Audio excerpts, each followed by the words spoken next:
The Beverly Liggett case exemplifies madness by inheritance when a favorite son becomes an executioner. Unfortunately, genetics is inextricably linked to a wide range of inheritable diseases. These include some mental illnesses. However, an existing predisposition is only a risk and probability, not a guarantee that the child will inherit this or that disease. Naturally, every parent hopes that his children will inherit only the best, and that diseases will avoid offspring. Many experts believe that there are no specific genes for the transmission of mental illness, meaning that no single gene is necessary or sufficient to cause the disease. Nonetheless, mental illness is often passed down through families. This is precisely the issue confronting our heroine today, Beverly Liggett, who sincerely believed that her children would be unaffected by such a condition. And while Beverly, his daughter, grew up to be a perfectly healthy and balanced woman, the son appears to have suffered a double blow, which he blamed solely on his mother. It should be noted that this man's intelligence was unaffected by his mental disorder. On the contrary, Beverly Liggett was very clever and calculating, which makes his atrocities even more sickeningly creepy. Beverly Liggett was born on October 1, 1956, in Colorado's capital, the picturesque city of Denver. She was raised with her older brother Stephen and sister Martha in a typical family of Barbara and Edwin Liggett, who spent their entire lives in their hometown, rarely leaving its borders. Beverly attended a local college after graduating from high school, but was unable to attend university for a variety of reasons, including her health and drug use. The girl worked as a salesperson but married at the age of 26 and had 2 children. She devoted herself to her family for many years and was solely focused on raising heirs and building a home in 1988. Beverly gave birth to her long-awaited firstborn son Ra, followed by a daughter named Libby a few years later. The young woman genuinely didn't care about her heirs and lived for them. However, her marriage ended in the latter half of the 1990s.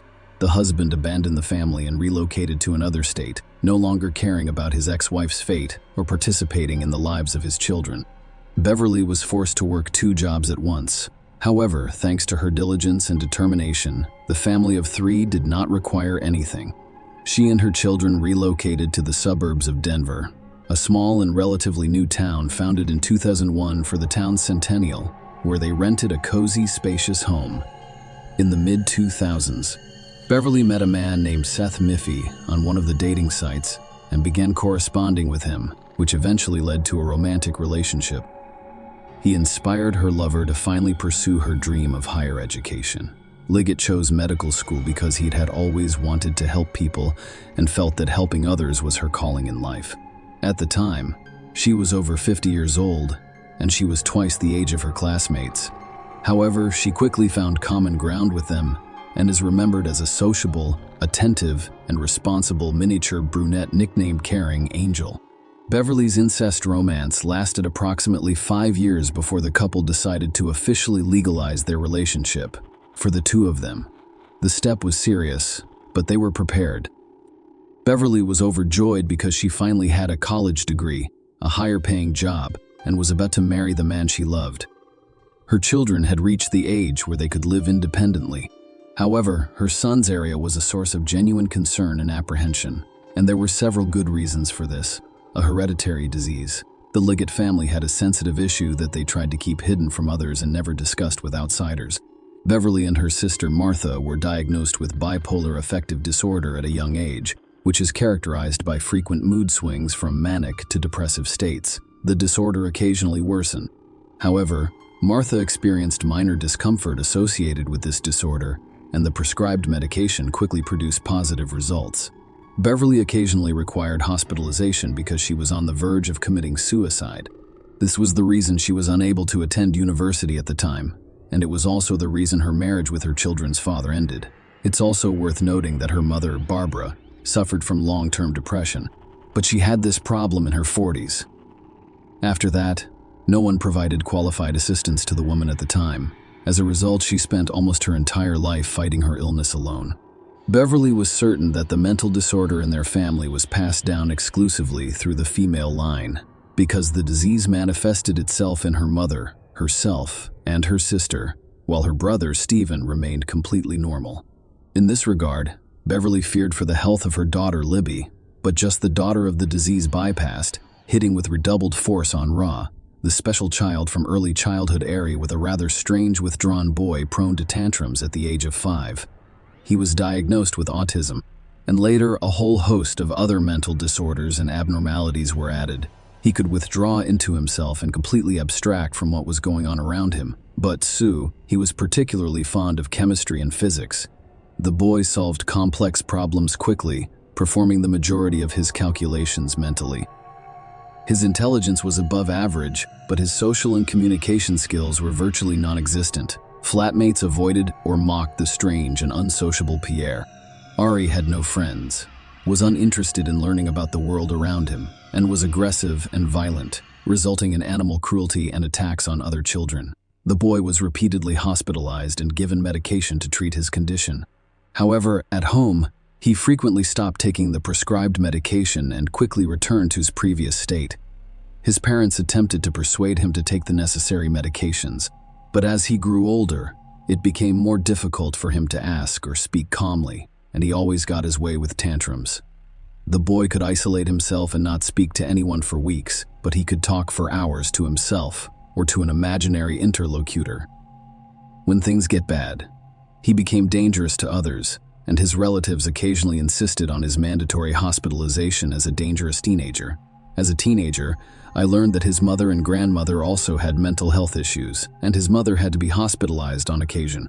During that time, Barry despised his mother and blamed her for all of his problems.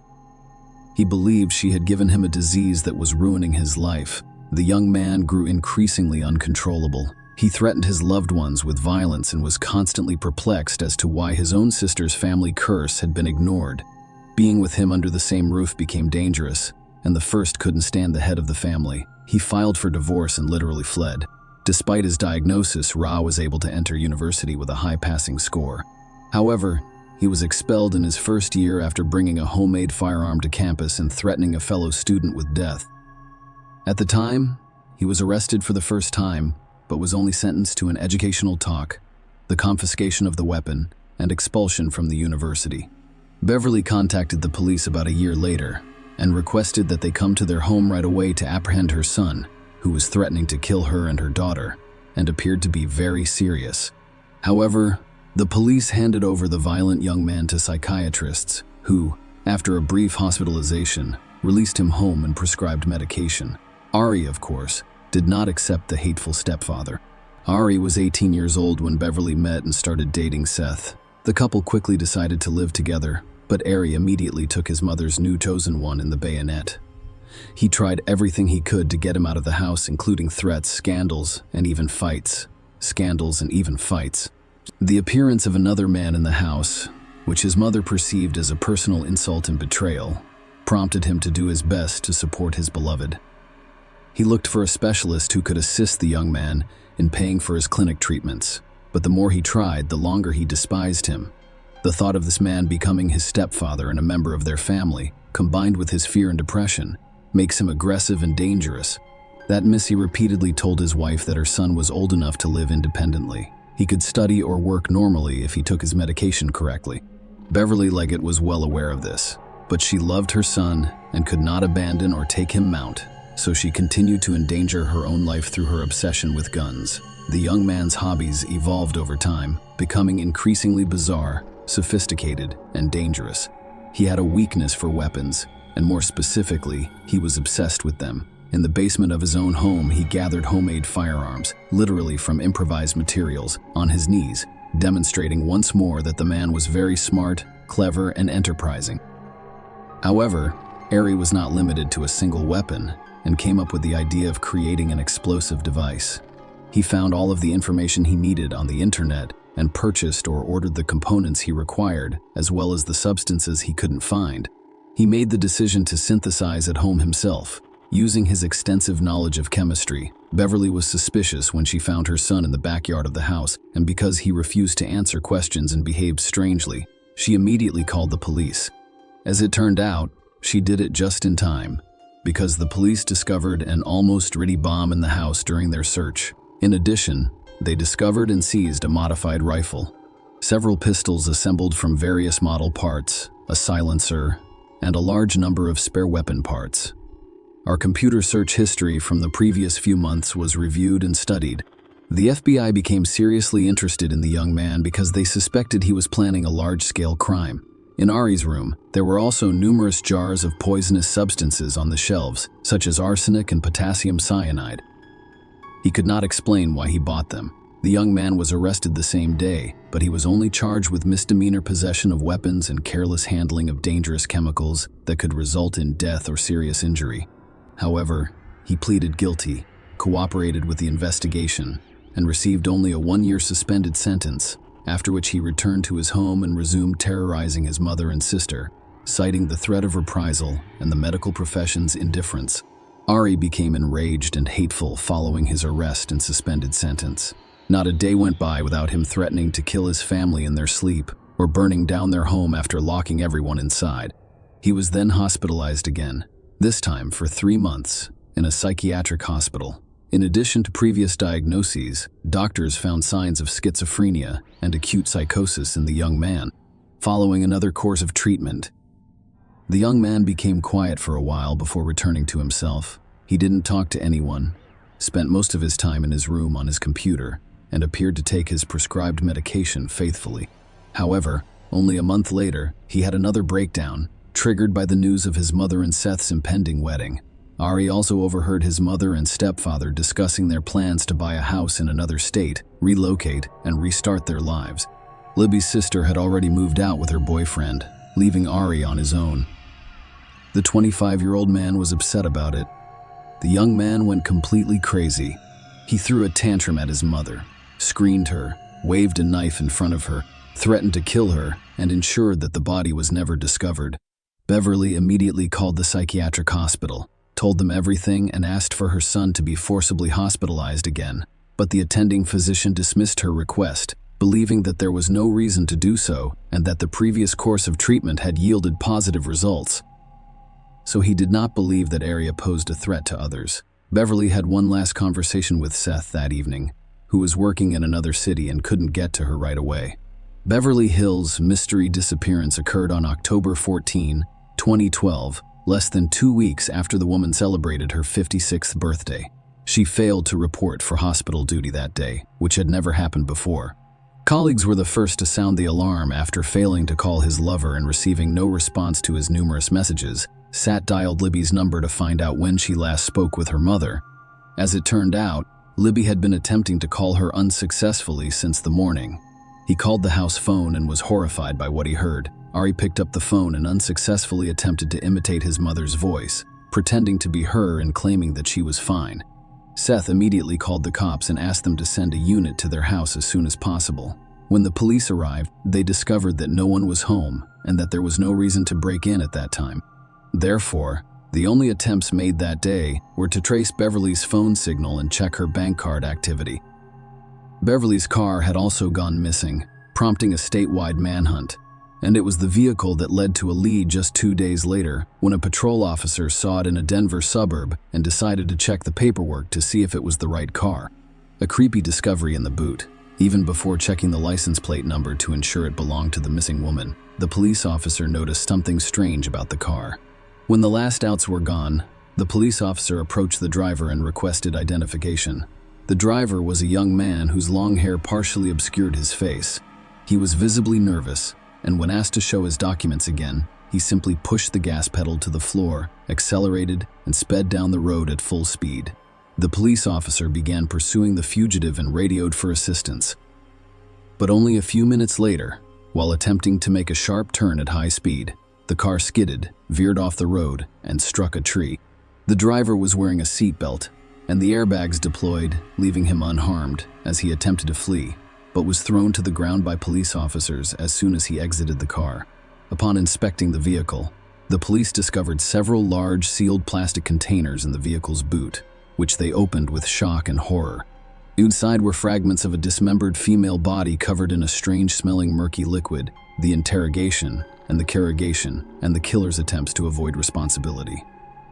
When Ari was brought to the station for questioning, he revealed that he had schizophrenia, autism, psychosis, and bipolar affective disorder, which his psychiatrist confirmed. He also stated that due to his diagnosis, He was unable to distinguish between right and wrong, and thus had no idea what he was doing. He then inquired about whether he would be tried if his diagnoses were confirmed, and what punishment he would face if he refused to plead guilty.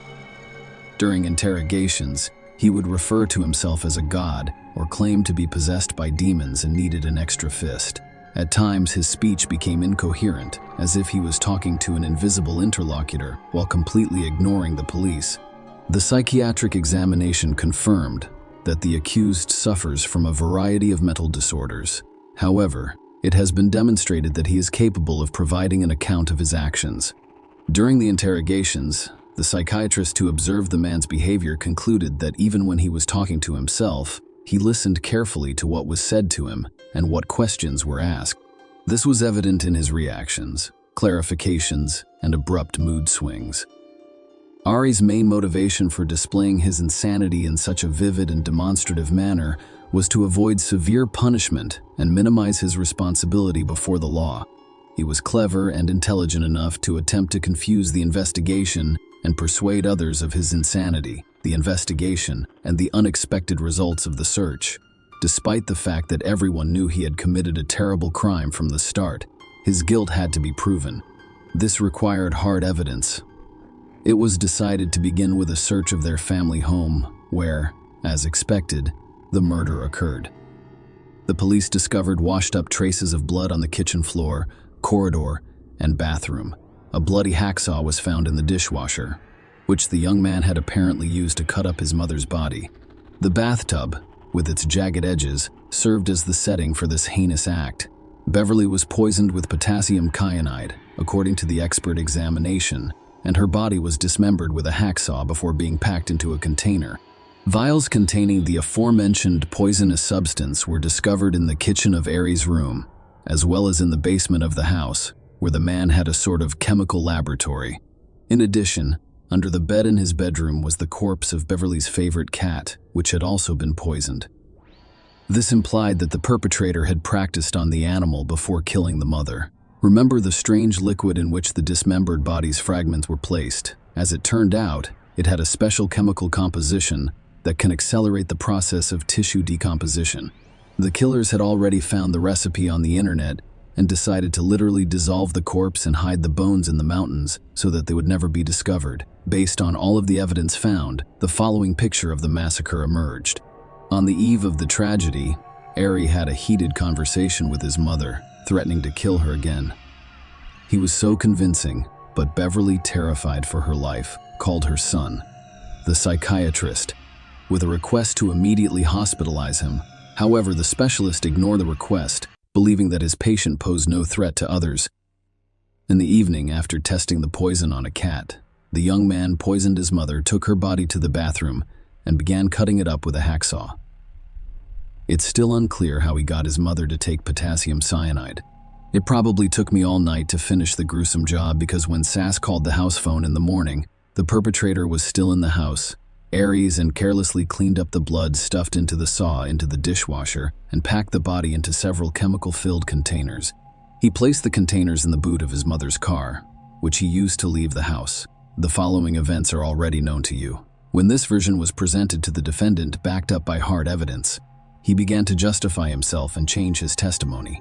He claimed that his mother committed suicide by voluntarily ingesting the poison and that he only discovered her lifeless body. According to the guy, he was terrified of being left without a source of income because he did not work and lived at her expense. He then decided to dispose of the body so that she could be considered missing. According to his plan, he would continue to live in the house and use the deceased's bank cards and accounts.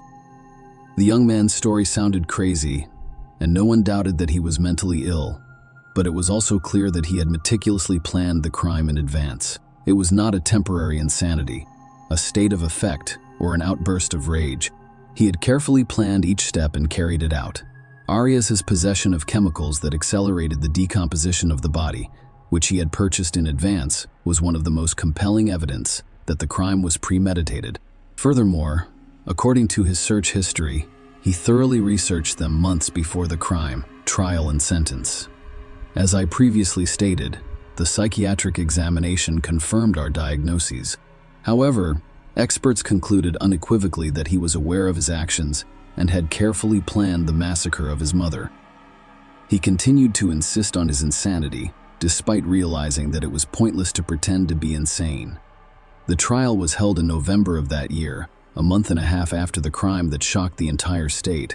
Lawyers worked tirelessly to demonstrate that the defendant cannot be held criminally responsible due to his illness and requires treatment. Ari claimed that his mother hated him and therefore passed on the hereditary disease to him, whereas his sister was completely normal. He also described himself as a victim of crazy Beverly and blamed all of his problems on his parents. Seth testified in court, saying that his late lover and he were both afraid of Ari because they didn't know what to expect from him. He was extremely cruel to others, exhibited sadistic tendencies, and refused to take prescribed medication to control outbursts of aggression. He also stated that Beverly's fear for her son had evolved into her fear of her own son. The court convicted every Liggett of first-degree premeditated murder and sentenced him to life in prison without the possibility of parole. The jury unanimously concluded that his actions were cold-blooded and calculated. The 26-year-old defendant listened to his verdict in silence, his head down and seemingly unconcerned. Following the trial, Libby Liggett admitted that she believed her brother was completely guilty of what he had done. However, she noted that the tragedy could have been avoided if the specialists to whom the family repeatedly turned for assistance had performed their duties and responded to the alarming messages in a timely manner. Beverly, as of today, Ari Liggett is serving his life sentence in a Colorado state prison. All of his attempts to appeal and challenge the court's decision have been unsuccessful. Share your opinion with us in the comments and subscribe to the channel for more.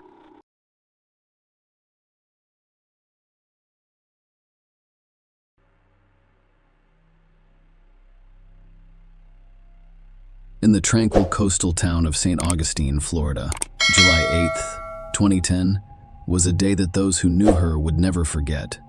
A solitary beach house served as the backdrop for a perplexing mystery.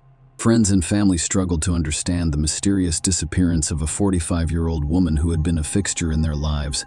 Her presence, last seen at a neighborhood gathering on July 6th, appeared to have faded into the shadows, leaving a trail of unsettling questions. Brittany Tavar, 45, a resident of St. Augustine, Florida, had a heart as big as the ocean and a smile that could brighten even the darkest day. Brittany had a large family with many siblings, but they all lived far away on the other side of the country. They loved her despite the distance, but life's twists and turns had separated them. People who knew Brittany spoke of her fondly. She was known for her kindness, generous spirit, and unwavering respect for everyone she met. Brittany had a talent for assisting others, which defined her in an intriguing twist of fate. Brittany had once set her sights on Hollywood, hoping to discover her dreams amidst the city's glitz and glamour. After her Hollywood venture failed, Brittany returned to St. Augustine, her hometown. She forged a new path here, eventually becoming a photographer and real estate agent. Her camera lens captured the beauty of the town, and her friendly demeanor helped others. Brittany's love of making friends was what truly set her apart. She had a knack for turning strangers into friends, and her network in St. Augustine quickly expanded.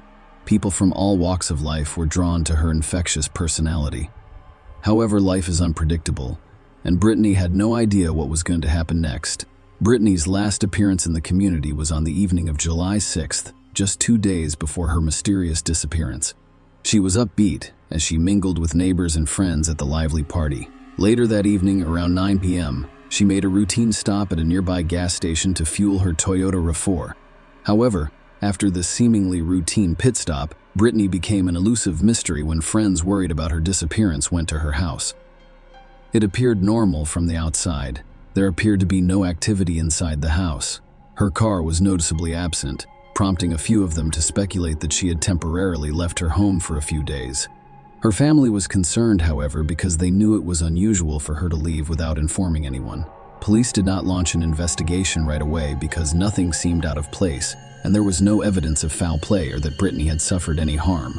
Friends and her partner, Tim Martin, gained entry to her home through a locksmith, and upon closer inspection, a strange scene unfolded before their eyes. The house had an almost unnatural cleanliness, as if it had been thoroughly scrubbed, leaving a distinct odor of cleaning products, particularly bleach. Brittany's 2 small white Bichon Frise dogs Colbert and Huey were also missing, but her cats remained inside the house. The hum of the air conditioning system in the background added to the mystery, which was unusual for Brittany, who was normally concerned about power consumption and would not leave it on even if she was only going away for a few days. Brittany's friends told the police that she had expressed concern and fear to them. She had spoken with some of them about her concerns. This unease stemmed from a contentious dispute she had with her neighbor, and what had once been a cordial relationship had devolved into a cauldron of hostility, marked by physical skirmishes, legal skirmishes, and Brittany's fervent attempts to obtain a permanent restraining order against Anna. The timing of Brittany's disappearance was especially puzzling because it coincided with a critical court hearing in this long-running dispute. Brittany meticulously gathered evidence and prepared for her upcoming trial, making her sudden disappearance even more perplexing to those who knew her well. She was looking forward to her appearance in court and did not want to miss it. Brittany and Anne had previously been close friends, bonding over shared memories and camaraderie. However, Anne's idyllic friendship began to unravel when her boyfriend crossed the Atlantic from Ireland, prompting her to seek accommodations for her roommate in order to make room for her view. Brittany, ever accommodating, agreed to house Anne's roommate, but later changed her mind.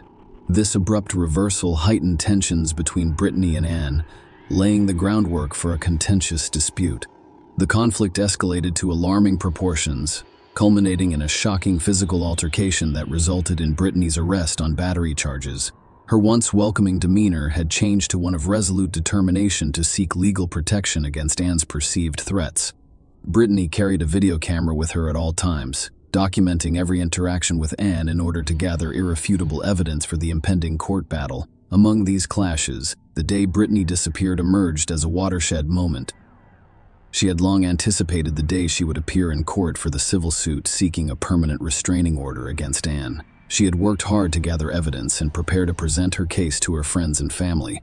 The idea of Brittany willingly missing this critical hearing seemed implausible. While Anne naturally became a person of interest in the eyes of investigators, initial inquiries indicated she had a credible alibi. A few days after Brittany's last sighting, her two beloved dogs, Colbert and Huey, were discovered wandering separately in Hopkins, South Carolina, adding an unexpected twist to the case. In the midst of this neighborly feud, another aspect of Brittany's personality emerged, a compassionate spirit who had opened her home to at least 8 different homeless people over the years. Brittany welcomed them warmly, offering shelter in exchange for their assistance with various household tasks. Among them was Joseph Dean Roberts, a 26-year-old who had recently lived with Brittany. Brittany had only met Joseph a few weeks before her mysterious disappearance at a local Barnes & Noble bookstore. Despite their brief interactions, Joseph had shared his harrowing story with her. He had become homeless after losing his job at the Kangaroo gas station on St. Augustine Beach. Brittany, known for her boundless kindness, extended her hand and offered him a place to stay. Joseph's first impressions painted him as an unassuming average young man, which was confirmed by his friends. They saw no reason for concern, believing him to be a typical houseguest. However, Joseph had a tragic backstory, telling Brittany's friends that he had lost his parents and that his living situation had become hostile, prompting him to seek refuge under her roof. Brittany went above and beyond when she moved in by purchasing a computer. They shared ambitions to start a web design business together, which reflected Brittany's adventurous spirit. The police, who were always eager to try new things, became increasingly interested in Joseph as they learned more about his relationship with Brittany and the events surrounding her disappearance. He was pulled over for speeding in Brittany's car in Evanston, Wyoming, the day after her disappearance. Strangely, he was released without being questioned about her location. However, as the investigation progressed, a more sinister pattern emerged, implicating Joseph in the disturbing chain of events as investigators dug deeper into Brittany Genevieve Tavares' mysterious disappearance. Joseph Dean Roberts emerged as a key figure in the unfolding mystery. His actions and connections to Brittany sparked suspicion, leaving a trail of questions that demanded answers. Joseph had become a person of interest for a variety of reasons. First and foremost, he was the last known person to be with Brittany on the evening of July 6th, just before her disappearance. Second, he'd been in possession of Brittany's car shortly after she went missing, which was a disturbing fact that could not be ignored. The circumstances surrounding his encounter with law enforcement in Evanston, Wyoming, were quite perplexing. On July 11th, he was pulled over for speeding while driving Brittany's car. Despite being alone and in possession of her vehicle, the police officer who stopped him made no connection to Brittany's disappearance and released him with a warning. Joseph's actions did not end at the traffic stop. Later that day, he was seen at a Walmart in Ontario, buying items that raised eyebrows. He acquired a tent, a black t-shirt, and tan cargo shorts. These unusual purchases fueled the growing suspicion of Joseph's involvement in Brittany's disappearance. The investigation took an alarming turn when it was discovered that Brittany's credit card was still being used, despite the fact that she had vanished without a trace. Authorities closely examined the credit card transactions and discovered a troubling pattern. Brittany's card had been used in multiple states, including North Carolina, Idaho, and Oregon. This financial trail painted a picture of someone taking advantage of Brittany's possessions, fueling fears that she was in serious danger. With mounting evidence and growing concerns about Joseph's potential involvement, authorities took a proactive approach and issued a public alert. The message was clear. Joseph Dean Roberts was a person of interest in Brittany's disappearance, and he should not be underestimated. Law enforcement warned that he could be armed and dangerous, prompting a nationwide search.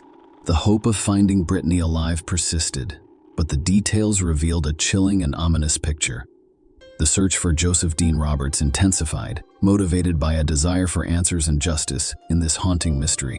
In the never-ending search for answers in Brittany, Genevieve Tavar's disappearance reached a watershed moment on October 12th, when Joseph Dean Roberts was arrested in Seattle for shoplifting. This seemingly unrelated incident would cast an ominous shadow over the ongoing investigation, eventually revealing the grim truth about Brittany's fate while Joseph was in custody. Florida authorities rushed to Seattle to question him about Brittany's disappearance. Their hope remained steadfast that Brittany was still alive and awaiting rescue. They had no idea that the chilling revelation that was about to unfold would put an end to that glimmer of hope. During questioning, Joseph Dean Roberts, the man who had shared Brittany's life and home in the weeks preceding her disappearance, began to reveal the chilling details of what happened that fateful night. According to Joseph's confession, a heated argument broke out between him and Brittany on the night of July 6, 2010. The tension rose, reaching a terrifying climax as anger turned to violence. In a moment of brutality, Joseph had resorted to using a hammer to strike Brittany in the head several times, but she had not died immediately. Joseph recounted with chilling detachment that Brittany was still alive, albeit briefly, in a gruesome twist. Joseph described taking a knife from the kitchen, intending to silence the woman who had once provided him with shelter and kindness. Joseph used a sharp object to deliver the fatal blow to the neck. The aftermath of this heinous crime was a scene of unspeakable horror. There was blood everywhere. Joseph needed to act quickly to cover his tracks, so he used bleach and a slew of towels to remove the heinous evidence of his crime. The amount of blood was so large that it required 6 trash bags to contain the aftermath. In a chilling twist of fate, Joseph's original plan was to hide Brittany's lifeless body in the attic. However, he quickly realized that her remains were too heavy to carry up the stairs. Instead, he resorted to wrapping her lifeless body in sheets and garbage bags, leaving her tragically unrecognizable. Brittany's body was then placed in her own car. However, the question remained: why had Joseph chosen to accompany Brittany's beloved dogs on his sinister journey to conceal his heinous crime? Joseph's twisted logic came to light. He understood that leaving the dogs at Brittany's house would raise suspicions. He needed to buy time, diverting attention away from the atrocities he had committed. Brittany's life was ended. Joseph set out on a grim journey with her body hidden in her own car and her once loved pets by his side. He drove Brittany's car, carrying her remains, and abandoned her body in a desolate wooded area near Interstate 95. Joseph attempted to bury her, but the difficult terrain made the effort futile. Instead, her body was exposed. In a disturbingly casual revelation, Joseph admitted that after completing this macabre task, he returned home when asked if he had gone to sleep. His response was chillingly straightforward: "Yes, I did." Following this eerie interlude, Joseph embarked on a cross-country journey, crossing state lines. While leaving Brittany's car in a Seattle library parking lot, a stark reminder of the disturbing nature of his actions. The release of these gruesome details sent shockwaves through the investigation and the community, which had hoped for Brittany's safe return. Her body, which was severely decomposed, had to be identified using dental records. She died as a result of apparent blunt force trauma.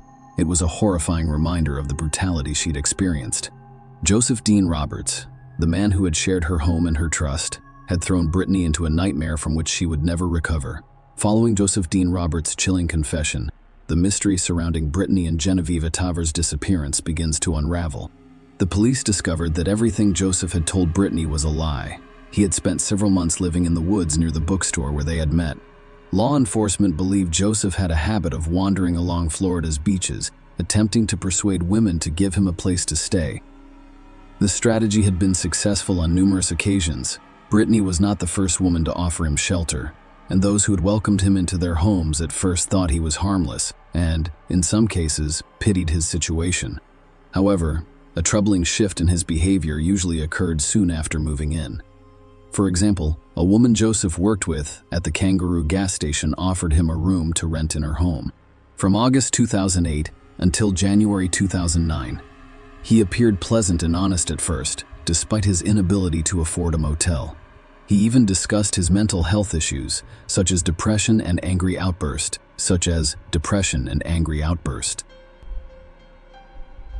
However, within a few weeks, his behavior deteriorated. He became disinterested, neglected personal hygiene, and began using illegal substances in the home. When she discovered this, she immediately asked him to leave, and he left the same day.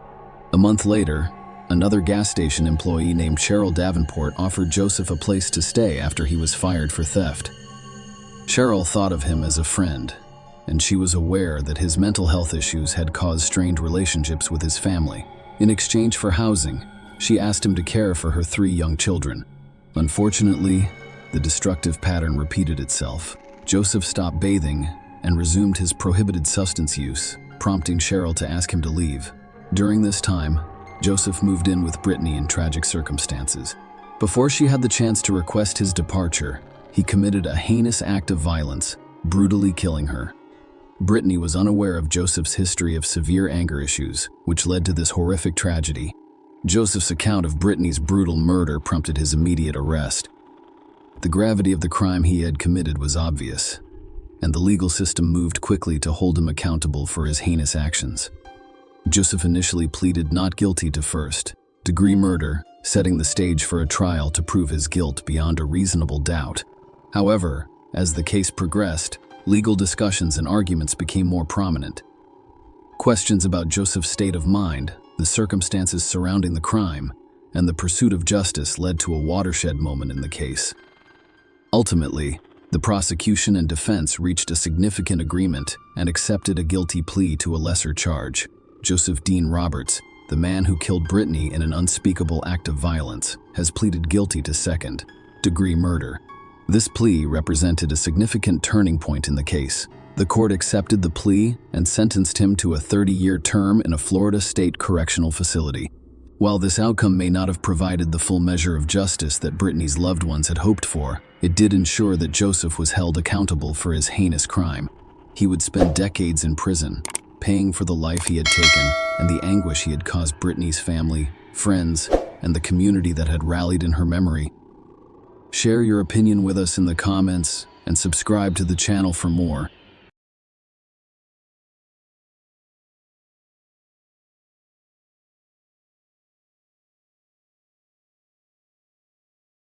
The case of Jennifer Sabina. Why would a loving husband mutilate his wife? Many of us have heard about the severe psychological condition known as post-traumatic stress disorder, PTSD, but few have considered what lies behind those 3 words.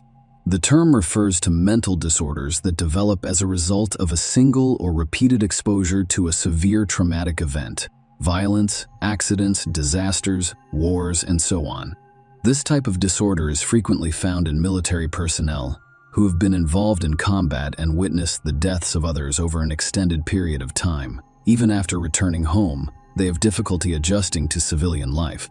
According to a World Health Organization report, 1/3 of soldiers returning from conflict zones experience some level of PTSD.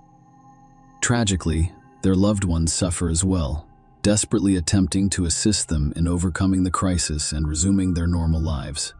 The family of Benjamin Sabina, an Iraq War veteran, struggled with this issue for many years. Unfortunately, the disease proved insurmountable, and Jennifer Simon's case shook the peaceful town of Wauwatosa, Wisconsin, with its brutality. Furthermore, this was the first time a police officer was killed in the line of duty in the town's history. Behind it all was a tragic story that lasted nearly a decade and resulted in the death of a young woman.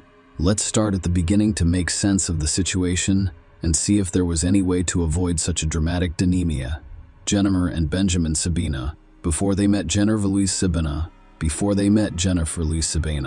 Nate Miller was born in 1982 in Milwaukee County, Wisconsin. She was the oldest of 2 children in her family and grew up with her younger brother Jacob, with whom she maintained a close relationship. When Jennifer started school, her parents decided to split up and file for divorce, after which her father moved to another state and stopped being involved in his children's lives.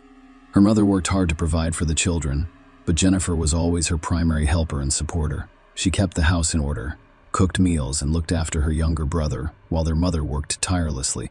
Jennifer excelled in school and aspired to a career in law enforcement. Benjamin J. Sabina, also a Milwaukee native, was Jennifer's age and went to the same school. Despite the coincidence, they did not know each other personally. After graduating from high school, Benjamin joined the United States Marine Corps and served 2 tours in Iraq. He was honorably discharged in 2005 after suffering a severe concussion and numerous injuries to his body and limbs, which is how the couple met. While serving in Iraq, Benjamin signed up for Facebook, a new and rapidly growing social networking site. He searched for his hometown and came across the profile of Jennifer, a charming, smiling girl. After looking up her information, he discovered that they had attended the same high school, but he could not remember her. After some thought, Sabina decided to approach the attractive girl. He greeted her, informed her that he was currently serving in Iraq with the Marine Corps, and asked how she was doing. Jennifer did not respond immediately, but did write briefly that she was doing well. It was clear that she was not eager to communicate with a stranger, but the young man was not perplexed. Benjamin began writing to her every day, even when she did not respond. Gradually, he drew the beauty's attention, and they began to talk casually about various topics, remembering the school where they wanted to study together and trying to figure out why they hadn't met before. A mutual liking developed between them, and they even began planning a reunion when Benjamin could return home. Jennifer had graduated from the police academy, had received specialized training, and had successfully passed all of her exams before becoming a police officer in her hometown of Wauwatosa, Milwaukee County, Wisconsin. It had been her dream job since high school, and she was extremely proud of it. Jennifer expressed her joy to a pen pal who sincerely congratulated her on her accomplishment, severe injury, and return home. Benjamin was expected to return home in November 2005. However, in February of that year, he and several of his comrades were targeted by mortar fire. Almost all of Benjamin's comrades were killed that day, and he miraculously survived, albeit severely wounded. His kneecap was almost shattered. His left arm was nearly severed by shrapnel and held together by a few tendons and a piece of skin, and he sustained shrapnel wounds to his chest and head, as well as a severe concussion. The Marine was transported to a military hospital, where he was carefully picked up piece by piece, and, once his condition stabilized, he was transferred to Germany for treatment and rehabilitation. His arm was saved. Although it had lost sensation and function, his knee was in far worse shape. Doctors were skeptical that Benjamin would be able to regain his footing. During this time, Jennifer, with whom he communicated on a daily basis, was extremely supportive and encouraging. She stated that she was constantly praying for his recovery, expecting a miracle and hoping for the best. The miracle occurred and Sabina gradually began to recover, eventually learning to walk. A few months later, the demobilized Marine was transferred to California, where his military unit was stationed. After completing the necessary paperwork, he returned to his hometown of Wauwatosa as a combat veteran, and among the disabled veterans were his parents and Jennifer, with whom he had grown close through correspondence. We are waiting for him, By then, Benjamin had resumed his rehabilitation program, which was producing positive results. The muscles in his damaged limbs recovered and strengthened, and he began to exercise, eventually being able to use his left arm normally and, contrary to the doctor's predictions, beginning to walk and run. When they first met Jennifer, they realized they didn't want to park for a day. The couple spent all of their time together discussing everything in the world, and it appeared that they had known each other their entire lives. A passionate romance blossomed between the two young people. Jennifer saw her lover as a hero, surrounded him with care, and supported him in everything. Benjamin was extremely grateful to her for this. And at the end of 2005, he offered to make her his lawful wife, which she gladly accepted. They registered their marriage right away and married on New Year's Eve of 2006.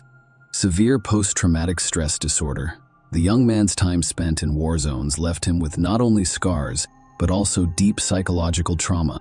Benjamin suffered from complex post-traumatic stress disorder, PTSD, which included all of the typical symptoms such as nightmares, increased anxiety, psychotic experiences known as flashbacks, depression, and suicidal ideation. For the former Marine, any loud noises, popping fireworks, or even the sound of a passing airplane could trigger memories of his horrific experiences. He regularly underwent therapy and worked with specialists, and there were times when the disorder receded so much that his loved ones assumed he had returned to normal life, but this was a false impression. According to Benjamin's own account, during the war, he witnessed the deaths of at least 50 of his comrades, many of whom were close to him, and their loss caused him personal grief. Jennifer and Ben went to church together, and the man sought help for his psychological problems. A variety of therapeutic approaches, both medical and spiritual, proved effective. Recovery seemed imminent, but some symptoms appeared to have become chronic. Jennifer and Benjamin were still young, full of optimism and plans. They decided to postpone having children until his condition had stabilized. The couple believed they had their entire lives ahead of them, and that there was still time for everything. However, 7 years after the wedding, Benjamin's condition had not improved. He continued to suffer from nightmares, panic attacks, and suicidal ideation.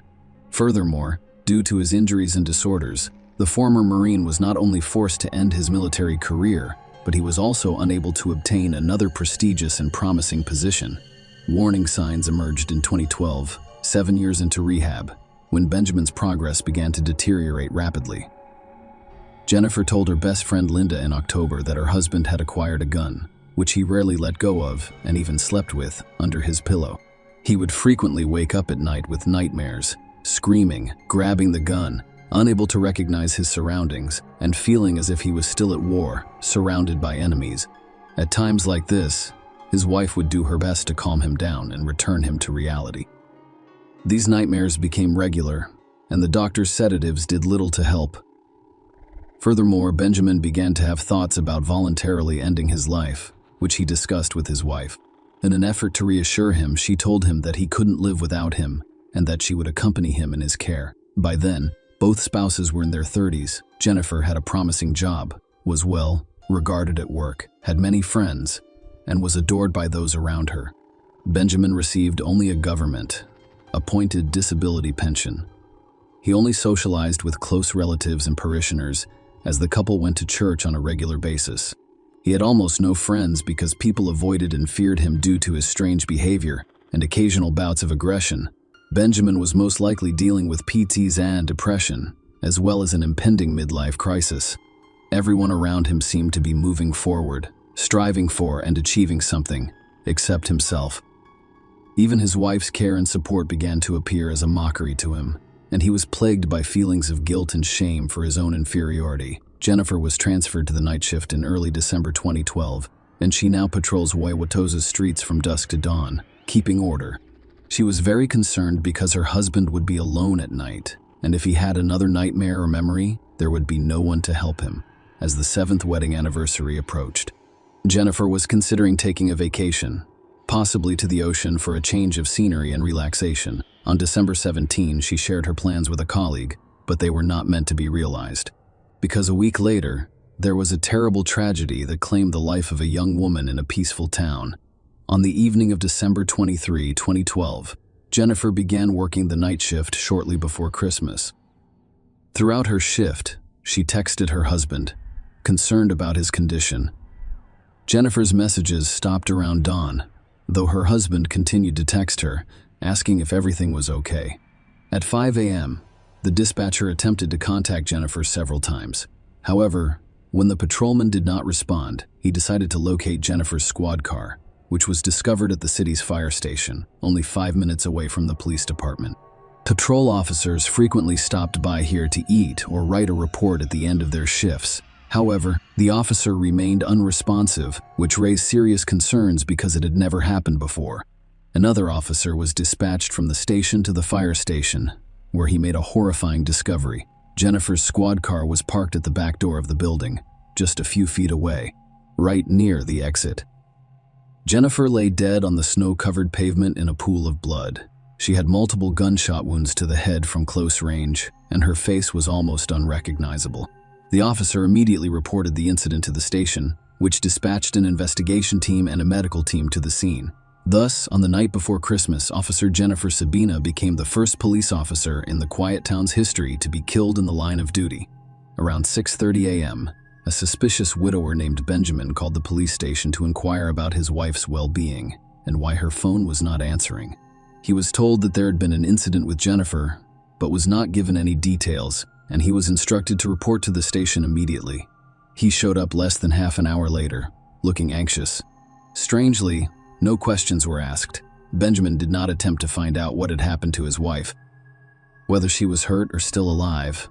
He answered a few standard questions, including what happened the night before and where he went while his wife was on duty.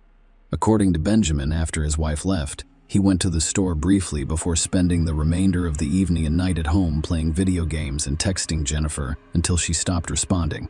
In the morning, he called the station and was told to come in. He was not charged at the time, but he did question standard procedure.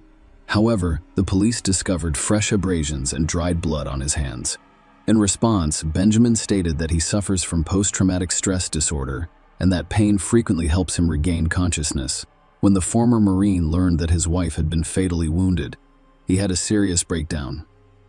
He jumped up and yelled that it couldn't be true. He knocked over a table and began pounding his fists against the wall. It took several strong officers to subdue and calm the emotionally charged widower case investigation. At the crime scene, in the fresh snowfall, there was only one set of footprints going from the tire tracks to the fire station's back door and back. This indicated that the perpetrator was alone, based on the size of the footprints. The adult male ballistics analysis produced even more intriguing results. 5 bullets were fired by the officer from 2 different weapons: a 9mm handgun and Jennifer's service weapon, which the perpetrator had taken with him. All of the bullets were pointed at the head, 2 in the back and 3 in the face, implying personal animosity, deep hostility, or a desire for vengeance. However, the young woman did not have any enemies. Everyone who knew her personally adored and respected her, speaking of her only positively. On the same day, video from all of the street surveillance cameras leading to the fire station was requested. It turned out that there were almost no cars on the small town's roads in the early morning. However, around 4 a.m., a black Toyota Prius with tinted windows and black rims approached the fire station. The car vanished from camera view at some point, but a short time later, it was seen driving in the opposite direction, heading directly home. It is worth noting that Benjamin arrived at the police station that morning in the same car for questioning, removing all doubt that he was immediately pursued, arrested as the prime suspect, and his home was thoroughly searched. The first thing that investigators noticed were the holes in the living room wall. The drywall had been punctured, apparently by fifth, and bloodstains were visible around the edges. It was clear that this was where Benjamin had acquired the abrasions on his hands, and it had occurred no later than the night before. The couple left messages for each other on the refrigerator door using colorful sticky notes. Jennifer's notes exuded love and care, whereas her husband's were either dry in one word or so insincere that they read like quotes from romance novels. A shell casing from a 9mm pistol was discovered in one of the dresser drawers, and the weapon was soon discovered in the bedroom, on the side of her husband's bed. The police spent a long time looking for Jennifer's stolen service weapon, but it was eventually discovered in a ventilation duct under the ceiling. Forensics confirmed that it was the same weapon used to shoot Jennifer Benjamin's version. After his arrest, Benjamin initially stuck to his original statement, claiming that he had not left the house and denying any involvement in his wife's death, insisting that he loved her and could not have hurt her. However, when confronted with irrefutable evidence of his guilt, he began to sob and testify. He revealed that he had suffered from various forms of post-traumatic stress disorder for years after returning from the war zone. He was unable to be helped by his wife's love and care, his church, or experienced doctors. He recently began to consider voluntarily ending his life, which he shared with his wife.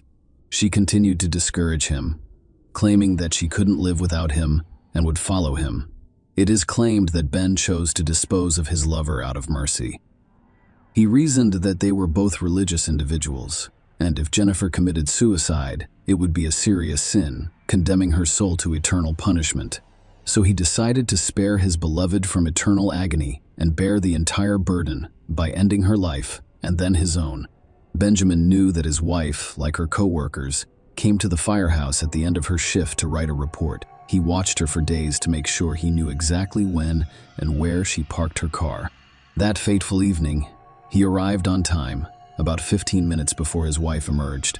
He waited for her at the door, then fired 2 shots to the head with a pistol he had brought from home. He then claimed that she turned around with her service weapon, which he had taken from her, and fired 3 more shots to the head. However, experts believe that the first 2 shots to the head were fatal, and she was unable to turn around or reach for the gun. Furthermore, the entry wounds revealed that the last 3 shots were fired into her body while she lay on the ground. Furthermore, it was unclear why Ben shot her 5 times in the head, severely disfiguring her face and necessitating a closed casket funeral, trial and sentencing. In the end, Benjamin pleaded guilty but blamed his actions on a severe mental disorder, claiming that he was unaware of his actions. As a result, a psychiatric evaluation was ordered, which revealed that despite having severe complex post-traumatic stress disorder, the man was fully aware of his actions. Furthermore, Sabina planned the crime in advance, attempted to cover his tracks and hide evidence, and continued to send messages to his now deceased wife's cell phone to avoid suspicion. Witnesses, including friends and co-workers of the deceased, testified that the husband was jealous of his wife's professional success and frequently took it out on her. In addition, Benjamin was insanely jealous of Jennifer's male co-workers. He believed that his wife could leave him at any time because she is surrounded by young, healthy men who do not suffer from the same physical and psychological problems as he did. His jealousy and suspicion, combined with his anxiety, drove her to despair. Sabina appeared in court in a wheelchair, his hands and feet bound due to his repeated attempts to harm himself. He entered a full guilty plea. Pride apologized to his mother-in-law and promised that if he could go back in time, he would never hurt the woman who loved him, and he loved him, and he loved. Benjamin was convicted of first-degree premeditated murder in June 2013. Despite having serious mental health issues, he was sentenced to life in prison with the possibility of parole in 35 years. Jennifer's mother stated in court that she had forgiven her son-in-law and left his fate in God's hands. The defendant's mother testified that her son returned from military service a completely different person, deeply distressed, physically and mentally broken. And finally, she and her daughter-in-law attempted desperately to assist him, but the darkness in his soul was overwhelming. In addition, Officer Jennifer Seven's death sparked a heated debate about whether her name should be included on a Washington memorial honoring law enforcement officers killed in the line of duty. Initially, the decision was made to exclude her name due to the circumstances surrounding her death. However, following widespread protests and collective petitions from Wisconsin residents, her name was eventually added to the memorial wall. Share your opinion with us in the comments and subscribe to the channel for more.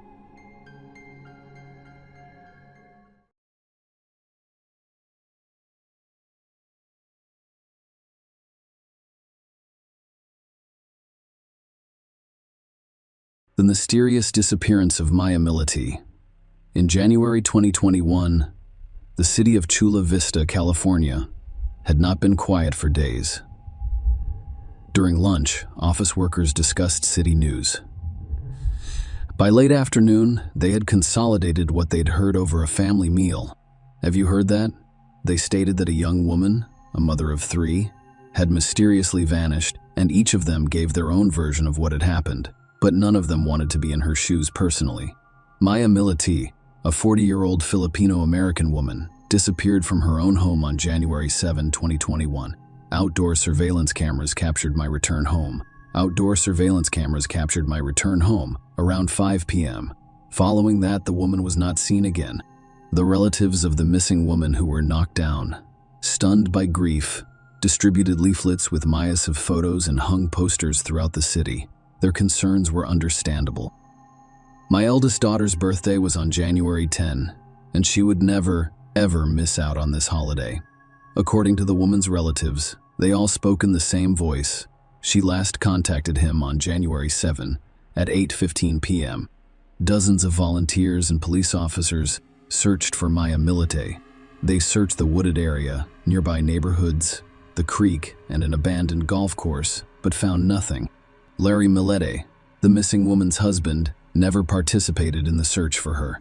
Furthermore, after some time, he severed all ties with her relatives. For a long time, the police assumed that Maya had left her husband after another argument.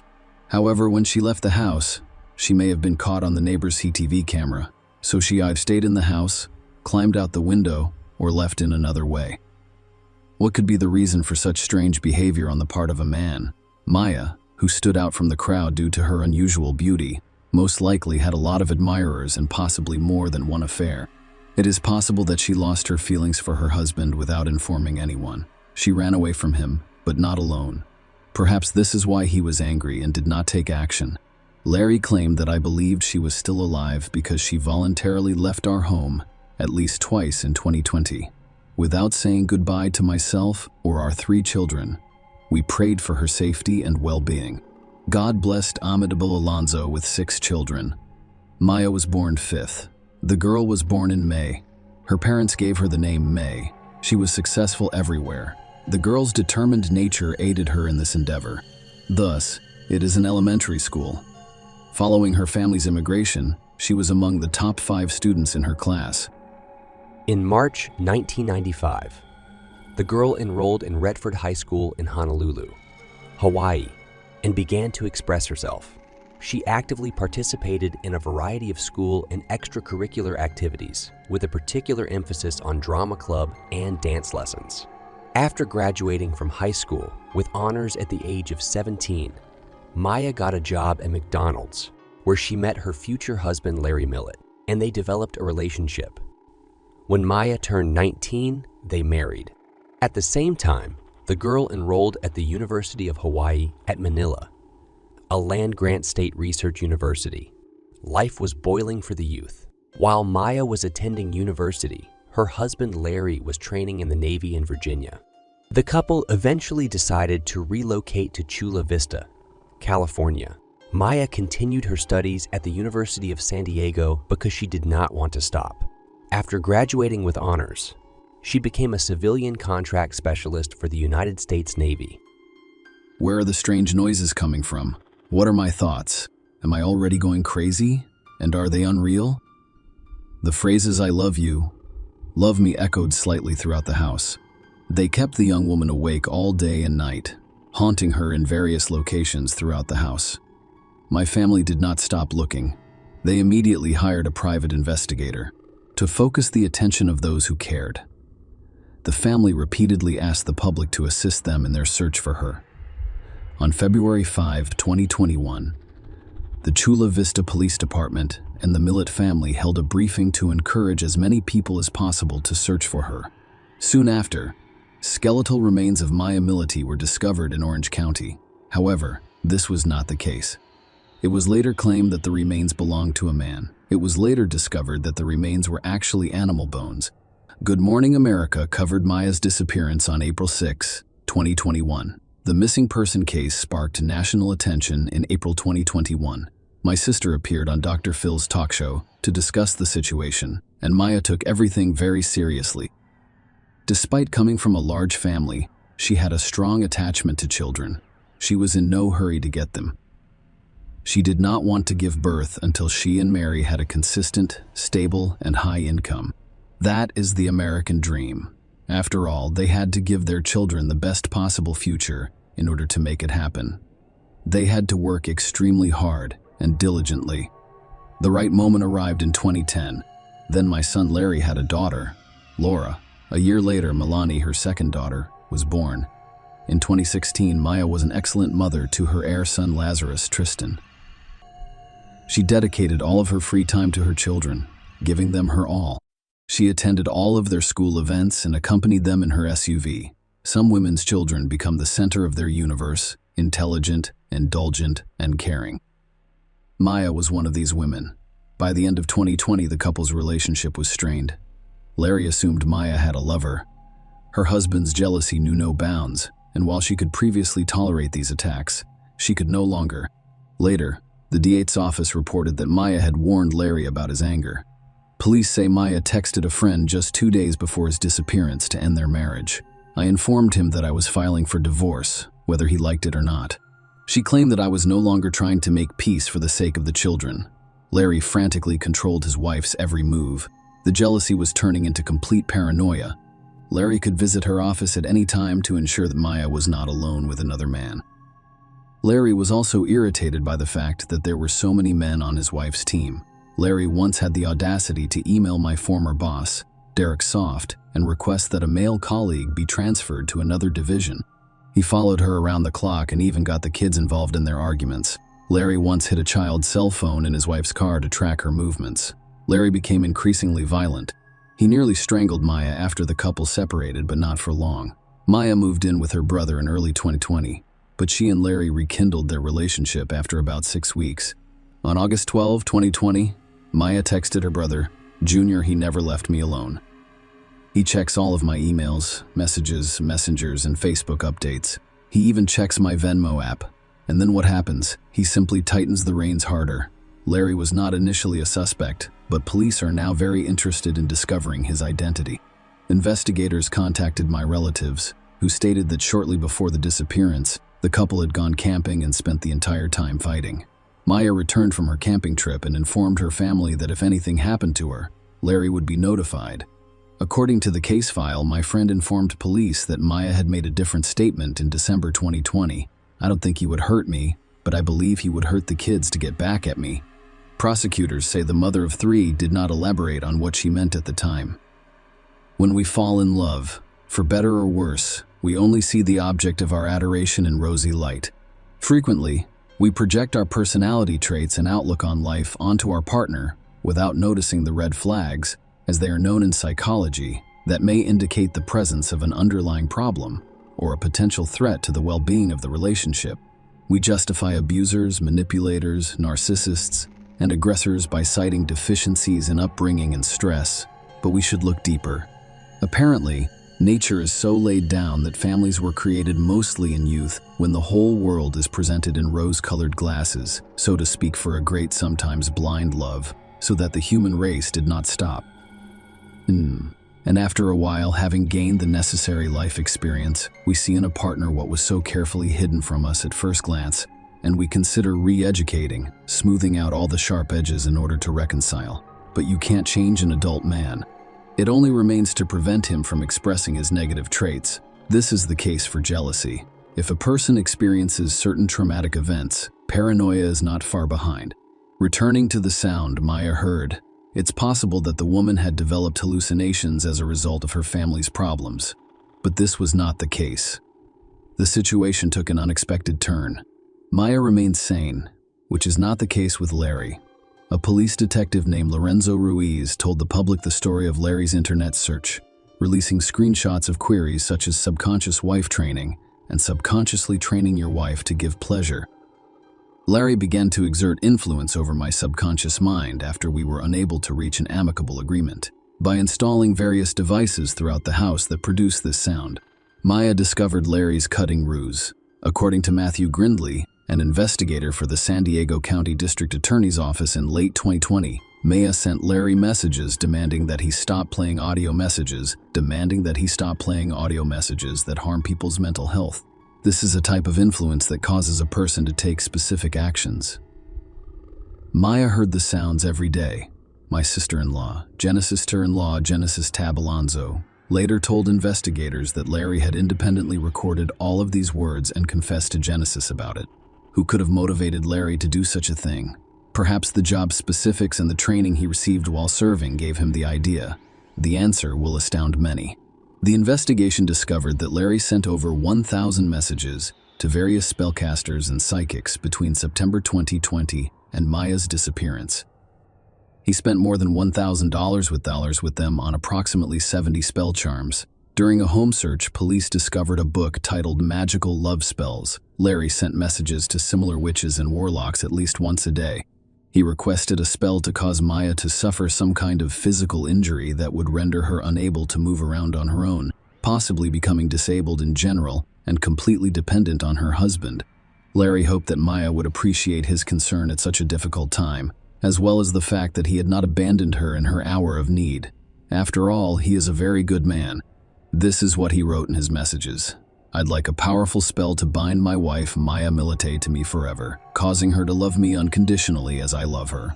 I hope you can cast a spell that causes bodily harm or maiming, but not killing.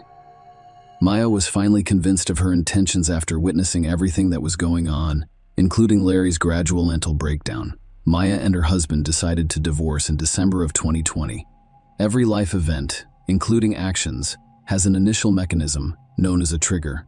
According to police, Larry's desire to lose his beloved grew stronger with each passing day. On January 7th, the day authorities believe Maya contacted a divorce lawyer, he was desperately trying to overturn my spouse's decision to file for divorce.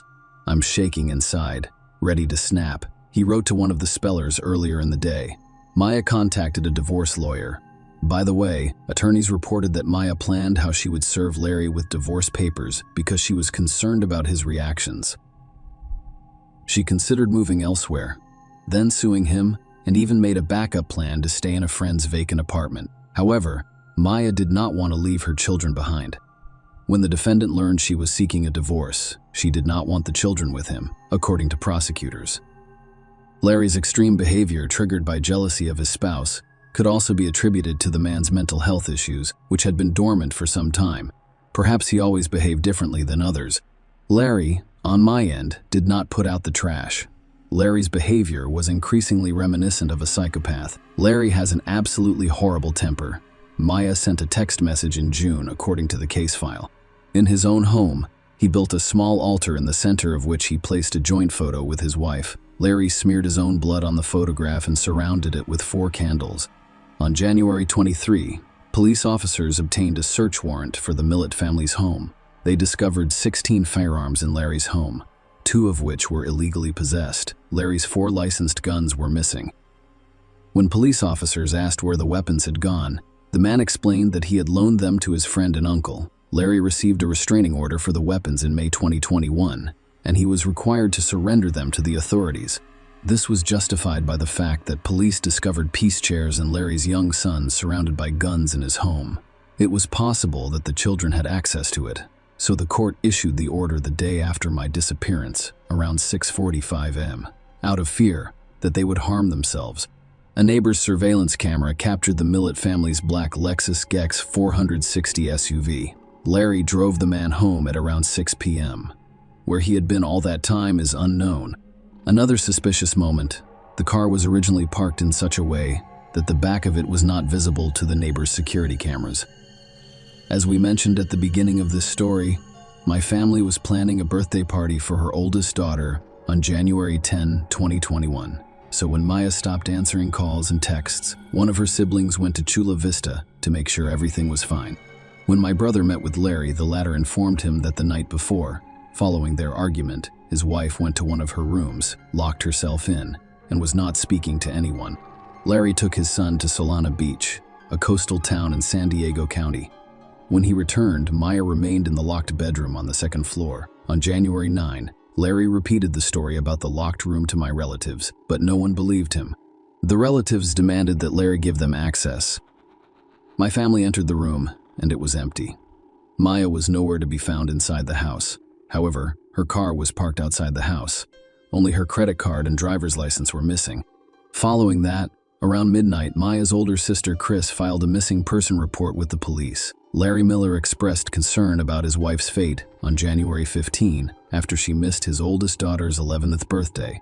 Furthermore, on January 8, the day after Maya disappeared, Larry did not text any of the psychics.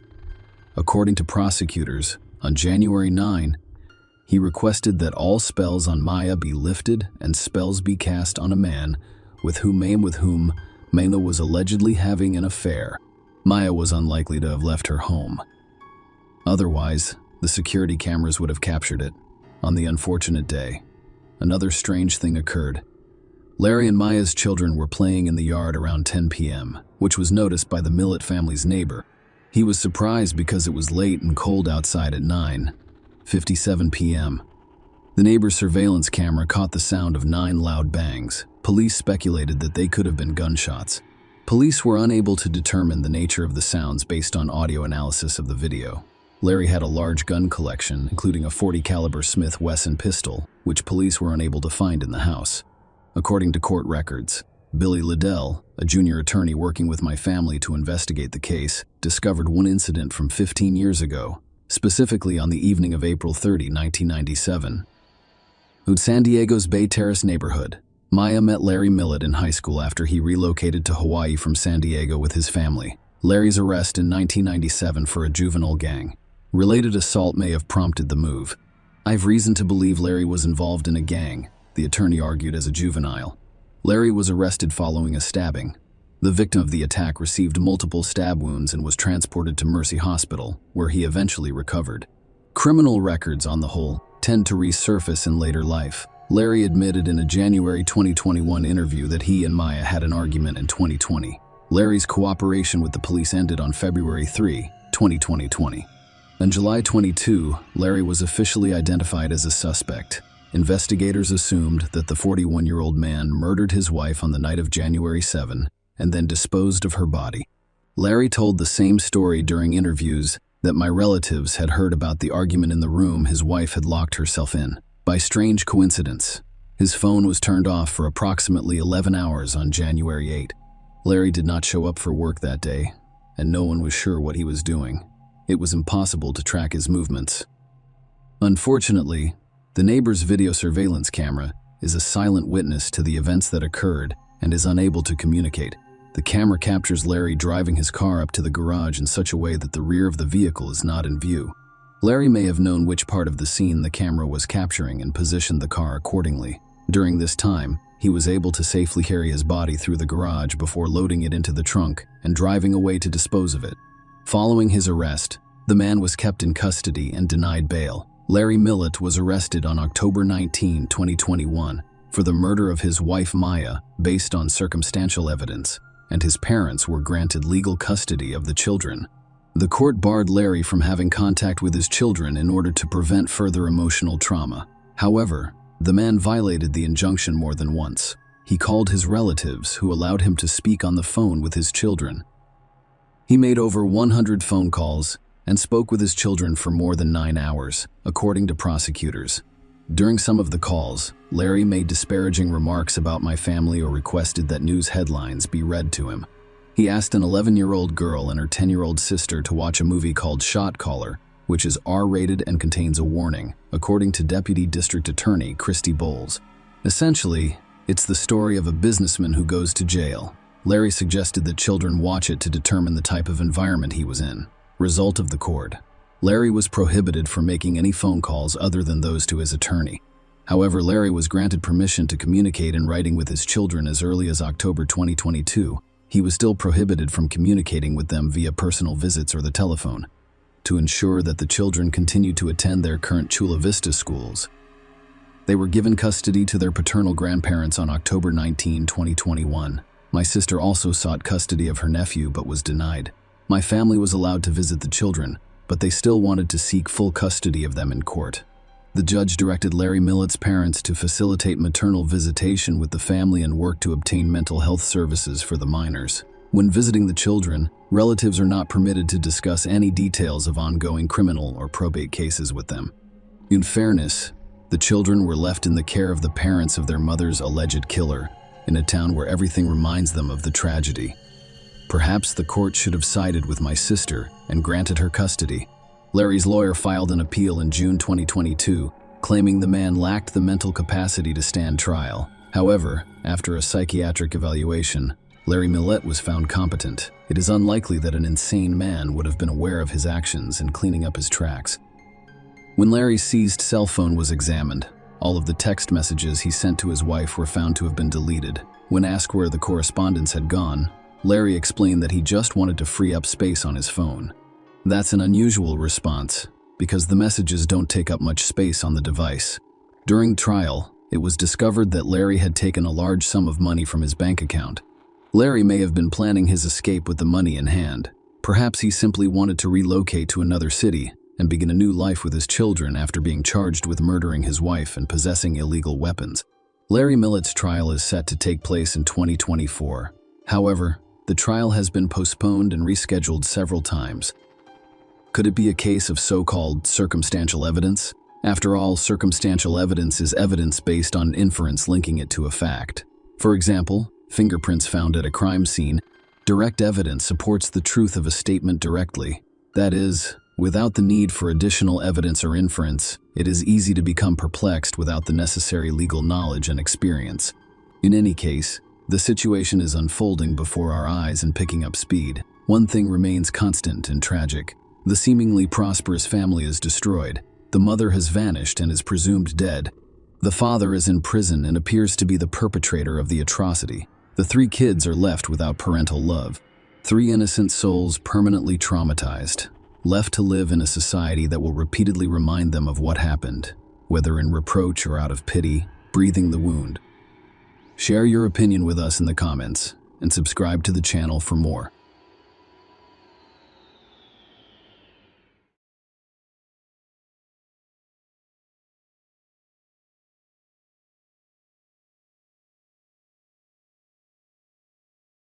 The case of Sabrina Queter, a heinous crime in an affluent London neighborhood. Compulsive thoughts are a mental disorder defined by the occurrence of ideas and actions that occur against a person's will and from which they are unable to break free. In some extreme cases, these thoughts can literally take over the mind, and when combined with a complex manipulative nature, innate cruelty, and a manic desire for dominance, the result is a time bomb. Sabrina Queter, a British woman, had every opportunity to live the fabulous, wealthy, and carefree life she had envisioned since she was a child, but it was never enough. No partner was good enough for her, and she always felt like she was born for fame, attention, and luxury. Her unrealized ambitions and obsessive fantasies eventually led to delusions and violent outbursts. Unfortunately, Sabrina discovered a defenseless man on whom she vented her rage. This case became one of the most notorious and high-profile in British history. An innocent girl who cared for her children was the victim of a deranged situation. Sabrina Queter. Her early years. Sabrina Queter was born on December 5, 1982, in a London suburb, with a distinct blend of French and Algerian heritage from her parents. This unique combination most likely contributed to her striking appearance and fiery personality. Sabrina, the eldest of 4 children, was the family darling, constantly praised and held up as a role model for others. Her family moved to France when she was 2 years old, settling in Paris where she spent the majority of her childhood and youth. Sabrina's complex personality began to emerge during her school years. Her former classmates later described her as arrogant, domineering, self-absorbed, and exceedingly selfish. She had few friends, both at school and among her neighborhood peers, and she considered everyone around her to be unworthy in comparison to other bright and outgoing girls her age. She was especially hostile, seeing them as competitors and enemies. With her stunning appearance, a striking brunette with brown eyes and an impressive physique, Sabrina could have pursued a modeling career if she could connect with people instead of manipulating them. As a child, during her youth, she participated in sports and expressed an interest in music. However, her inconsistency, impatience for quick results, and lack of effort hampered her success in all fields. Years later, Sabrina claimed that she was treated harshly by her maternal relatives in France during her childhood. However, These claims were never supported or proven. In contrast, her family insisted that she was indulged and constantly sought attention. Sabrina suffered a back injury while participating in sports as a teenager, which led to her dependence on prescription painkillers. She attempted to obtain these drugs illegally, resulting in her arrest and a police warning. Sabrina was always hyper-focused on herself and her appearance, craving constant attention. She was confident that her future held a wealthy, glamorous life filled with celebrity interactions and her own stardom. Her fantasies seemed to overshadow her reality at times, as she believed she had earned her place in Hollywood. Sabrina holds an English and French literature degree from the Sorbonne.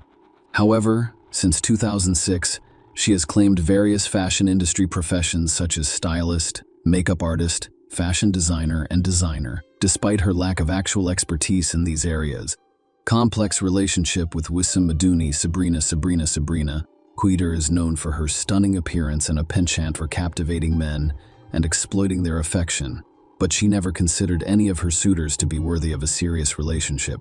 She was literally waiting for a prince who would fully obey her.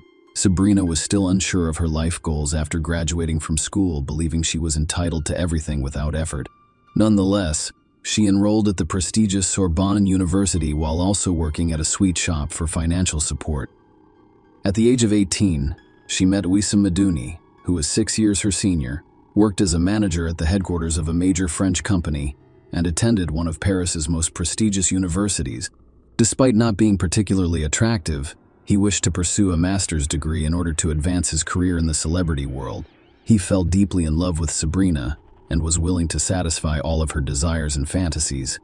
Sabrina found Madouni appealing, seeing him as someone she could manipulate as well as a ticket to a wealthy life. He was ambitious, capable of great professional success, and eager to pamper and spoil her. The couple started dating in 2000 and decided to live together after a few months. Sabrina quickly revealed her true nature, attempting to control Madouni in every way. If her demands were not met, she resorted to tantrums, threats, and even physical violence. Furthermore, she soon began openly cheating on Madouni, with no attempt to hide or justify her actions. She could have flings with anyone, from a random acquaintance to Madouni's best friend or colleague. Despite numerous attempts to end the relationship and leave her, Madouni always returned, unable to let go of his deep love for Sabrina. Madouni received his master's degree and a significant promotion in 2001, and he began earning a substantial income, which he lavished on Sabrina's expensive clothing and entertainment. Its family owned several properties in Paris, and he managed them, giving Sabrina all of the rental income. Madouni, who also had Franco-Algerian roots, saw Sabrina as a kindred spirit. According to some reports, the couple married in a special Muslim ceremony in the fall of 2001, as evidenced by a certificate issued by a mosque in Argentina. However, the religious ceremony was insufficient to establish the union as official and legal. The couple had a son, whose paternity Madouni officially acknowledged. However, years later, a Frenchman named Anthony Francois claimed to be the child's father, and a witness in Quitter's trial described her as volatile, unpredictable, promiscuous, and manipulative during her relocation to London. The global financial crisis hit hard in 2008, causing the company where Wissam Madouni worked to go bankrupt, costing him his high-paying job. Around this time, Sabrina Quitter developed a strong desire to move to London. She made the decision without consulting her partner, leaving her with few options and hoping for a new career in one of the world's major financial hubs. Madouni followed her to London, where he found employment in a major English bank. However, Sabrina has struggled to establish herself in the fashion industry. Her ambitions to be a designer, model, or makeup artist were stifled by a lack of skills, experience, and formal education in these areas. Consequently, she had to lower her expectations. She worked in a variety of positions over the years, including nanny in a call center, cafe, and even network marketing. Sabrina Quitter's search for love took an unexpected turn when she rekindled her teenage passion for music, adding the titles of musician and composer to her resume. Despite her enthusiasm, Sabrina struggled to secure professional opportunities in the music industry. She attended a number of auditions and social events in the hopes of making valuable connections. Sabrina was fortunate to meet Mark Walton, a well-known musician, songwriter, and one of the founding members of the popular Irish boy band Boyzone. After leaving the group, Mark went on to become a successful producer and music mogul, working with Jennifer Lopez, Jessica Simpson, and Lady Gaga. By 2016, his net worth had surpassed $1 billion. Mark was exactly the type of person Sabrina had hoped to meet on her way to a life of fame and luxury. She impressed Mark with her beauty and charisma. He was captivated by her and openly admitted to falling in love at first sight, unable to think of anyone but the beautiful woman.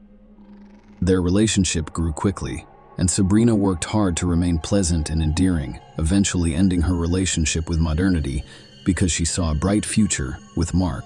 His previous relationship and child did not deter her. Within weeks, the lovers had moved in together to a luxurious home in an affluent area of London. Mark covered all of Sabrina's expenses, including the rent for the lavish house she chose for several months, in order to bring and live the opulent life she had long desired, which included socializing with celebrities, attending elite events, wearing couture clothing, and even appearing in glossy magazines. Sabrina found it difficult to manage Mark because she was afraid of losing him. She couldn't control her nature for long, and soon began to be jealous of every woman around Mark. Sabrina's demands grew over time, requiring more gifts and luxury. Mark spoiled her with designer clothes, jewelry, and trips to upscale restaurants and clubs. But it wasn't enough for her. The couple's home had a high turnover of staff and nannies, as Sabrina's paranoia led her to believe they were either stealing or trying to seduce Mark. Her irrational behavior eventually. Mark was driven to his breaking point. In 2011, he ended the relationship and moved to California, leaving Sabrina with nothing. Losing Mark also meant losing the luxurious lifestyle she had enjoyed. Sabrina began conducting interviews, accusing Mark of cruelty, violence, and substance abuse. She called him crying, begged him to return, and even threatened to commit suicide. But none of these tactics brought him back. Who is the father of the second child? After realizing she had lost Mark Walton, Sabrina Queter contacted her ex-partner, Wissem Madouni, who was a successful bank executive, and immediately forgave and accepted her back, despite still having feelings for her. They resumed living together. Sabrina discovered she was pregnant shortly after her reunion with Madouni. She quickly notified Walton, who, through his lawyers, expressed a willingness to provide for the child and Sabrina by offering a monthly allowance. However, Walton insisted on a paternity test after delivery to confirm his fatherhood. Sabrina's refusal to take the test, which could have resulted in substantial regular payments, indicated her uncertainty about the child's paternity. Instead of agreeing to the test, she demanded that Walton double the proposed allowance. After his refusal, she declared war on the musician. Sabrina took to social media to spread false claims that Walton was obsessed with her, insanely jealous of modernity, and physically threatening them. She accused Walton of breaking into their home, assaulting Madouni, frightening the children, and sexually assaulting her in an unnatural manner.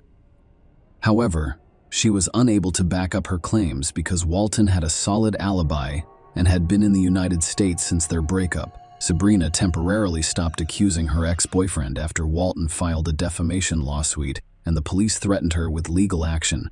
She settled in Wimbledon, southwest London, with Madouni and their 2 children, leading a seemingly peaceful existence as the conflict appeared to be resolved. Sabrina Queter, a French nanny who was used to handling household chores but found it difficult to manage 2 children, decided to hire a nanny who could also help with housework. She advertised a job online and conducted interviews in person.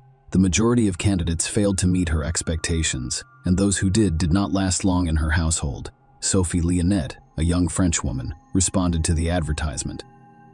At the time, Sophie, 19, was in her provincial hometown in France, so the interview was done via video call. This modest, unassuming provincial agreed to all terms including childcare, housework, and cooking, in exchange for a symbolic weekly salary of £50, which included full board and lodging with the employer. Sophie was born on January 7, 1996, in the small town of Troyes, near Alex, and her parents, Catherine and Patrick Leonette, were simple workers with a modest, if not poor, lifestyle. Sophia graduated from school with a diploma in childcare but did not want to work in her province, preferring to relocate to a larger city, known for being shy, quiet, and unassuming in appearance. but extremely kind and open-hearted. Sophie was loved by those who knew her despite her poor vision. She wore glasses, which she was slightly self-conscious about, and their conversation made her realize that Sophie, the plain Gain, would be an ideal target for her manipulations. Furthermore, Sophie was eager to gain experience and good references, so she was willing to work for the minimum wage. Sophie thought Sabrina seemed like a serious and reliable employer, which she told her parents before leaving for London. Kind employers rose to a sophisticated status. Initially, Sophie Leonette seemed to be doing well, believing that working for the Tweeters would be a great way to start her nanny career. She quickly bonded with the children, completed household chores as required by her contract, and had enough time and resources to improve her English and explore city attractions. This peaceful period lasted several months, and everything seemed fine. Maduni lost his job, and the family's only reliable source of income became Walton's monthly child support payments. To bring it back, Walton was asked to pay more money, which prompted him to request a DNA test to confirm his paternity. The family faced serious financial difficulties, including high rent and basic living expenses. Of Sabrina, unwilling to cut back on her luxuries and desperate to maintain her socialite lifestyle, she became irritable and aggressive, frequently venting her frustration on the young nanny. The couple tried to start a bakery with their last funds, but it failed. Sabrina then turned to Walton and asked for a large sum of money to start a clothing line, only to be met with a categorical refusal, resulting in tears and complaints about poverty. Sabrina frequently complained to Lynette about her ex-lover, and the nanny attempted to console her employer. What happens next varies according to the source. According to one version, who either devised a scheme to use Sophie as a weapon to blackmail Walton. She intended to portray Sophie as Walton's, an accomplice and lover who was allegedly planted in their home to disrupt their lives and endanger the children. Sabrina claimed that the provincial fool was in love with Walton and used her as a tool for vengeance. She believed that recording and presenting the nanny's confessions to the police would be sufficient evidence to seek restitution from Walton for his heinous act. Sophie refused to make false statements on camera. Another version, as argued by Quitter's lawyers in court, suggested that Sabrina believed in her conspiracy theory because of her mental illness and saw Sophie as an enemy and a threat to her family. She allegedly did not force the nanny to give false testimony, but she truly believed Sophie was Walton's accomplice who infiltrated their home to harm them. Regardless of the truth, Sophie's life quickly devolved into a living nightmare, a torture chamber in the basement of a wealthy home. Sophie Leonette, a young French woman, was initially burdened with extra work that did not correspond to an increase in her meager salary. Eventually, she was engrossed in endless chores from dawn to late night, with no personal time and effectively imprisoned within the house walls. Sophie's pay was soon halted entirely, preventing her from fleeing or returning to France. Her employers seized her passport, making her a captive. Her interactions with family were strictly monitored.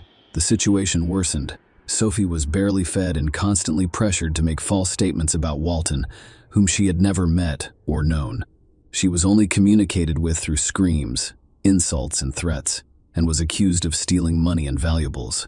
She was threatened with imprisonment if she didn't comply with their demands regarding the musician. When screaming and blackmail became ineffective, the Sabrina Coiters used more brutal and sophisticated methods. Sophie was effectively relocated to a cold basement where she spent all of her time when not working, eating scantily once or twice a day and becoming emaciated and weak. However, the cold and hunger were not her worst experiences. Physical abuse became the most traumatic stage.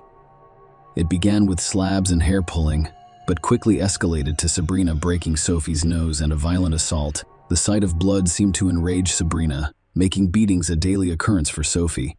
Every day brought new methods of cruelty intended to cause unbearable pain and suffering. The basement of this wealthy house in an affluent London neighborhood became a true torture chamber for the lioness, with no hope of rescue. In late summer 2017, Sabrina Queter brought the unfortunate Sophie Lioness to a police station, claiming Sophie was ready to testify against Mark Walton, with whom she allegedly had a romantic and criminal relationship, and who had allegedly sent her to their house to abuse the children. However, Sophie remained silent and refused to say what Sabrina demanded, so the police decided to speak with her privately and take her to a separate room. Sabrina was furious. fearing Sophie would reveal the horrors taking place in their home and implicate her and her husband. Sophie mysteriously chose not to reveal anything or seek help. The police's reaction was also peculiar. Despite seeing a malnourished, scared, and weakened young woman, they did not contact a doctor or psychologist to ensure her health and safety. At that point, the 21-year-old man weighed less than 40 kilograms, had lost some of her hair, was missing a front tooth, and was limping noticeably. Despite this, the officers remain unconcerned and simply allow everyone to leave. A disturbing phone call and a funeral pyre. Sophie Lionette sobbed as she made her final call to her mother in mid-September. Sophie told her mother that she wanted to return home but didn't have any money. Catherine, without going into detail, simply told her daughter that she would buy her a ticket and that she should pack her bags immediately. This was the last time she heard Sophie's voice. A few days later, on September 20, 2017, in the evening, the Cougars' neighbors called the police. They were alarmed by a fire in the yard, not so much by the fire itself as by the nauseating, sweetly greasy odor it emitted. A neighbor reported that it smelled like burning flesh and hair, as well as something identifiable, and that the 6 smoke clouds that stretched half a block immediately impregnated clothes and skin with a stench. Firefighters and a police car arrived on the scene. The house owners, who appeared calm and unaware of the reason for the emergency services visit, met them after extinguishing the fire. What appeared to be a charred human hand was discovered among the ashes. The couple was immediately apprehended, and severely burned human remains were recovered from the fire. The deceased's gender and age were indeterminable, but the body was quickly identified as Sophie Lionette, as evidenced by the melted metal frame of the glasses embedded in the skull, which Sophie always wore. The cause of Sophie Lionette's death was difficult to determine because her body had been almost completely burned. Forensic experts discovered multiple rib fractures, jaw cracks, and evidence of blunt force trauma on her skull and limbs, indicating that she sustained these injuries while alive. In addition, she had several missing teeth and a severely damaged nose. Sophie had suffered prolonged and brutal beatings, resulting in broken bones and knocked-out teeth. However, the extent of the fire damage made it impossible to assess the state of her internal organs and identify any penetrating wounds. The discovery of horrific video recordings in the house depicting Sophie being tortured and coerced into confessing collusion with Walton and intent to harm the children exposed her captor's true sadistic nature. Sophie was brutally beaten with an iron cord, a golf club, and even electric shocks.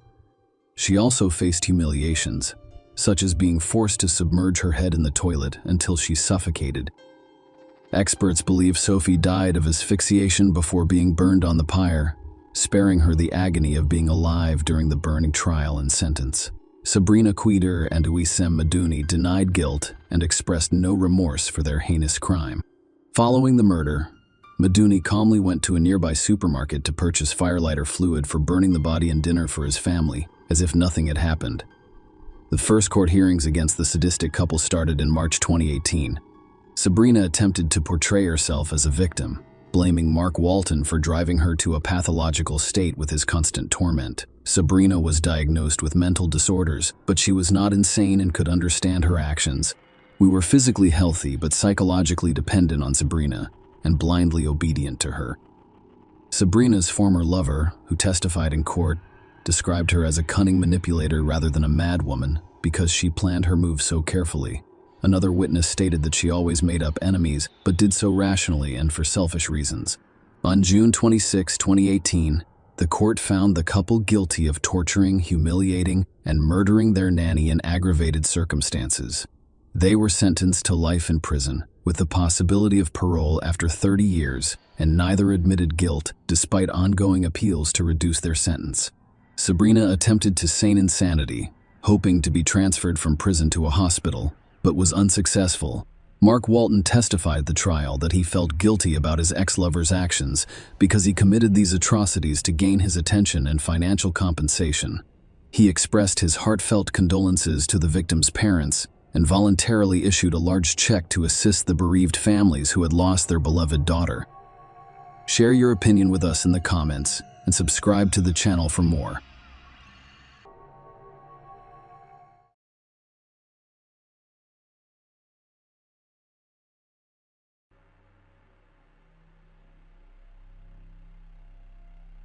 Where is the line that cannot be crossed again?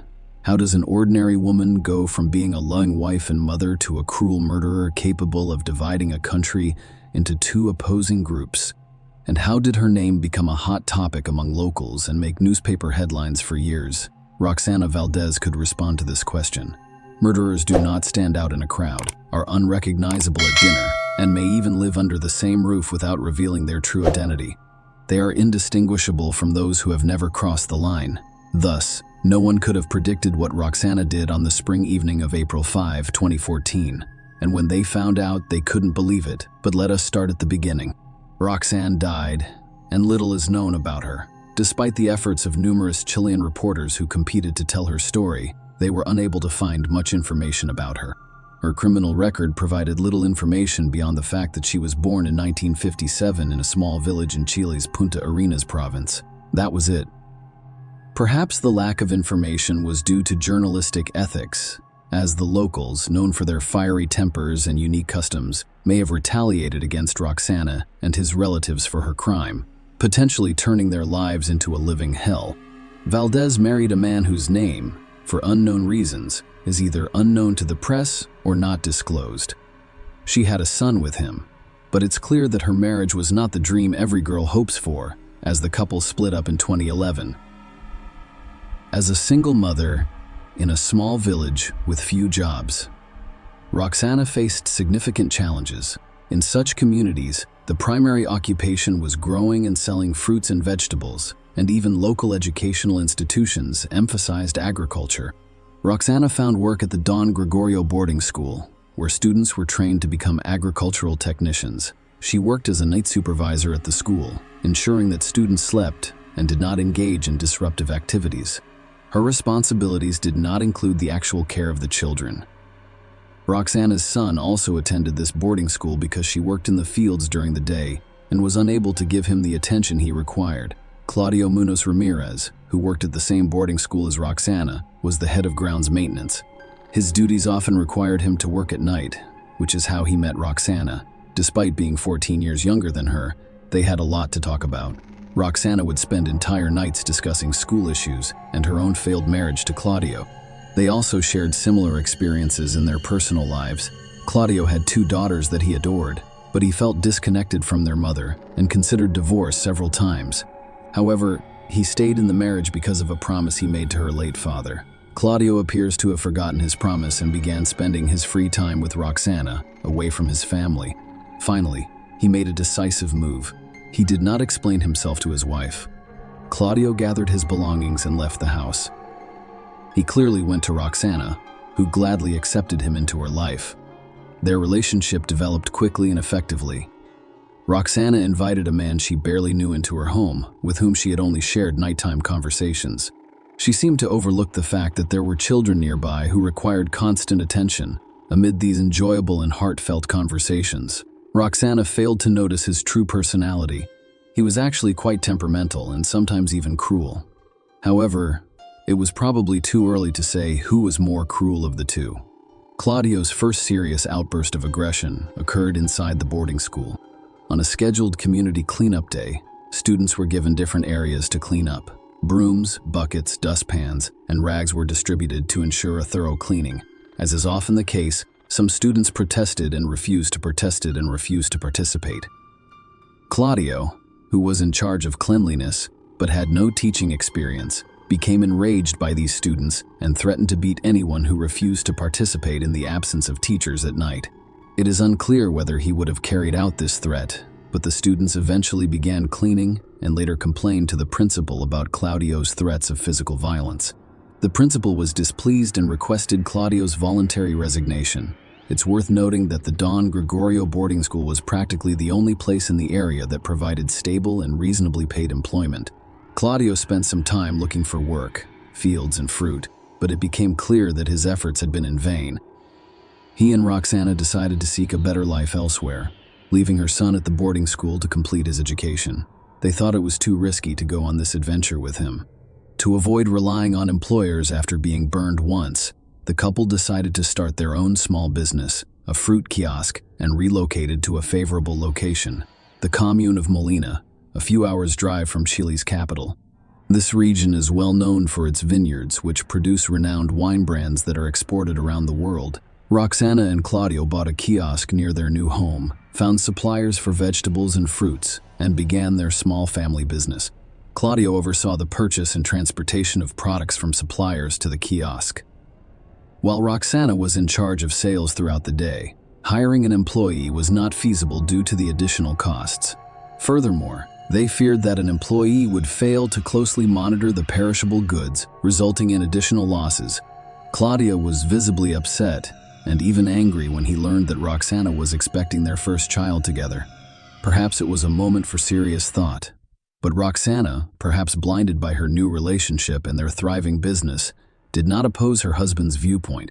She agreed that once the child was born, they would quickly turn it over to her relatives for upbringing. Unfortunately, there was no child to give away. Claudio's behavior has dramatically changed since then. He frequently yelled at his wife and occasionally resorted to physical violence.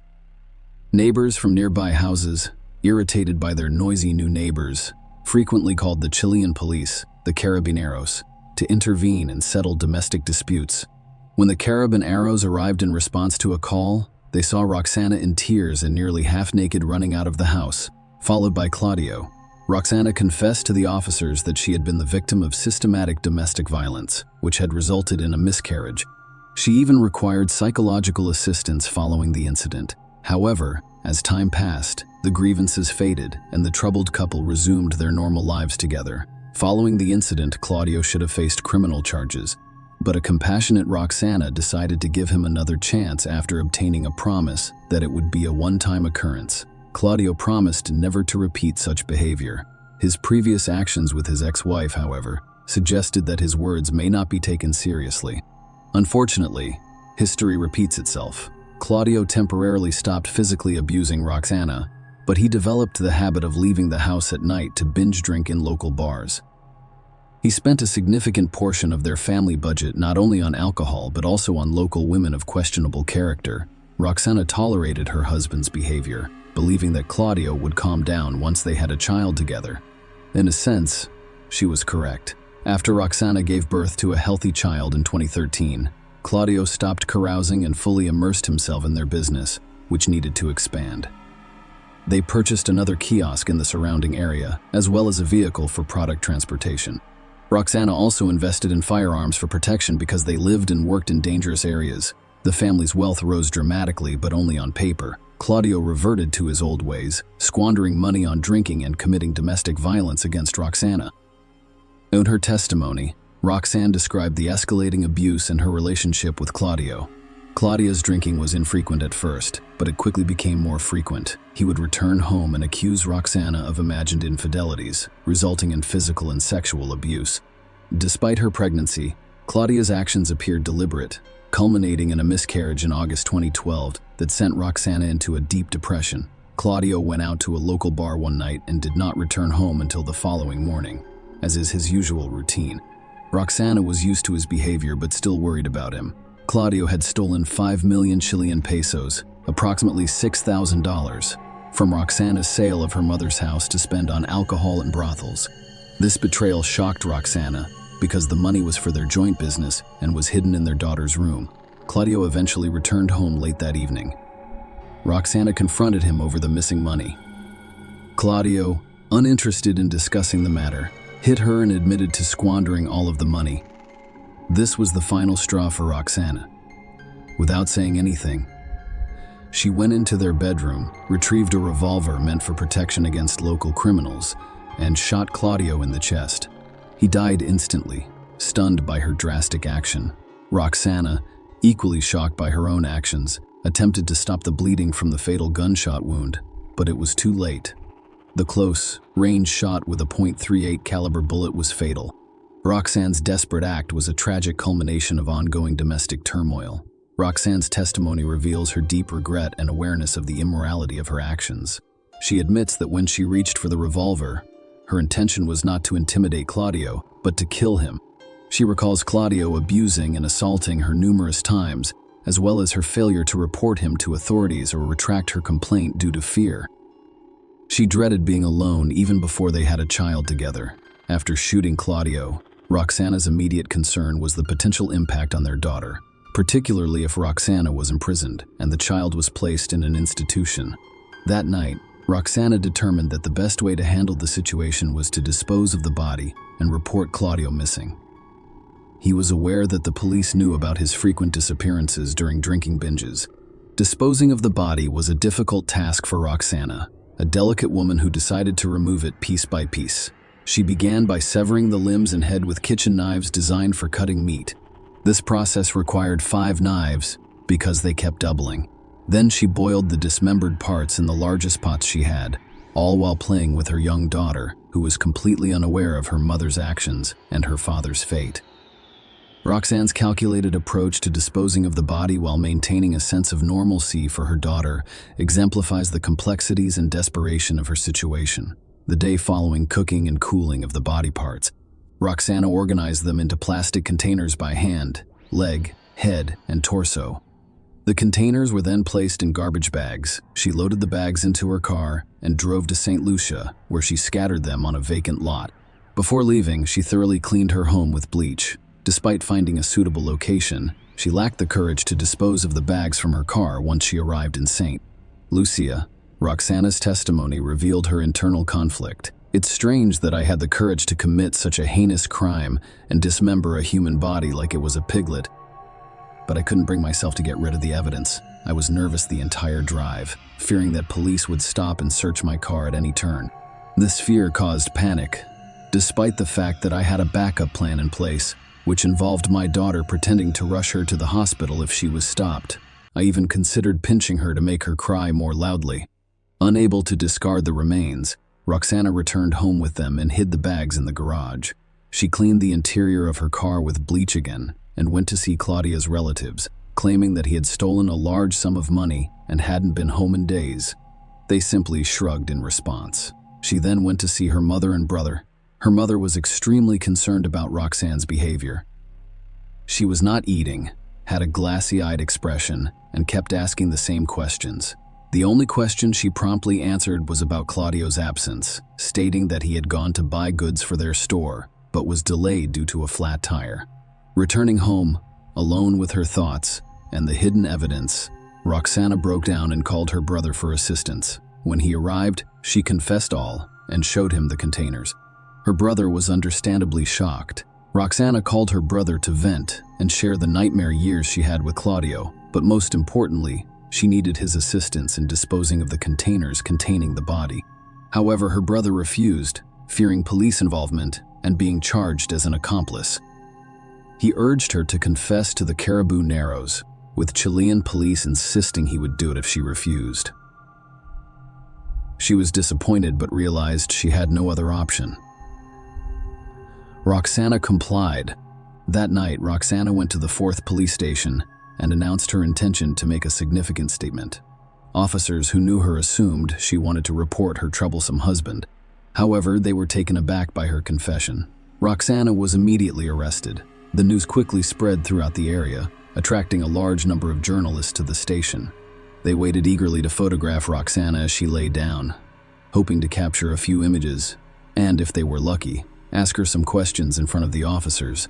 As the journalists waited, Roxana was eventually brought out handcuffed and in distress. She stated, "I'm afraid he'll kill me one day," before being led into a police car.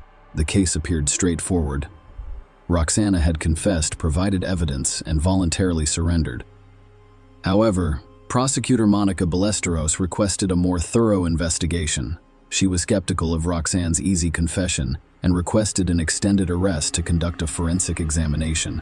Ballesteros wants to prove that Claudio was still alive during the dismemberment, which would significantly increase Roxana's sentence. The judge authorized a 60-day detention for further investigation. Meanwhile, Roxana's attorney, Carolina Gutierrez, claimed that Roxana acted out of extreme emotional distress, which was likely exacerbated by postpartum depression and chronic domestic abuse. She highlighted Roxana's cooperation and voluntary confession as mitigating factors. However, the prosecution's theory that Claudio was alive during dismemberment crumbled when forensic results revealed that Claudio died from a gunshot wound to the chest. The bullet from the .38 caliber revolver ruptured the heart and damaged vital organs, disproving the prosecution's initial hypothesis. Given the developments, the aggravating circumstances were dismissed. Another lawyer, Juan Pablo Cardenas, who sought to make a name for himself in this high-profile case, stated that the firearm used in the murder was legally registered. He also mentioned that Roxanne's first report of domestic violence to the police was filed only 20 days after the couple began living together. Following a medical examination, psychologist Rodrigo Valenzuela presented documents to the court indicating that Roxana was severely mentally unstable at the time of the crime. This meant she wasn't fully aware of her actions, and her emotional instability was linked to the deaths of two children, one in August 2012 and the other only 3 weeks before the crime.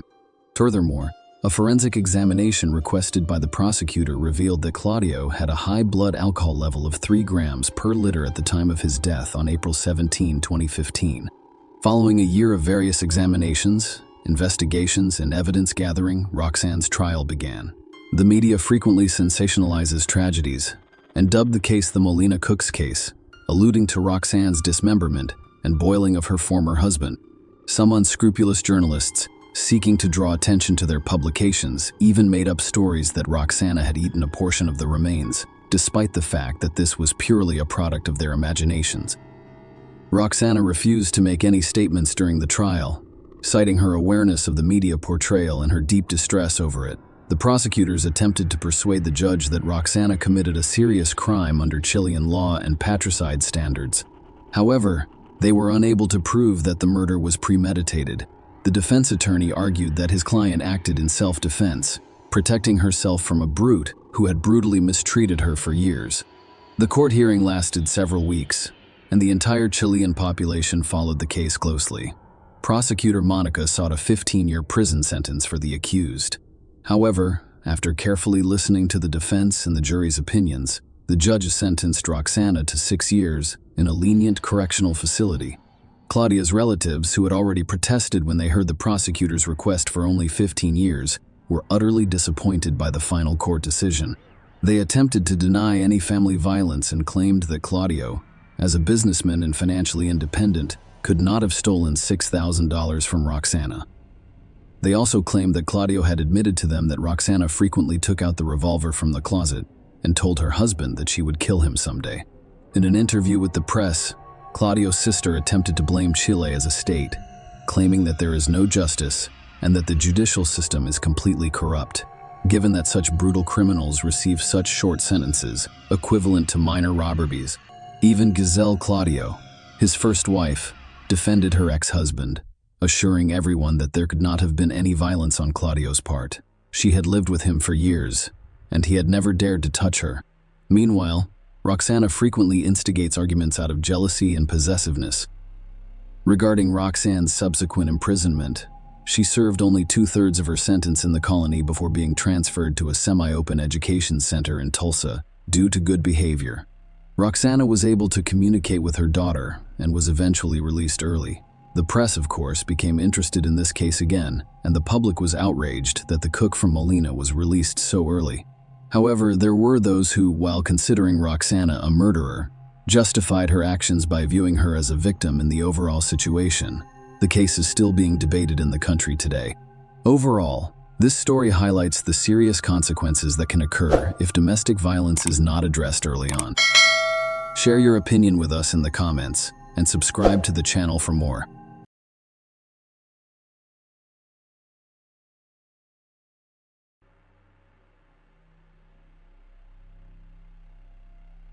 The Irene Cortez case, a tragic accident or a planned murder of a mother of many.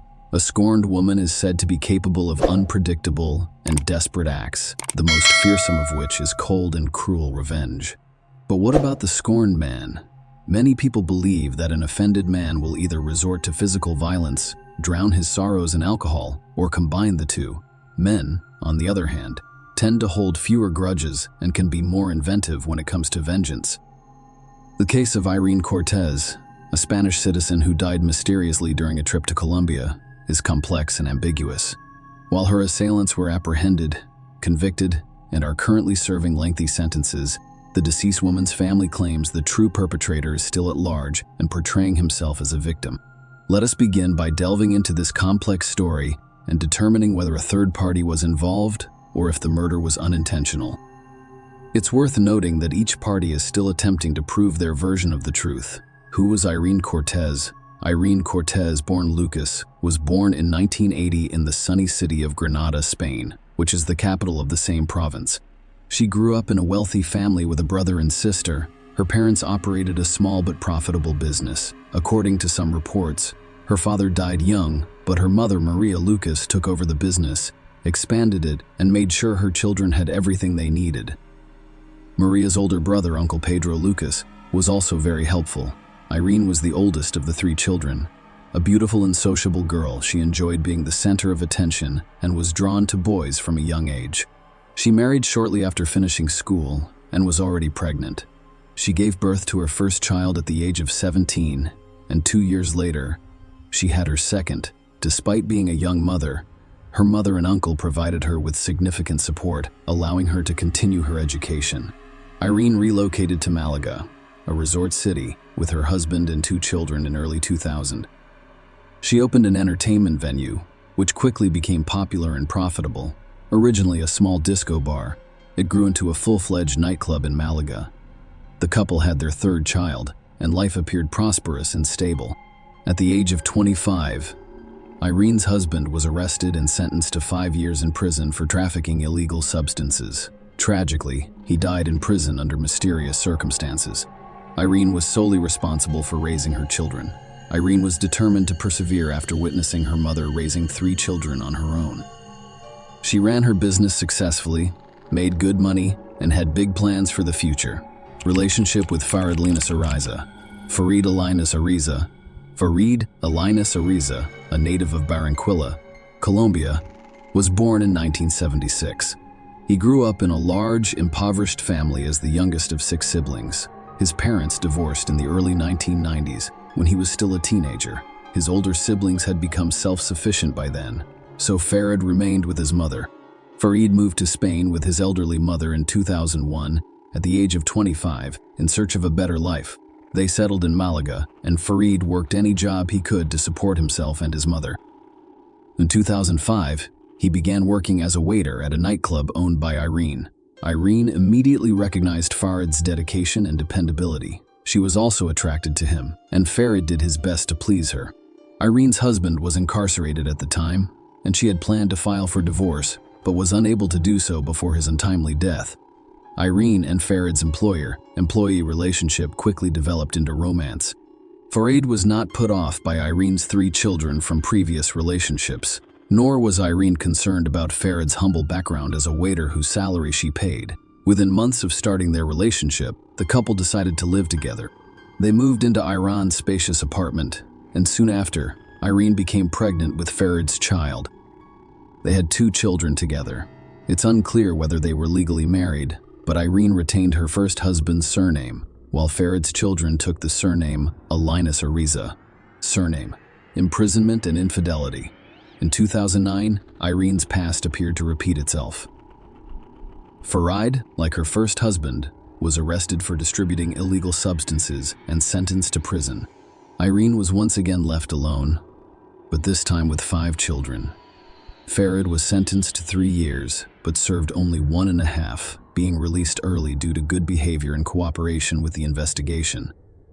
However, shortly after Farid's imprisonment, Irene found solace in the arms of another man and lived with him for 1.5 years. Farid learned of her infidelity only after he was released. Understandably enraged, he threatened Irene and her lover and nearly assaulted the man, narrowly avoiding another legal scuffle. They eventually reached a peaceful resolution to the situation. Farid forgave Irene for the sake of their children, and they resumed their relationship as if the imprisonment and infidelity had never happened. Irene's relatives were always skeptical of Farid. Her mother and uncle disapproved of their relationship, believing Farid was only interested in Irene's money. Furthermore, Irene's older children from her first marriage rejected Farid, whereas the youngest, whom Farid had raised since the child was 2, saw him as a father figure.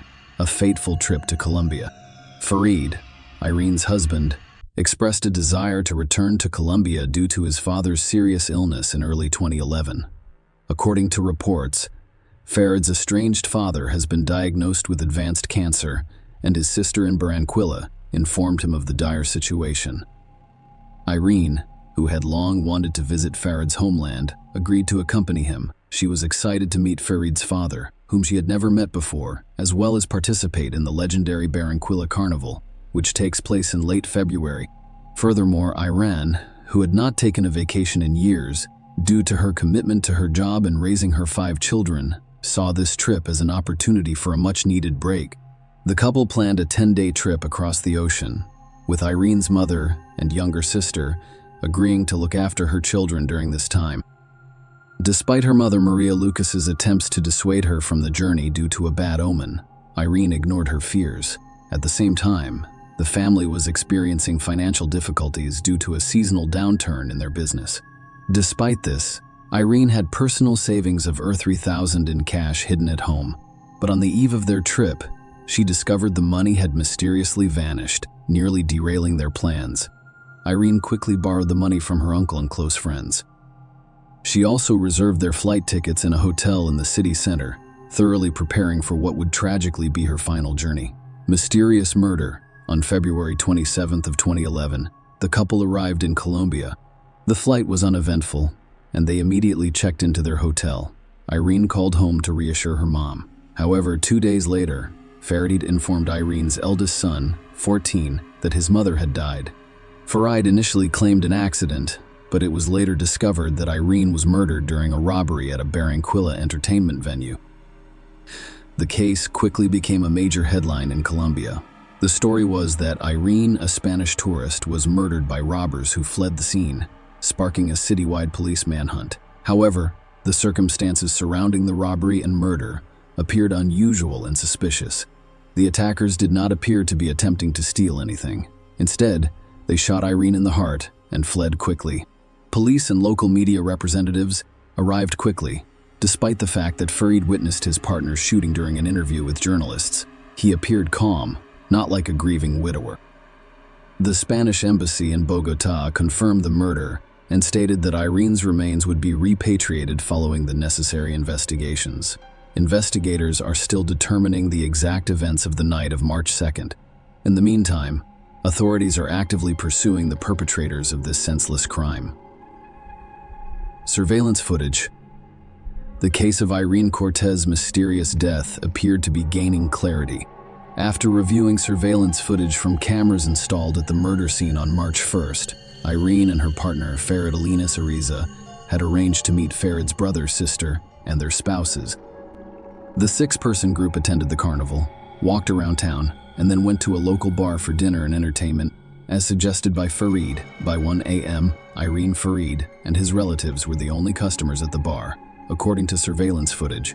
Around 2 a.m., 2 young men sitting away from the crowd entered the bar. They didn't order anything and didn't appear to be comfortable, which drew the bar manager's attention due to their suspicious behavior. Furthermore, their young appearance prompted the manager to inquire as to their legal age. The young men refused to show their IDs, and when asked to leave, one of them pulled out a gun and pointed it at the manager. His accomplice produced a knife, but quickly retreated out of the camera's view. The armed assailant pushed the manager aside and approached Irene's table, announcing the robbery and demanding mobile phones and cash. His knife-wielding partner reappeared, presumably to collect valuables, while the gunman continued to threaten the group. However, he did not have the opportunity to act, confronting Irene. The gunman instructed Farid to stand for a pocket search. As Irene reached for her purse, the assailant lunged at her while holding the gun. As he grabbed the purse, he fired a shot that struck Irene directly in the chest. She collapsed on the floor as the assailants fled without taking anything. Farid and his brother pursued them while his sister attempted to stop Irene's bleeding and his brother's wife requested emergency assistance. Unfortunately, the criminals were too quick to apprehend. The men returned to the bar and attempted to help Irene, but it was too late.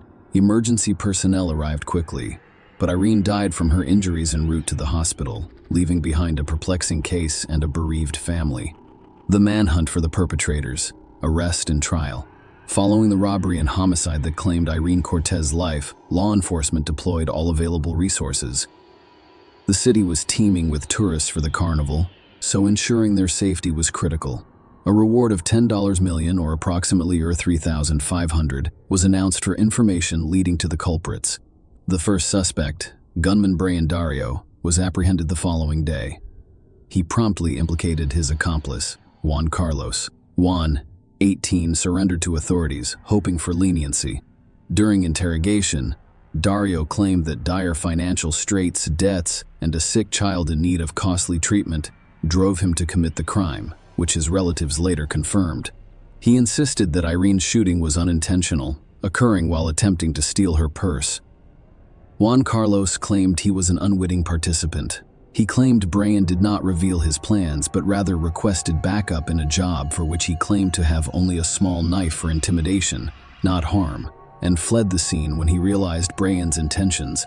However, surveillance footage contradicted his claims, revealing that he returned to Brian with both perpetrators in custody and their confessions. With prison sentences looming, the court found Dario guilty of robbery and homicide in aggravating circumstances and sentenced him to 23 years. Carlos was sentenced to 17 years for complicity in these crimes. Farid is accused, and new details about the crime have emerged. The family of the deceased woman accused Farid of orchestrating his wife's murder from the start of the investigation. Irene's mother and uncle hired a detective to conduct an independent investigation, gathering additional materials and evidence to hold the man accountable and prove his role in the crime. Starting with the previously mentioned disappearance of year 3000 from Cortez's hiding place. According to Maria Lucas, Farid was the only one who knew about the money and could have discreetly taken it. The woman told her daughter about this from the start, but she refused to listen. Now, she believed her son-in-law used the money to pay Dario to murder his wife. Another compelling argument was the man's father's fabricated illness, which he was eager to see. The elderly parent was not diagnosed with cancer, and he appeared to be in good health for his age. Farid made up this story, which served as the main pretext for the trip to Colombia. Furthermore, it was Linus Ariza who initiated the visit to that fateful establishment. Furthermore, he insisted on continuing the feast late into the night, when all of the other visitors had left and their company was alone in the hall. Furthermore, the detective conducted a detailed analysis of the camera recordings, assessing what was going on and drawing his own conclusions. He noticed that the criminals behaved strangely. Juan was obviously terrified, and he most likely had no idea what was happening. While Brian approached, the company approached Farid and raised him without directly threatening him with a gun. It appeared that the men knew each other and acted together. Then Farid moved strangely behind Irene, who was sitting at the table, and reached into her bag for her wallet. The criminal with the gun stared at the man, as if waiting for a signal. It's unclear whether he received any kind of sign when the victim and her husband returned to the camera after the shot. The man chased the killer, but the expert believes he intentionally let him escape. However, the latter statement may be considered controversial because Brian was armed and Farid could reasonably fear for his life. The man's behavior was also called into question. After his chosen one was declared dead, he willingly gave interviews to the arriving correspondents, discussing the details of what happened while remaining composed and not appearing upset or depressed. Another important question is why, after the tragedy, Linus Ariza called her 14-year-old son rather than Irene's mother, uncle, or any other adult relative. According to Maria Lucas, he intended to personally inflict pain on the teenager, punishing him for failing to recognize the stepfather's authority and treating him disrespectfully. The woman's uncle was the first to give an interview to the press, openly discussing his suspicions and the findings of the investigation. Pedro Lucas was certain that Farid had planned the trip in advance, effectively luring Efrain into a trap. The money stolen from her was used to pay for the services of a hired killer, and after her death, he intended to establish guardianship over the children and take over his wife's business. Farid's mother did not stand silently by as her son was accused of a heinous crime. Instead, she openly defended her son. The woman claimed that her offspring adored Irene and her children and would never harm them. However, the parent inadvertently said that the chosen one did not have to cheat on Farid, which greatly offended his pride. In addition, an unpleasant detail emerged about Linus Ariza leaving Spain on fake documents because he was not permitted to leave the country after being released from prison on parole. The man denied this information, claiming that he left legally and Irene served as his guarantor. Funeral without the widower.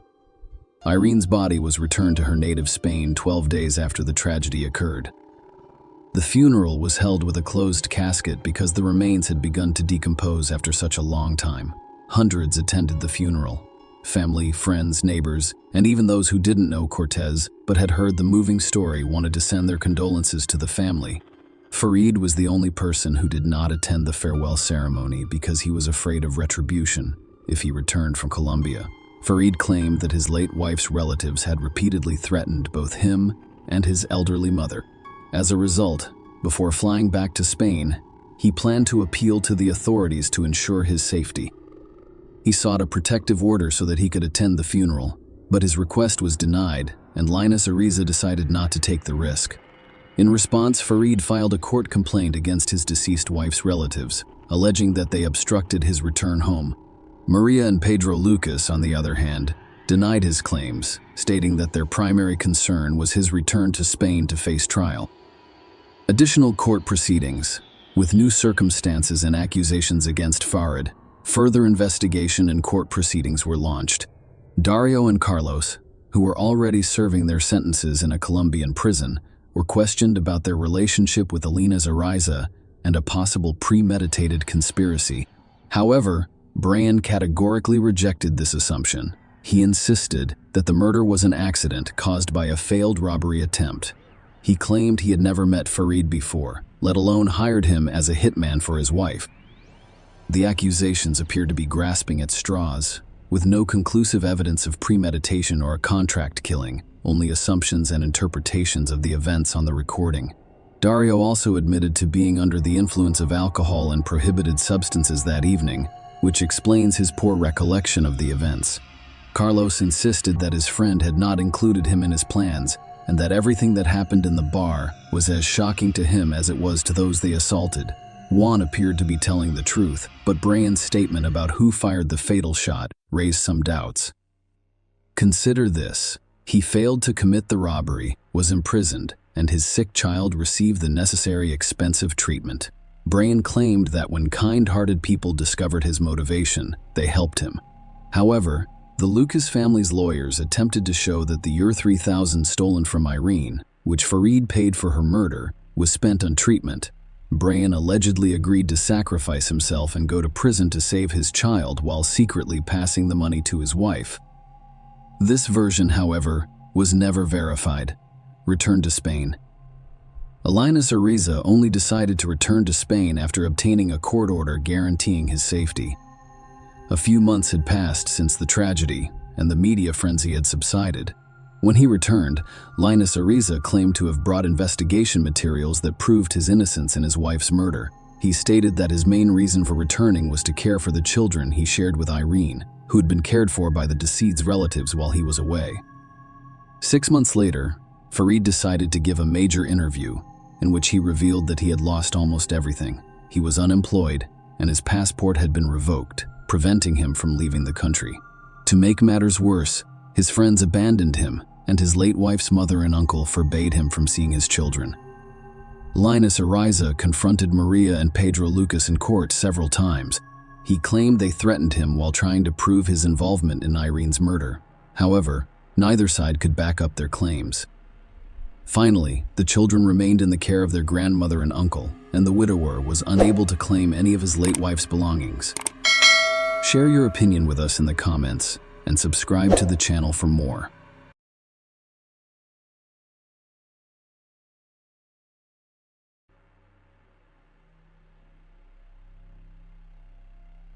On a fateful November morning, a chilling and mysterious crime took place in the quiet suburbs.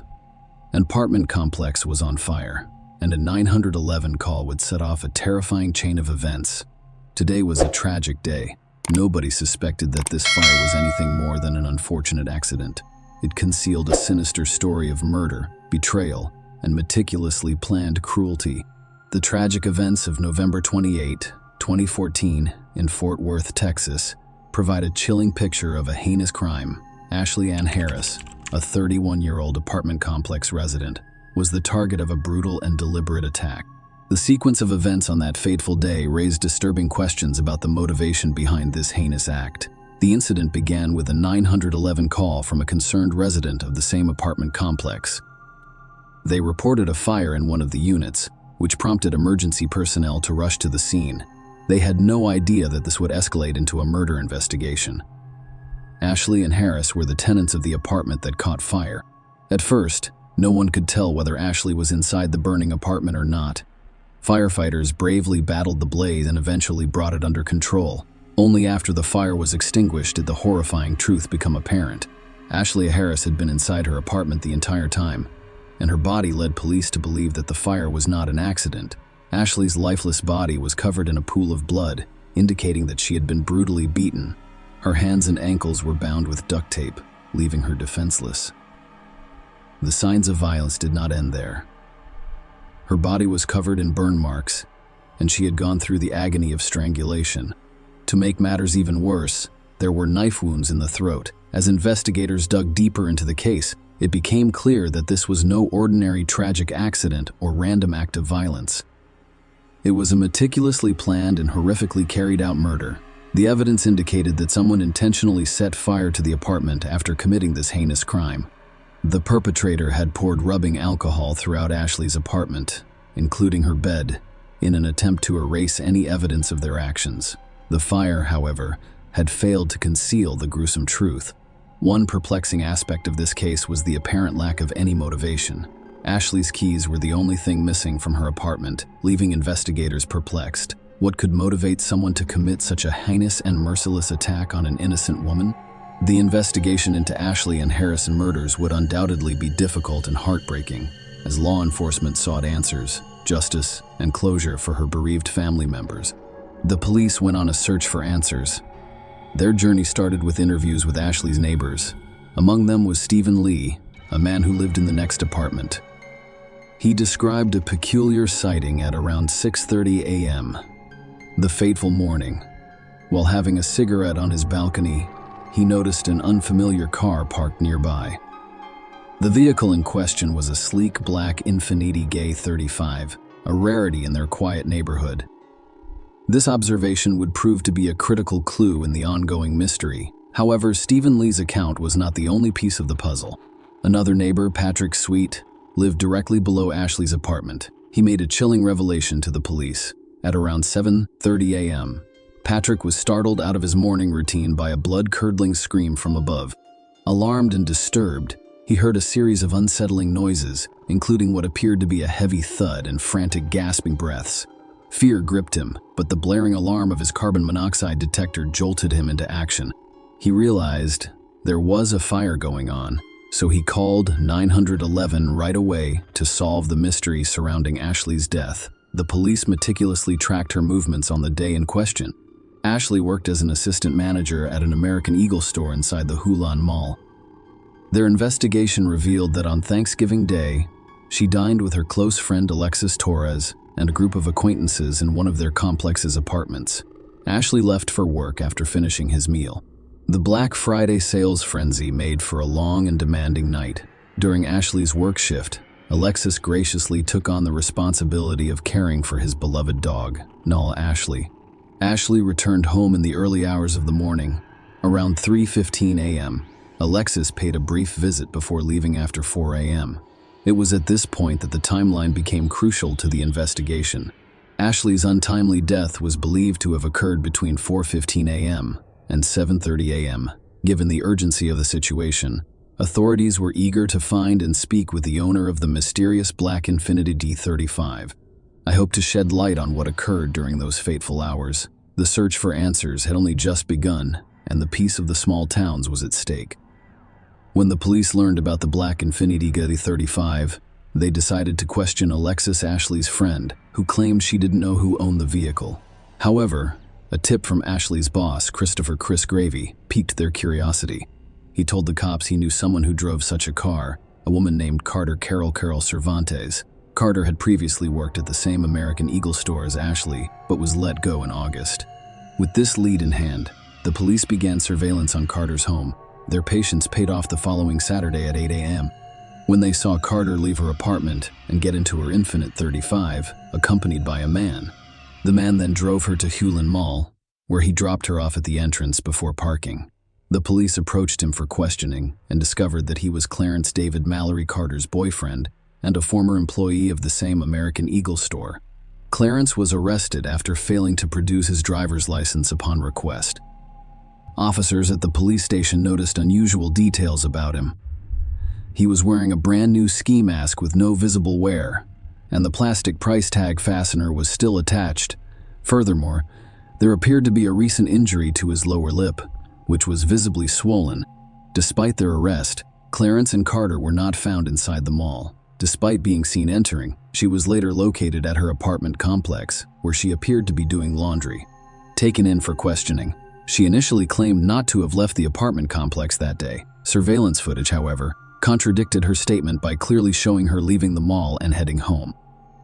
The police suspected that she had seen them talking to Clarence in the mall parking lot and then decided to walk the 2 miles home. Notably, they found superficial scratches on her arms. As the pieces of this puzzling story fell into place, the police faced the daunting task of determining whether Carter and Clarence were involved in Ashley's tragic death. And if so, determining the motive for the tragic events that had occurred. The ongoing investigation into Ashley's tragic death took a chilling turn as new evidence surfaced, painting a disturbing picture of the events leading up to the crime. The discovery of Ashley's missing keys was a watershed moment in the investigation, as it was revealed that these keys also provided access to the American Eagle store where she worked. This revelation led the police to believe that Carter and Clarence had planned to kill Ashley because they knew her keys could open the store's safe. Their sinister plan appeared to involve stealing tens or thousands of dollars, most likely from Black Friday sales. On a fateful Saturday morning, they carried out their plan with Ashley's keys. However, when they arrived at the store, they discovered an unexpected obstacle. The locks had already been changed. The wording of the robbery attempt, as well as the search of Carter and Clarence's apartment, turned up additional incriminating evidence. They discovered a plastic tub filled with bungee cords and a rope. A kitchen drawer contained a lock, a TASR box, and discarded duct tape strands. They also discovered a damaged deadbolt lock on other locks, which appeared to have been used for practice. Each is labeled as a lock-picking practice lock with the black Infinity D35. A vehicle central to the investigation also harbored sinister secrets. Inside the car, police discovered a plastic bag hidden within a black trash bag, as well as a sharpening stone, most likely used for a knife, a 9mm cartridge, a cell phone, a walkie-talkie, and a buck knife with a sheath. Notably, they discovered a toboggan with a hole cut in it, an unopened tarp, and a kitchen knife. Perhaps most concerning was the discovery of a loaded Glock 19 with a bullet in the chamber concealed beneath the driver's seat. These compelling pieces of evidence painted a troubling picture of Carter and Clarence's roles in Ashley's murder. Both individuals were charged with capital murder, and the state chose not to pursue the death penalty, instead seeking life imprisonment without the possibility of parole for both defendants. Despite the overwhelming evidence against them, Carter and Clarence maintained their pleas of not guilty, setting the stage for a tense legal battle that would determine their fate. The legal proceedings in the cases of Carter Cervantes and David Mallory were conducted separately, but the prosecution presented a largely consistent narrative for each defendant. However, since Carter's case was heard first, the emphasis was on establishing her as the alleged mastermind behind the crime. In the eyes of the prosecution, Carter and Clarence had multiple reasons for wanting to harm Ashley. For starters, they assumed the pair wanted Ashley's keys, which would grant them access to the store safe and the large sum of money they assumed was inside, especially after the lucrative Black Friday sales. Furthermore, the prosecution claimed that Carter and Clarence sought vengeance on Ashley. They blamed her for their job terminations, adding to the personal animosity in the situation.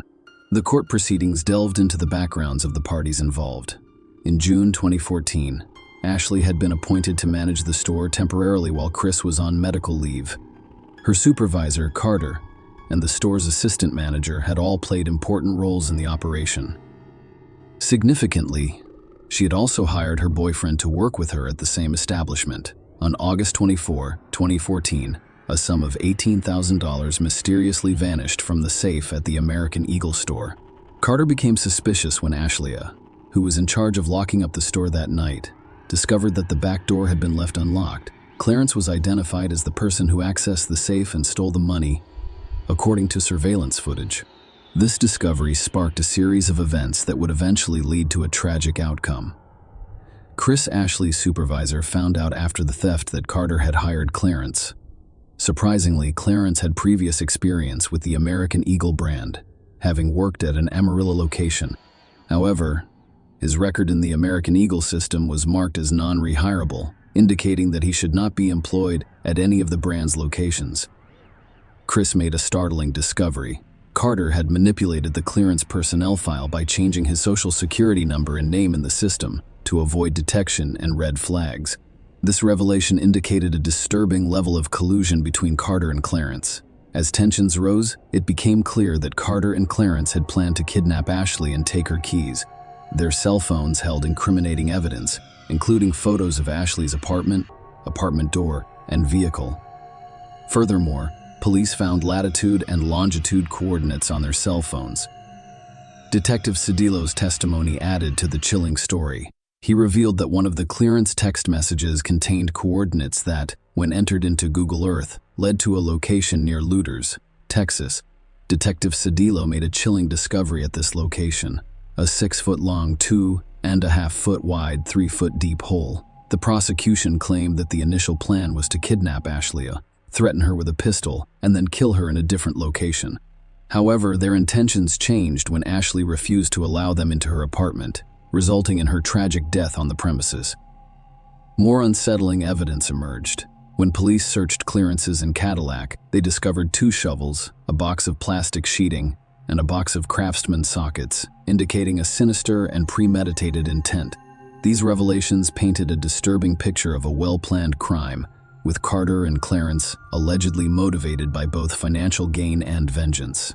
The prosecution called witnesses to shed more light on the tragic events leading up to Ashley's death. One such witness was Jeff Kaiser, Ashley's close neighbor and friend.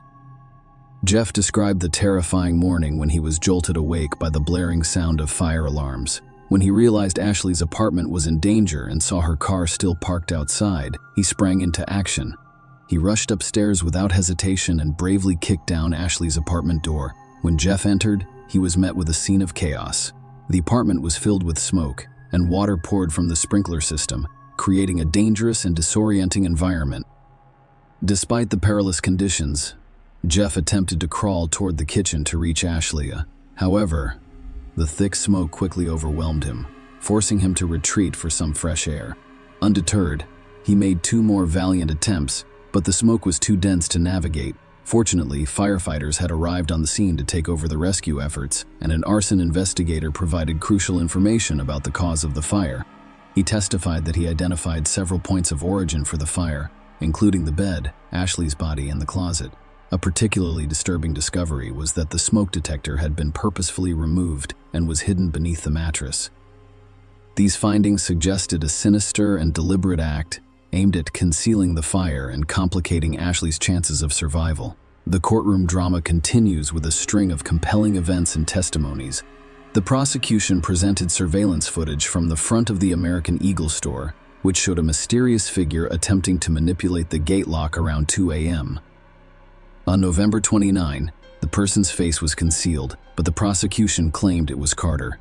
It was clear they were attempting to unlock and raise the gate, but their efforts were futile because the locks had been changed. This suggested that Carter's intentions were related to the store or the crime. The court heard that Carter and Clarence returned to the mall at 8 a.m. On the same day, they were unknowingly under police surveillance. This raised questions about their actions and intentions, especially given their previous unsuccessful attempt to enter the store. Clarence was arrested in the mall's parking lot and during his interaction with police. He claimed Carter had entered the mall to get some documents. However, when the police searched the mall, Carter was nowhere to be found. She was eventually found at her apartment complex, raising questions about her whereabouts and movements. Dr. Richard Fries, a deputy medical examiner with the Tarrant County Medical Examiner's Office, provided crucial information about Ashley's injuries. The autopsy revealed a harrowing picture of her physical injuries.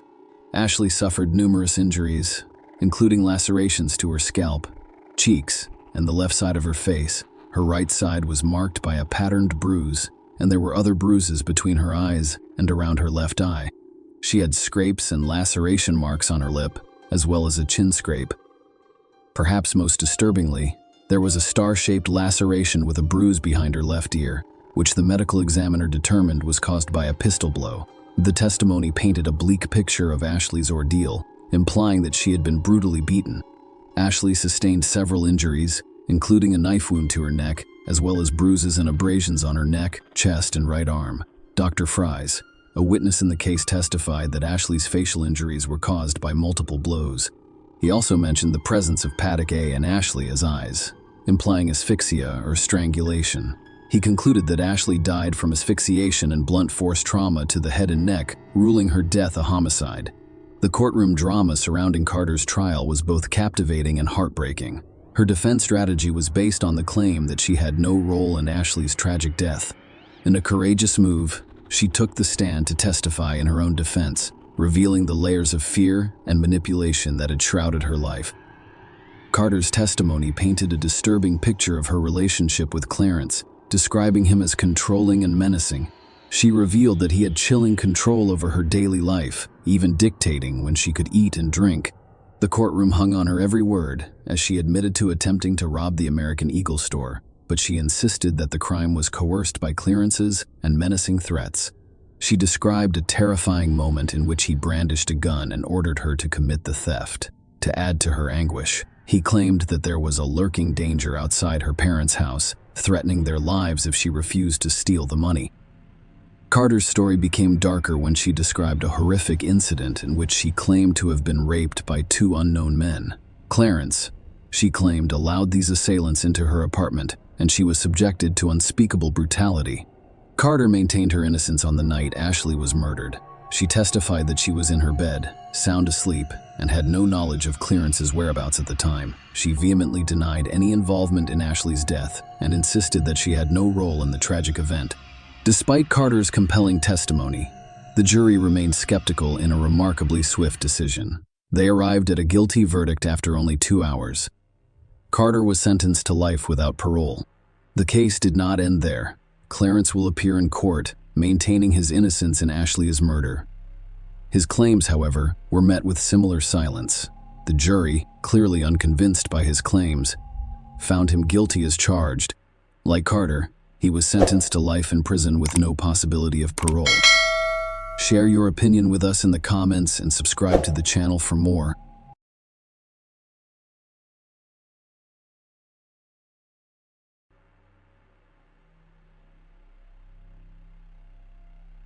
On the fateful day of May 31, 2007, Alan Bailey's heart was filled with unease after seeing his daughter, Kate Beagley, brimming with excitement as she prepared for a night out.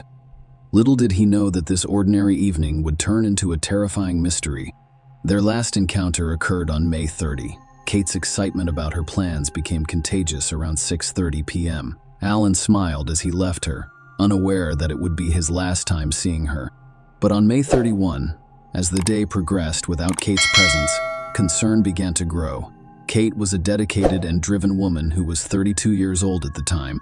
She had a degree in sports administration and had spent a decade climbing the ranks at British Gas, demonstrating her dedication and ambition. Her strong work ethic and vibrant personality made her a popular figure at her workplace. What set Kate apart was her unwavering bond with her loved ones. She was the type of person who stayed in touch, providing a reassuring presence in the lives of her friends and family. When she did not show up for appointments or work on May 31, her father became concerned. Alan felt uneasy about his daughter's character. It had been less than 24 hours since they had last seen each other, but something felt off. Kate's absence was out of character, and the silence in her Walton-on-Thames apartment spoke louder than words. Unable to ignore his instincts, Alan took the step that no parent wants to take. He reported his daughter missing to the authorities, setting off a chain of events that would eventually solve the mystery surrounding Kate's sudden disappearance. The story takes a chilling turn when Kate's friends reveal crucial information to the police. They told the police that on that fateful night of May 30, she agreed to a first date with a man she had met a few weeks before. This man was Carl Taylor, a 27-year-old fitness trainer. Carl's paths crossed in central London on May 18.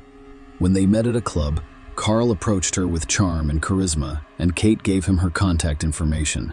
In the days that followed, they exchanged text messages and eventually agreed on a date of May 30. Kate was open with her friends about her plans, including her upcoming date with Carl. They were going to meet at the Roebuck Bar, which had a beautiful view of the Thames. The night went as planned, and Kate texted several of her friends throughout their date. But, as the evening progressed, those messages would be her last known communication. After that, silence enveloped her, and her whereabouts remained a haunting mystery. The police naturally questioned Carl Taylor about Kate's disappearance. Initially, he claimed ignorance of her whereabouts or what had happened following their date. However, his account quickly began to shift and fluctuate. He claimed that Kate had dropped him off at Twickenham after their date. However, his story kept changing, and he remained uncooperative, refusing to answer some questions, leading to his arrest on suspicion of kidnapping. As the investigation progressed, Carl Taylor eventually dashed any remaining hope that Kate was still alive. He admitted to a heinous crime, stabbing Kate to death while they were sitting on a bench on Richmond Hill. He then revealed that he had taken her lifeless body to a nature reserve in Hertfordshire, where it was partially concealed near a car park. Following his confession, Carl led the police to the grim location where he had disposed of Kate's and their bodies among the nettles. They discovered a tragic truth. Despite his confessions to police, Carl Taylor shockingly entered a not guilty plea when charged with murder, setting the stage for a tumultuous legal battle and a search for justice in a case. In court, the prosecution presented a compelling case against Carl Taylor, alleging that he went on a date with Kate Beagley with the sinister intent to murder her and steal her car. The narrative presented to the court unfolded as follows. On the night of May 30, their date began as scheduled. They drove to a picture-perfect spot on Richmond Hill with stunning views of the Thames and entered the Roebuck Bar. They went there to buy drinks and spend some time. They then moved outside to a bench, as is customary in the scenic area, where people often gather to admire the breathtaking views. The court heard this while they were inside Roebuck Bar. Kate didn't seem to be interested in Carl. The court heard critical testimony from a woman named Maureen Rong Khan, who was present at the bar that evening. Maureen stated that as soon as they sat down, the girl had her head down, texting on her mobile phone. There was no conversation, only he spoke to her. She continued texting. She was still texting as they left. The prosecution claimed that once they were outside and away from potential witnesses, Carol launched a vicious, frenzied attack on Kate, which resulted in her tragic death. Carl, according to the court, came prepared for this heinous act, having stolen scissors and a carving knife from a friend's house prior to the date. Surprisingly, he had kept the knife hidden up his sleeve while in Kate's company at the bar, an unsettling detail that would later become a critical component of the case. The prosecutor informed the court that Carl gave the police varying accounts of what happened that night. In one of these accounts, Carl admitted to stabbing Kate during an argument and saying the chilling words, "All I want is your car." He then revealed that she pushed me away. She grabbed me, so I stabbed her in the throat. I constantly hurt her neck because she was aiming for my face. The gruesome reality of the situation became clear when the court learned that Kate had 31 stab wounds on her face and neck. Further disturbing revelations gripped the courtroom, as it was revealed that Carl Taylor brutally stabbed Kate to death before placing her lifeless body in the trunk of her own car and driving through London's streets. As he drove, he had a phone conversation with his girlfriend Lauren. Sean Luck. Lauren had no idea where he had been or what had happened. The jury was presented with compelling evidence, including CCTV footage that captured Carl's calculated actions at 12:20 on May 31. The footage showed Carl driving Kate's car into a garage and then refueling the vehicle. Surprisingly, he interacted with other drivers on the forecourt, appearing relaxed and unconcerned. Despite the grisly secret hidden in the car's trunk, Carl removed Kate's clothing and attempted to meticulously wash away any potential DNA traces from her body using bottles of mineral water found in her car. In a chilling display of detachment, he disposed of Kate's lifeless body among the nettles in the woods. Carl returned home and shockingly displayed Kate's stolen car to friends and family, flaunting it.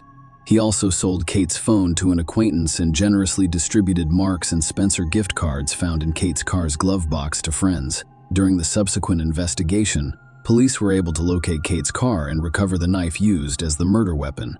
They also recovered Kate's clothing and personal belongings, which added to the evidence of a cold-blooded crime. The courtroom drama surrounding Kate Beagley's tragic death took an unexpected turn when the defense presented a vastly different view of the case. Despite Carl Taylor's conflicting statements to the police, the defense claimed he was not responsible for Kate's death. Instead, they claimed Kate killed herself because of her alleged dark and cold side. In an unexpected twist, Carl testified at the trial that Kate committed suicide by intentionally moving her head onto his knife. He claimed that just before this tragic incident, Kate confided in him about her problems. Carl admitted to bringing the knife that night because he was feeling suicidal.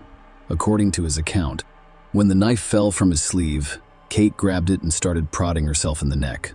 Under cross-examination by the prosecutor, Carl was asked to describe and demonstrate how Kate could have inflicted 31 injuries on herself. He hesitated and declined to give a detailed account, citing emotional distress. However, the judge in the case reminded him of his responsibility as a witness to answer the questions posed. The judge insisted Carl show the jury how Kate met her tragic death, saying, "You are not going to boss us around. You are not there to dictate terms. You are there to show how she lost her life." To demonstrate the events, the prosecutor created a makeshift paper knife about 6 inches long and asked Carl to reenact the scene. Carl cautiously prided himself in the neck with the paper knife, recounting how he had discovered Kate had died. He described breaking down in tears and lying on the grass, staring at the sky. The prosecution argued that Carl's claim that Kate remained standing while inflicting these wounds was implausible. Among the 31 injuries she'd sustained, some had severed her carotid artery and jugular vein, making it extremely unlikely that she would have remained on her feet.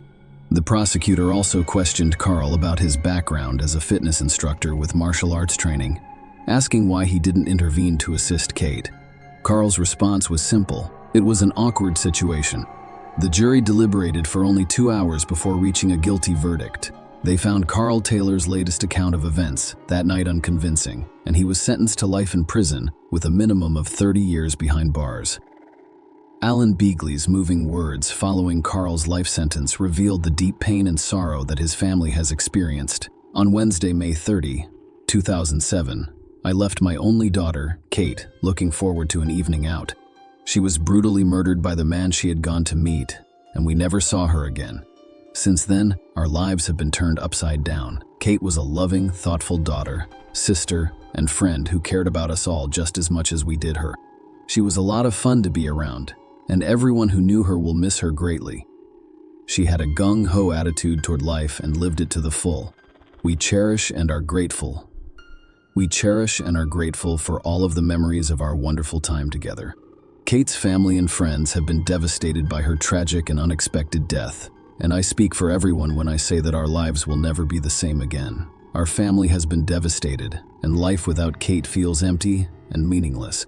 The worst episode of our lives has now been resolved through the judicial system.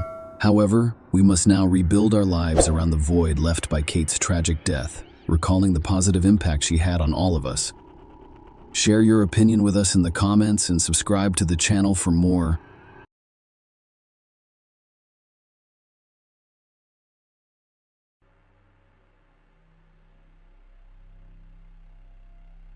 On May 28, 2008, a seemingly ordinary Wednesday, Moira Jones' life took an unexpected and tragic turn. Moira, a vibrant 40-year-old woman, went out on the town that evening with her boyfriend of 4 years, Paul Thompson. Moira chose Glasgow, Scotland, and the United Kingdom as her home. Her flat overlooks a lovely park in Glasgow South. In 2003, she left her previous life in London to work as an executive at Britvic. Glasgow quickly captured her heart, and she formed strong bonds with the city and its residents. Moira's fondness for Glasgow stemmed from the residents' warmth and friendliness, as well as their infectious sense of humor. The city, with its abundance of outdoor opportunities, proved to be an ideal place for someone who cherished the open air, trails, hills, glens, and beaches of Moira, providing her with numerous opportunities to explore and enjoy her love of the outdoors. Moira had intended to stay at Paul's house that fateful evening. She arrived with an overnight bag ready for a shared night. However, their argument changed her mind. Determined to sleep in her own flat, she set out for home, not realizing it would be a journey she would never complete. On the morning of May 29, 2008, a grim discovery was made in Glasgow's Queen's Park. A park ranger discovered a lifeless woman's body concealed behind a privet hedge. The tragic scene was nothing short of terrifying. The woman lay face down in the bushes, her lower body exposed, wearing only a pair of socks. Her jacket and bra had been torn, and her trousers were discarded between her legs. Moira's name and personal information were discovered nearby, leading the police to her apartment. To their dismay, there was no sign of Moira at home. They were concerned that the lifeless body they discovered could be hers. The authorities took immediate action and contacted Moira's parents, Bea, and Hubert Hugh Jones, who lived in Weston, Staffordshire.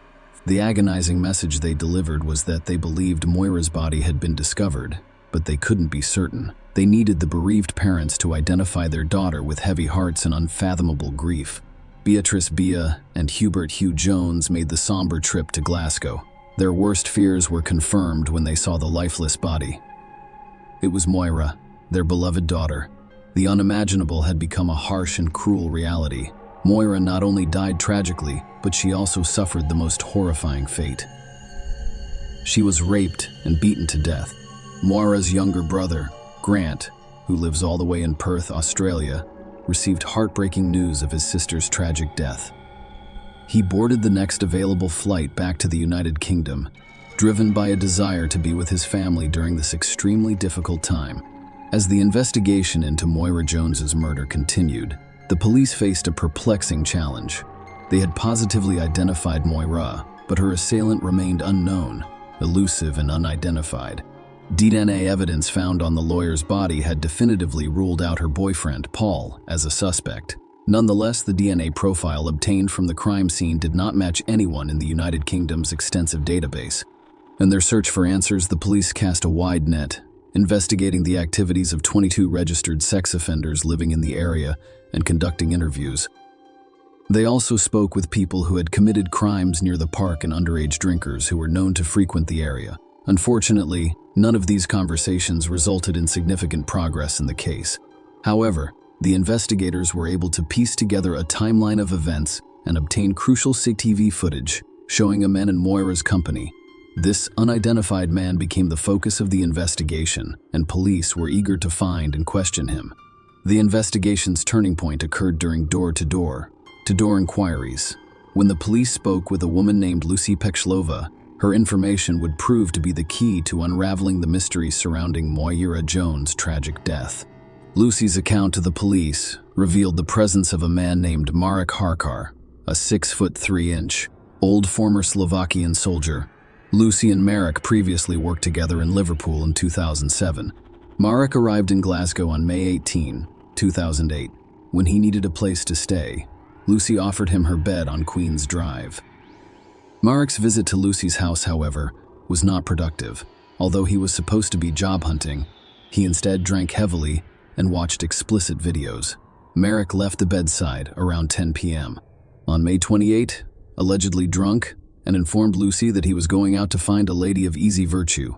Marek returned to the bedside around 3:15 a.m. According to Lucy, he looked different the next morning and appeared to be afraid of something. Surprisingly, Marek left the bedside on June 1, abandoning all of his belongings without warning. Later investigations revealed that Marek flew to the Czech Republic and then traveled by bus to Slovakia. Lucy handed over Marek's possessions to the police, who conducted DNA testing and discovered a crucial link to the crime, marking a significant breakthrough in the case. A Marek's black leather jacket was discovered to contain traces of Moira's blood, providing compelling evidence with significant implications for the ongoing investigation. Marek Harkar's arrest and extradition to the United Kingdom marks a significant development in the Moira Jones case. He faced a number of serious charges, including murder, rape, and robbery, and his trial began on March 12, 2009, in Glasgow. Throughout the proceedings, Marek maintained a not guilty plea to all charges. The court heard that Marek arrived in the United Kingdom in 2007, Morris had been in Glasgow for only 10 days when he was tragically murdered.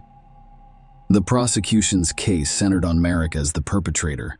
They presented a compelling story, alleging that on the night of May 28, Moira was on her way home from her boyfriend's house. But Marek had completely different plans. He had been drinking heavily, including beer and vodka, and was overheard saying he was going out to find a woman. Moira returned to her flat, where she had originally planned to spend the night, carrying a large black overnight bag and parking her car about 60 yards away near Queen's Park, according to the prosecution.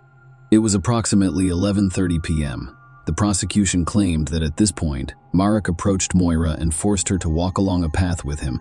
CCTV footage obtained from a passing first bus captured two people crossing Langside Road and walking along the perimeter of Queen's Park, providing crucial evidence. The jury noticed a stark difference in height and stature between the two figures in the footage.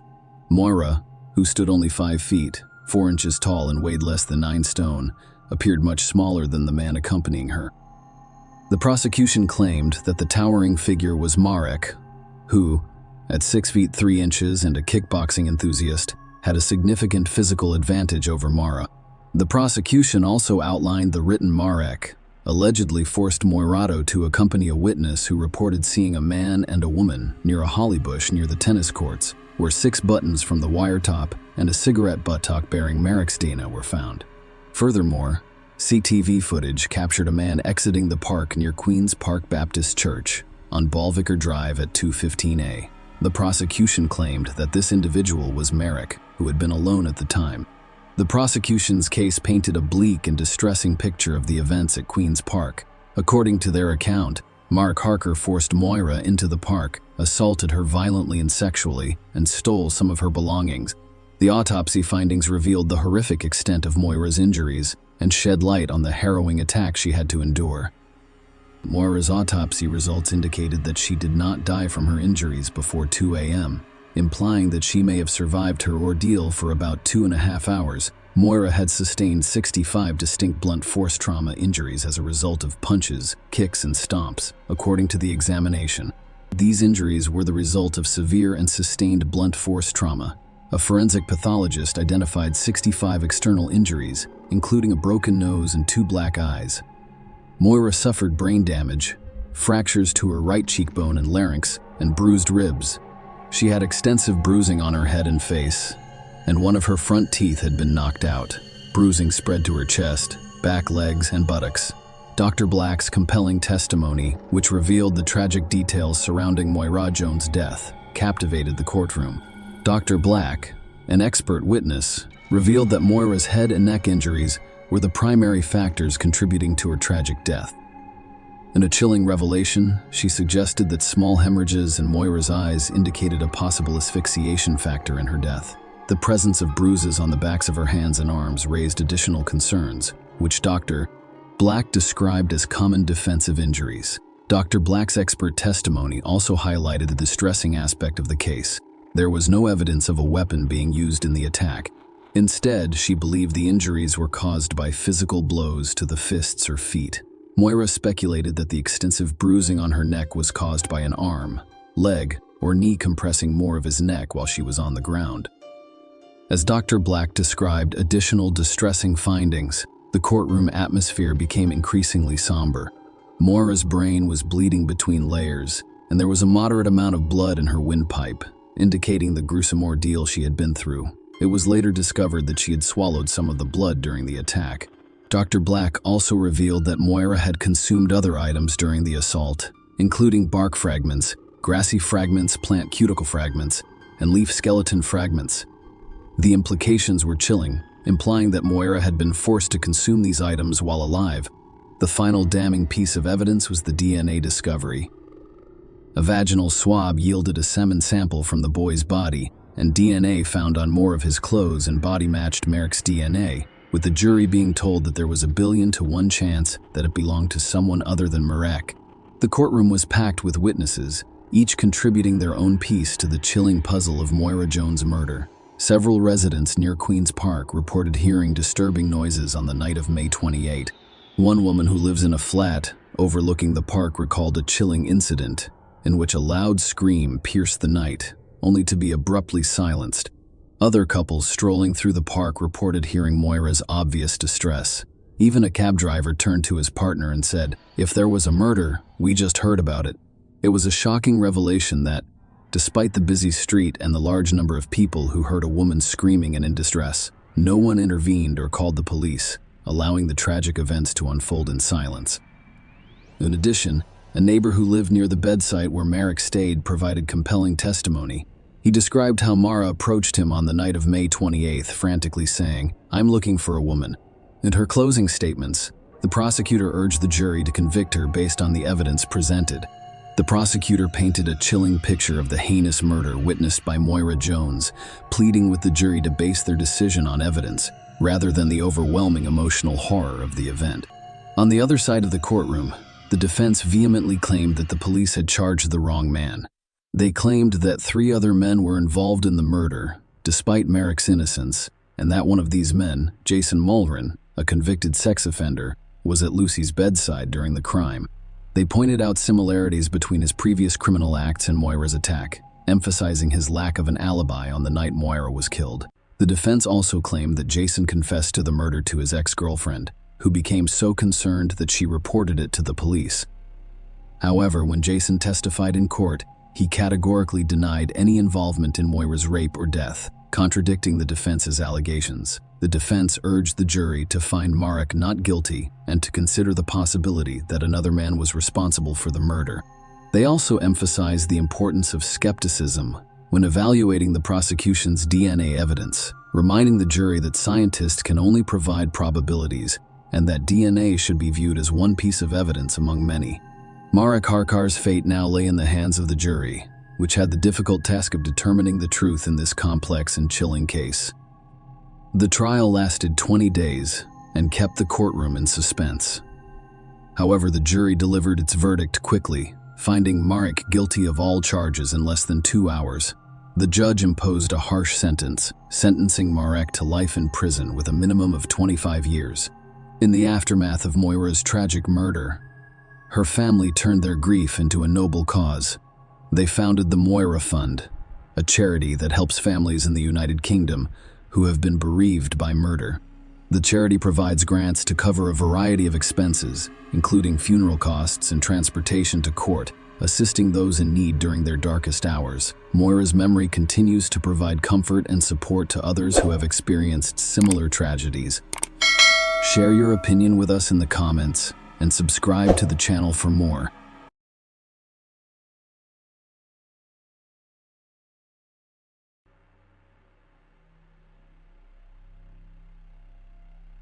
It was the 3rd of November, 2006. Justine Abshir, 27, was in the honeymoon period of her marriage.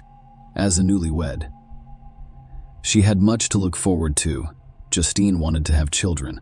Justine adored her husband of just 5 months, Eric Abshir, who had 2 children from a previous relationship. They met in 1999 while both working at Loa's home improvement store. Justine was a cashier, and Eric was her manager. She was only 20 years old. He was 26 and informed her that he had 2 young daughters. Following Eric's military service in the Marines, they married, and he started his own hauling business driving a dump truck. Justine also found a suitable position as a kindergarten teacher at Emerald Hill Elementary in Culpeper, VA. Justine went to work on November 3, but her colleagues noticed something was wrong.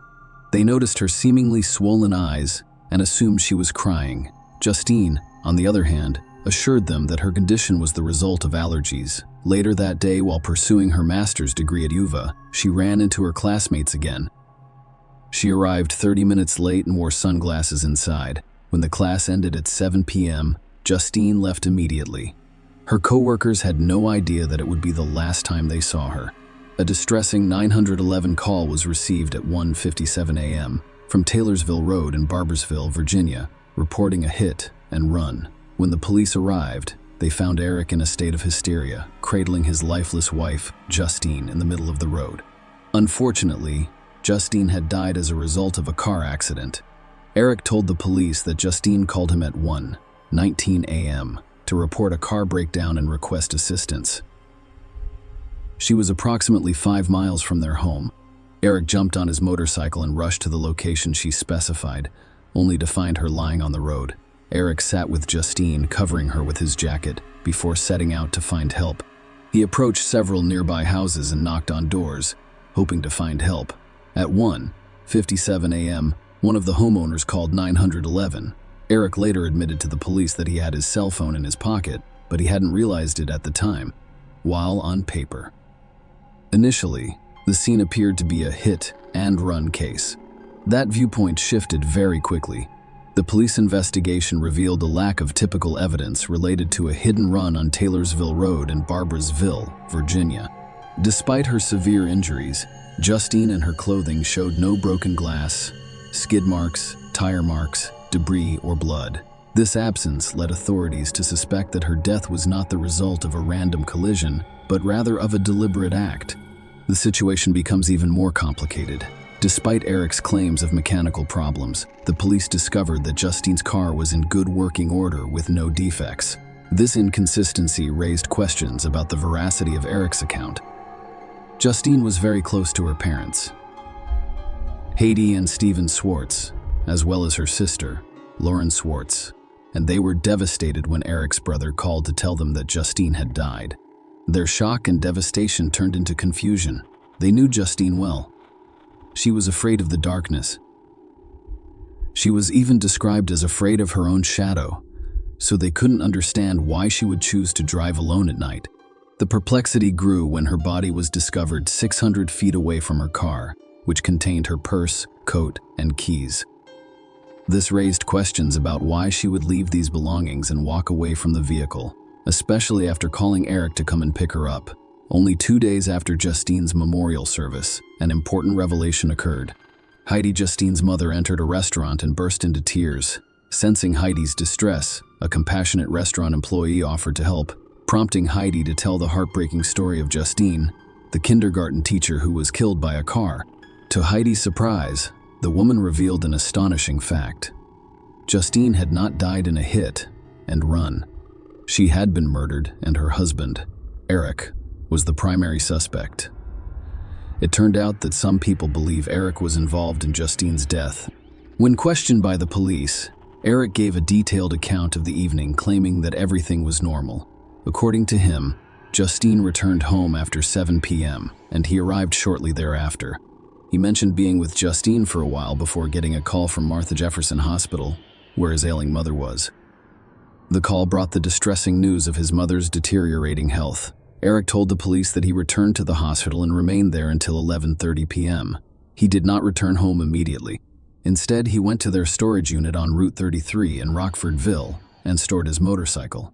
Eric left his car in the storage unit, took out his motorcycle, and went riding. He told the cops he wanted to clear his mind.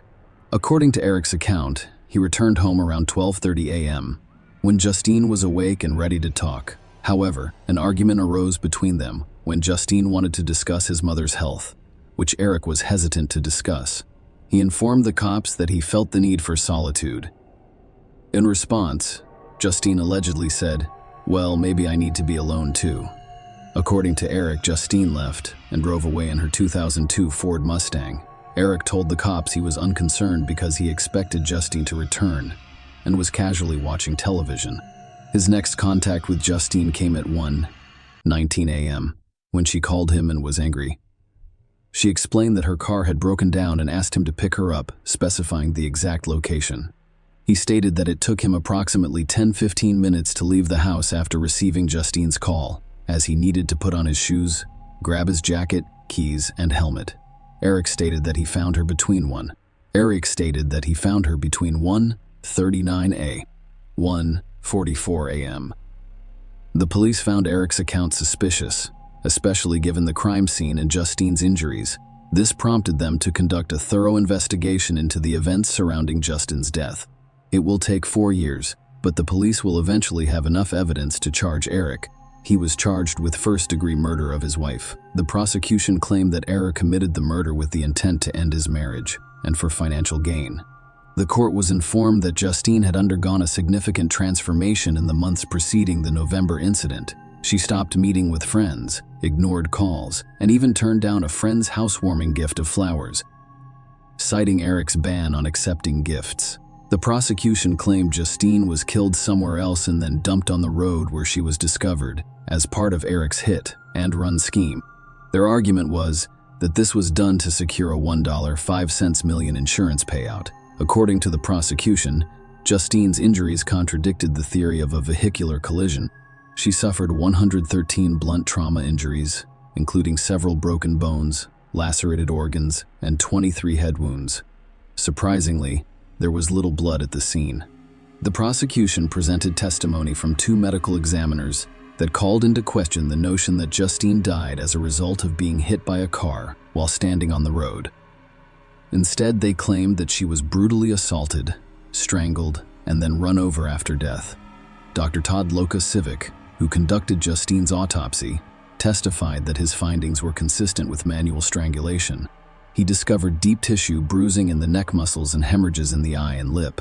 He testified that Justine had sustained numerous severe internal injuries.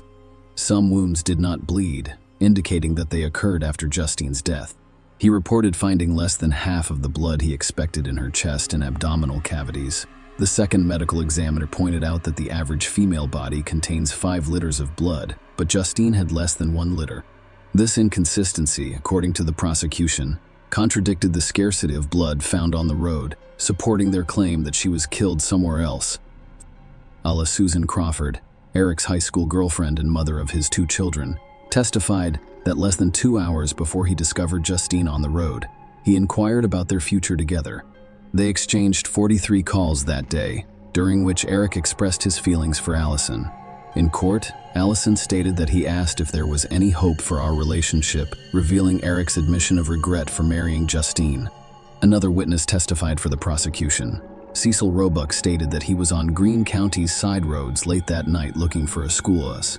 He explained to the court that he was unfamiliar with the roads and pulled his car into a driveway to turn around. Cecil claimed that a man approached him and informed him that his wife's car was nearly out of gas.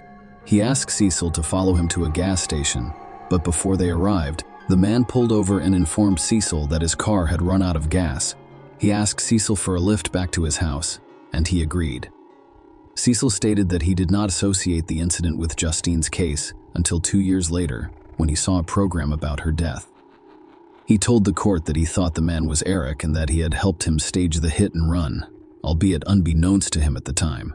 The court was made aware of Eric's financial difficulties during the proceedings. Justine's father, Steve Swartz, testified in court and revealed that his daughter was the couple's primary credit holder, and at the time of her death, they owed $85,000. The insurance claims adjuster has testified about several policies with Eric as the beneficiary. Less than a fortnight after Justine's death, Eric filed an uninsured motorist claim that, if approved, would have awarded him $100,000, with the possibility of an additional $1.05 million if the commercial aspect was approved. Notably, Justine's name appeared on the insurance for one of the dumpster trucks. In 2009, Eric filed for bankruptcy and received $330,000 to pay off his outstanding debts. This financial backdrop enriched the court's understanding of the case. During the trial, some evidence was presented in the absence of the jury, including allegations about an affair Eric allegedly had a month before his wedding and 3 days after Justine's death. Furthermore, it was suggested that he had explicit photos of a woman, but destroyed them to avoid negative perceptions. The prosecution claimed that Eric's cell phone records contradicted his claim of being at Martha Jefferson Hospital, claiming that he was actually at home during critical periods. This, according to the prosecution, gave him enough time to commit the crime. They told the jury that 2 periods late in the evening and into the following morning were particularly important, beginning at 10:04 p.m. until 11:20, 3 p.m., until 11:23 p.m., and from 12:08 a.m. When a call came in from Justine's phone at 1:19 a.m., the cell phone records showed that he was at home, not in the hospital. The prosecution emphasized to the jury that Eric used his phone 157 times on the day of the incident, making his claim of only realizing it was in his pocket after discovering Justine's body highly implausible. Furthermore, the prosecution highlighted Eric's background as a Marine with key PR and first aid training, claiming that despite this training, he made no attempt to assist Justine. The prosecution revealed a compelling and unsettling detail. Eric had a derogatory nickname for Justine, calling her Thing. The defense maintained that Justine's death was the result of a hit-and-run accident. They maintained that Eric's alibi was credible, claiming that he was at Martha Jefferson Hospital until 11:30 p.m., visiting his mother, and then went to a storage unit to get his motorcycle. The defense argued that the prosecution's timeline did not allow Eric enough time to kill Justine and stage a hit and run in support of their claim of a happy marriage. The defense presented Eric's brother as a witness who had lived with the couple for some time. He testified to the genuine happiness in Eric and Justine's relationship, emphasizing his positive interactions with Justine to refute the prosecution's claim. The defense challenges the credibility of witness Cecil. They suspected he was motivated by a $50,000 reward for information offered by Justine's parents, as well as a desire to receive favorable treatment in relation to 2 felony fraud charges he was facing over a $10,000 debt. The defense sought to undermine Cecil's credibility as a witness, questioning his motives and potential bias. Despite the defense's efforts to challenge the case, including claims about the medical examiner's alleged failure to perform a specific procedure, the jury ultimately found Eric guilty of first-degree murder. The decision was made using the evidence presented at trial, which included the prosecution's arguments about the nature of Justine's injuries, the timeline of events, and Eric's actions. Eric was sentenced to life in prison after being found guilty of the charges. During Eric's sentencing hearing, the court heard moving victim impact statements, including one from Justine's sister, Lauren. Lauren stated that for the 7 years preceding her death by Eric, I watched my sister's life deteriorate. She became quiet, withdrawn, poor, scared, and a victim of domestic violence, all of which I witnessed firsthand. In retrospect, I feel like I witnessed her death. Lauren's testimony at the sentencing hearing painted a distressing picture of Eric and Justine's relationship. She claimed that she saw Eric physically shove Justine before they married. Justine also confided in her about several other instances of abuse. Justine's family and friends noticed a shift in her personality in the months leading up to November 28th. Justine had always been kind, loving, and friendly, and while she retained those qualities, she stopped meeting with friends and colleagues for social occasions. She was withdrawn and silent, a shell of her former self. The testimony also revealed that Justine, driven by a sense of worthlessness, went to great lengths to please Eric. Even on their wedding day, there were signs of discord. Eric was distant, preferring to go out on his motorcycle alone. Justine missed several wedding-related activities, including lunch, and spent the second night alone in the hotel. Notably, Eric's violent past came to light during the hearing. He had previously been charged with malicious wounding and was under a protective order from the mother of his 2 children. Eric claimed that this was the result of a verbal disagreement that escalated into a physical altercation, in which she attacked him and hit him in the face with a remote control. In self-defense, he claimed to have grabbed her shirt and throat. Throughout the 4 years that police investigated the case, Justine's family fought tirelessly to ensure that justice was served. Her father, Steve Swartz, stated that in addition to wanting Justine's case resolved, he sincerely hopes that no one else is hurt before that occurs. Share your opinion with us in the comments and subscribe to the channel for more.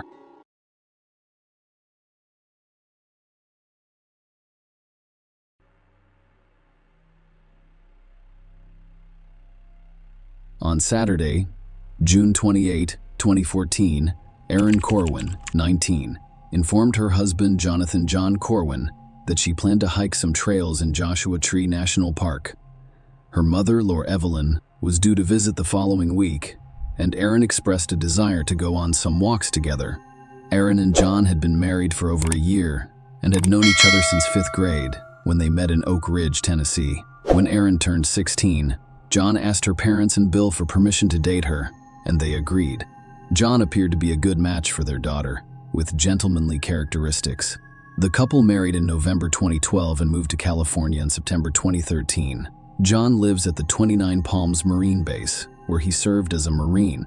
2 other young couples, Connor and Isley Malachi, live next door to John and Erin, sharing a downstairs apartment with their son Brian, while Chris and Nicole Lee lived next door with their daughter Liberty. Erin and John had a difficult start to 2014 as Erin miscarried. Seeking solace, she volunteered at the White Rock Horse Rescue Ranch, where she cared for horses and made friends. Erin discovered she was pregnant again in April 2014, which excited John on the morning of June 28. When Erin left early, John expected her to return later in the day. However, as the day went on without her, he contacted her best friend to inquire about her whereabouts, but she had no idea. Concerned, John reported Erin missing to the police on the morning of June 29, claiming she had left around 6 or 7 a.m. on June 28 to explore some trails. He mentioned that she had expressed love before leaving, and he returned to sleep after seeing her off. Erin has not communicated since then. When John informed Erin's parents about her disappearance, their first concern was that she might be lost in the vast desert. Without provisions, you will face harsh conditions. Military troops joined the search, conducting a massive operation across 300 rugged acres of desert. The San Bernardino Sheriff Search and Rescue Team worked with Nancy's agents to navigate the treacherous terrain, which included over 1,000 abandoned mines. Questions arose about John's decision to wait 24 hours before reporting Erin missing. He then underwent a polygraph test, which he passed, allowing the police to rule him out as a suspect. Erin's car was discovered 20 to 30 miles east of the military base, parked quite far from the Joshua Tree National Park entrance. Authorities were perplexed as to why Erin did not park closer if she intended to explore the nearby trails. Notably, shoe prints were discovered leading from the driver's side of Erin's vehicle to a location where investigators suspected another car had been parked. The question arose, had Erin gotten into another vehicle? According to John's information, Erin intended to go alone that day and had not mentioned meeting anyone else. Lore, Erin's mother, contacted one of her best friends, Jessica, who revealed that Erin had planned a special date at Joshua Tree National Park on June 28th. Erin was secretly having an extramarital affair, which shocked her. It seemed at odds with Erin's apparent devotion to John, as she had written him love letters and poems. Jessica informed the authorities that Erin intended to meet Chris Lee, a Marine living next to John, and that Erin lived with his wife Nicole and their 6-year-old daughter. When police approached Chris and asked about Erin's whereabouts, he initially claimed he didn't know her well and that they had only exchanged brief greetings. Chris claims that on the day Erin went missing, he was coyote hunting near Gold Crown Road and had no contact with her. The police then brought Chris to the station for further questioning. Following a series of questions, Chris admitted to having a close relationship with Erin, acknowledging that they were romantically involved. However, he claimed that their physical interactions were limited to kissing and no sexual intercourse occurred. Despite his familiarity with Erin, Chris insisted that he was unaware of her current location. Chris was released from police custody without being charged. The search for Erin persisted. But, given the large number of mines in Joshua Tree National Park and its surroundings, hope faded. Erin's remains were discovered on August 16th, nearly 2 months after she disappeared. A caver alerted by a strong gasoline odor investigated one of the mines and discovered Erin's body within. A tire, a homemade torch, and a bottle of Sprite sat beside her. The autopsy determined that Erin's death was a homicide, with strangulation as the cause. She was choked to death with a homemade garrote, and her body was dropped 250 feet down the rows of the Peruman shaft while the garrote remained around her neck. Police discovered a propane tank inside the mine, indicating an attempt to burn her body. Because of Erin's advanced state of decomposition, it was impossible to say for certain whether she was pregnant. The garrote found around Erin's neck was made from 2 rebar handles and paracord. The autopsy revealed several skull fractures, one of which happened shortly before or during her death. In addition, fractures to her left collarbone and left rib were discovered shortly before or during her death. The remaining skull fractures were caused post-mortem, most likely during the process of dragging or throwing her into the mine. DNA testing on the items discovered alongside Erin's body in the shaft produced significant results. Chris's DNA was discovered on the shirt tied around the torch, and the Sprite bottle, which still had the lid on, contained both Chris's and Erin's DNA. Chris was arrested and charged with first-degree murder. With the added circumstance of lying in wait, Chris pleaded not guilty to the charges following his arrest. The prosecution claimed that Erin and Chris were having an affair, and when Erin discovered she was pregnant, she confided in Chris. According to police, Chris, unwilling to jeopardize his relationship with his wife, considered a drastic solution to the problem: murder Erin. The prosecution claimed that Chris meticulously planned the murder over several weeks, researching effective methods for disposing of a body. He had a plan in place. He allegedly enticed Erin to the desert and killed her with a garrote he had brought with him. They claimed that the murder was premeditated. During Chris's arrest, officers discovered 2 spools of paracord and a blue climbing rope in his car. The paracord matched the cord around Erin's neck. Erin had told her friend Jessica that Chris was the baby's father and that she loved him more than John. She even expressed a desire to move to Alaska, Chris' hometown, to be with him. The court heard that their affair became public in April 2014 when their neighbor Islington saw them kissing.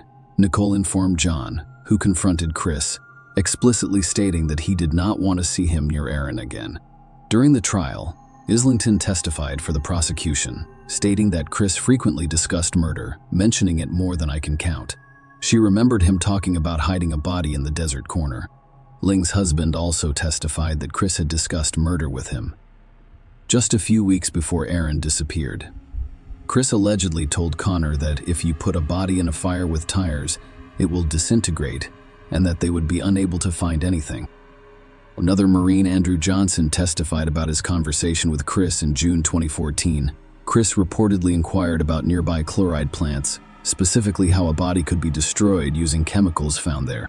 Chris also inquired about the presence of security cameras in those locations. Andrew stated that he did not find the conversation unusual at the time because his experiences in Afghanistan had desensitized him, and he knew Chris felt the same way. The court learned that a propane tank and a tire were discovered inside the mine shaft, next to Erin's body. The prosecution informed the court that Chris borrowed a propane tank from a horse ranch, and a fellow Marine discovered one in Chris's car on the morning of June 28. When questioned, Chris allegedly told the Marine he planned to blow up a mine shaft. The jury was presented with compelling evidence about the DNA found on the shirt and Sprite bottle, as well as incriminating Google searches like how to dispose of a body. The prosecution urges the jury to consider these elements and convict Chris, claiming that the evidence strongly points to him as the sole person responsible for Erin's death. They urge the jury to investigate Chris's actions, including previous conversations, research, and the weapons he brought, to determine whether the murder was premeditated. In a significant turn, Chris may have recognized the weight of the evidence against him and initially pleaded not guilty. He later recanted during the trial and admitted to Erin's murder. However, he claimed that the action was impulsive rather than planned. This admission complicated the trial, forcing the jury to consider the degree of premeditation in Chris's actions leading up to Erin's tragic death. The defense presented its case by admitting Chris was responsible for Erin's death. In contrast to his previous denials, Chris now admits to having a sexual relationship with Erin. The defense told the jury that Chris, wanting to save his marriage, but unwilling to let go of Erin, planned to meet her on June 28th to discuss their situation. According to Chris, the original plan was for Erin and others to go hunting, but when the others were unable to attend, the meeting became an opportunity for a private conversation. Chris claimed that on that day, he planned to blow up a mine shaft with tires. In preparation, he brought gasoline and diesel fuel to the desert, as well as a propane tank. He described how he threw these materials into his mind, realizing he had used up all of the gasoline for God to apply to the torch. When he realized he couldn't carry out the plant explosion, he also discarded the torch in his mind. This, according to Chris, these items were discovered inside the mine shaft. The defense called only one witness, Chris, who claimed that Erin occasionally babysat his daughter. According to Chris, during their time in the desert together, Erin discussed their future as a family and expressed a desire to care for his daughter. Chris described an incident in which his wife Nicole expressed concern for their daughter's well-being, implying that Erin may be engaging in inappropriate behavior. In response to these concerns, Chris claimed that he confronted Erin while they were in the desert and asked her directly, "Have you ever touched Liberty? Have you molested my daughter?" According to Chris's testimony, Erin's admission to touching his daughter elicited a strong emotional response. He described feeling an overwhelming surge of hatred and rage, as if someone had rammed a red-hot knife into his heart. During this intense emotional turmoil, Chris claimed to have picked up a garrote from his car. "I felt so much hatred and rage. I grabbed it, stood up, and noticed she had turned around at some point. I couldn't think clearly." I just felt a lot of hatred, and I came up behind her, put it around her neck, and my training kicked in. Then I turned around and began pulling, but I couldn't pull hard enough because I was so angry. Chris went on to explain, I just continued choking her. I'm not sure how long it was. It could have been 5 minutes or 10 minutes. It seemed like forever, and I just kept choking her. After Erin stopped moving, Chris admitted to using the garrote to drag her body to the mineshaft's edge and push her inside.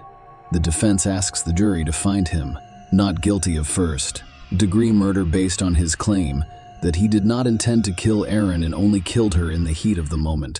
The prosecution strongly contested Chris's defense, claiming that it was a fabrication. The emphasis emphasizes that no one had previously expressed concern about Erin's behavior. The alleged abuse was not reported to police, and Chris and his wife did not seek medical attention for their daughter as a result of the alleged abuse. The prosecution claimed that Chris made up this story during the trial in order to get a lesser charge of involuntary manslaughter, with the expectation of a shorter prison sentence due to the overwhelming evidence against him. The prosecutor pointed out that Chris only admitted his involvement in front of the jury, implying a calculated move for attention. The prosecutor addressed Chris directly, saying, "You chose to do it in front of the jury. It's about you. You sought attention." Ultimately, the jury did not believe Chris's defense. They quickly returned a guilty verdict for first-degree murder with a special circumstance. Chris was sentenced to life in prison without the possibility of parole after a 15-minute trial. Share your opinion with us in the comments and subscribe to the channel for more.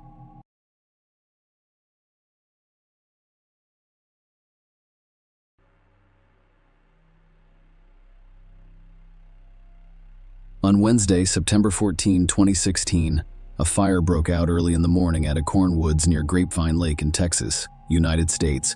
Firefighters successfully extinguished the fire, and during their investigation, they discovered what appeared to be a melted child's paddling pool with a charred body. The individual's gender could not be determined at that point. A subsequent fingerprint analysis identified the deceased as Jackie Vandergriff, a 24-year-old licensed esthetician studying nutrition at Texas Woman's University in Denton. Because she had not been reported missing, law enforcement believes she died shortly after her last known sighting. Jackie was last seen on September 13, one night before her charred body was discovered. That evening, she went to 2 bars in Denton, Fry Street Public House and Shots and Crafts. Jackie had been mutilated as well as burned. She'd been dismembered. The need to apprehend the perpetrators of such brutality was paramount. Following numerous tips about a man seen near the fire, law enforcement obtained footage of Jackie on the night of September 13. The footage showed her interacting with a man. Further investigation revealed that this man had given his business card to one of the women in the bar that night, claiming to be a fitness instructor and offering his services as a personal trainer. His name was given as Charles Bryant. Jackie and Charles had only met on the night of September 13 through a chance encounter. According to police, Jackie had gone to the bar with the intention of looking for work and meeting someone from Tinder that night, but she changed her plans. While at the bar, she conversed with the bartender and Charles, a 31-year-old man. They eventually joined a group of women and spent time together. Jackie's friends described her as sociable, frequently interacting with people she met on a night out. Charles had been at the Fry Street Public House since around 7 p.m. That evening, he had been with friends earlier, but he was alone in the bar when Jackie arrived around 8 p.m. She asked the bartender about job opportunities and lingered for a while, speaking with both him and Charles. The footage obtained by the police from inside the bar suggested that Jackie was having a good time. Surprisingly, just 45 minutes after her arrival, she tweeted, "I'm glad I decided to leave Tinder and walk to a bar." Jackie, the bartender, and Charles left the original bar around 9 p.m. and went to another nearby establishment. At the next bar, they met a group of women who stayed for about 45 minutes. As inclement weather, including heavy rain, set in, the patrons began making their way home. Jackie then left the bar with Charles and went to the store. This was Jackie's final appearance alive. Charles Bryant had a troubled past, which Jackie was unaware of on that fateful night. In the weeks before their meeting, Charles had been arrested 3 times. His only reason for being in the Denton area was Caitlin Mathis, his ex-girlfriend. Despite living 20 miles away in Hazlet, Charles's ex Caitlin had recently moved to Denton to attend the University of North Texas and was living on campus. Caitlin had taken legal action, filing a restraining order against him.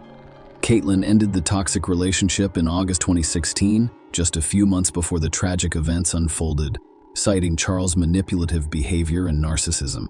Even after Caitlin ended their relationship and relocated to Denton, Charles continued to disrupt her life. Police stopped him on campus, resulting in a ban. After yielding, he kept attempting to communicate with Caitlin. Despite the campus ban, he showed up at the restaurant where she worked on August 31 and at Caitlin's door on September 6. Caitlin refrained from answering, fearing for her safety, and immediately contacted the police. Charles left flowers and a letter on her doorstep, prompting authorities to arrest him for trespassing. Charles posted a bond shortly after being arrested, which secured his release. Almost immediately, he contacted Caitlin via a newly created email address, writing, "Here I am, heartbroken, and with a criminal record for bringing the girl I love flowers." In response to these concerning developments, Caitlin obtained an emergency protective order to protect herself from further harassment and potential harm. Despite previous stalking arrests, Charles continued to attempt to contact Caitlin after another stalking arrest. He was released on bond 2 days later. On September 13th, a week after his most recent release, Charles returned to Denton, specifically to the Frey Street public house, which Caitlin frequented. Although law enforcement was aware of Charles and Caitlin's troubled history, there was insufficient evidence linking him to Jackie's murder. While it was determined that he was with Jackie on the night of her death, more evidence was required. The opportunity to question him arose shortly after Jackie's body was discovered, when Charles attempted to contact Caitlin again, violating the restraining order. He was brought in for questioning on September 18, 2016. In the case of Jackie's death, the police had already gathered surveillance footage, interviewed people who were present at the bars, and tracked Charles' movements. Their investigation revealed that on September 14 at 4:41 a.m., Charles went to Walmart and bought a shovel. In addition, a children's paddling pool was discovered missing from his backyard, adding to the concerns surrounding the investigation. When questioned by the police, Charles initially claimed that he had only seen Jackie at the bar. However, as the detective presented a comprehensive and chronological overview of the evidence, it became clear that Charles understood he couldn't deny being with Jackie that night. Eventually, he admitted that Jackie died accidentally while they were together during a consensual but unconventional sexual encounter.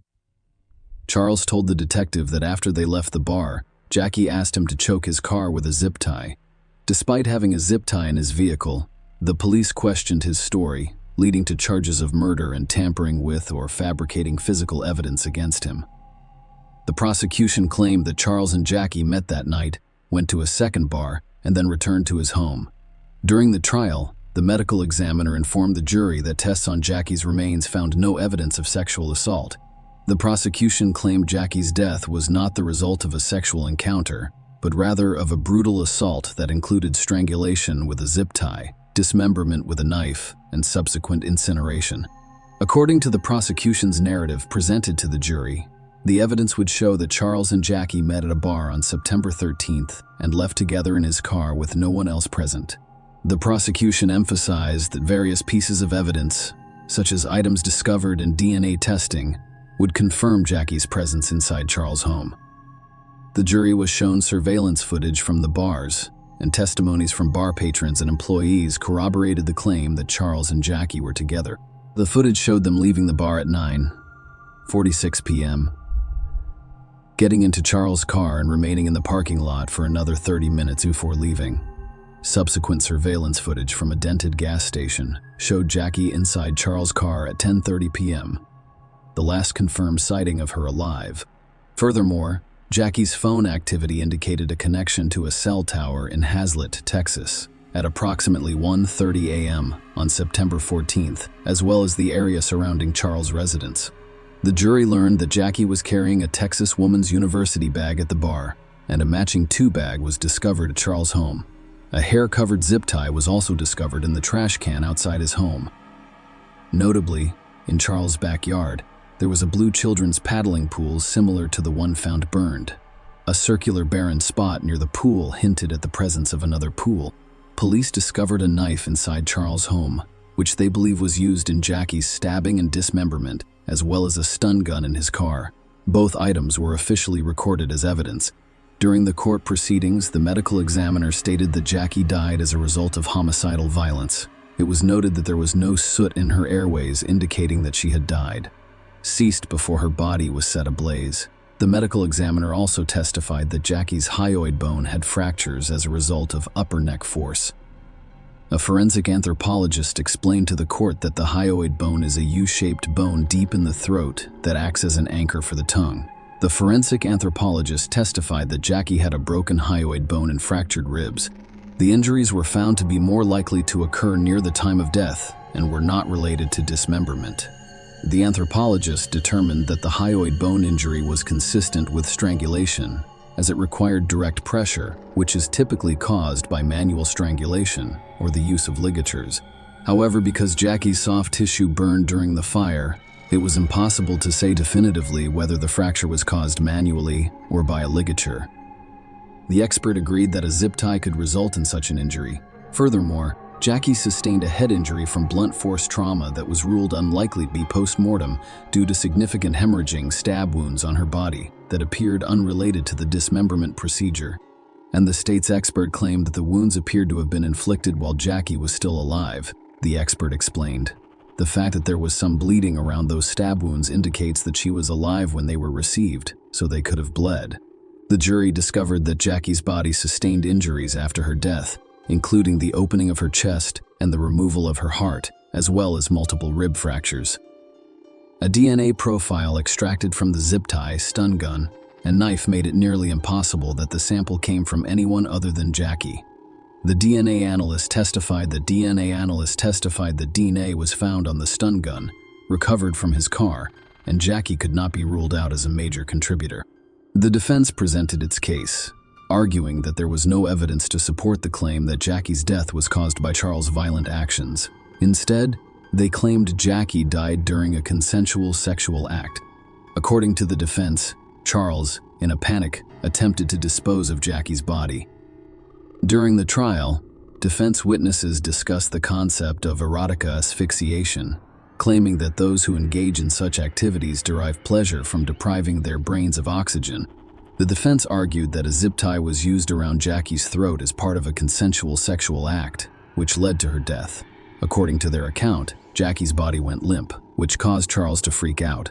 The defense argued that the subsequent dismemberment and burning of the body were impulsive and chaotic actions motivated by panic and intoxication. Joette Keene, Charles's attorney, acknowledged in her closing arguments that Charles made a terrible mistake, stating that he is guilty of making a horrible mistake when something goes wrong. There was no reason for a good-looking guy to kill that good-looking girl. In contrast, the prosecution's closing statements called into question the defense's narrative, claiming that there was no evidence to support the claim that Charles and Jackie engaged in sexual activity.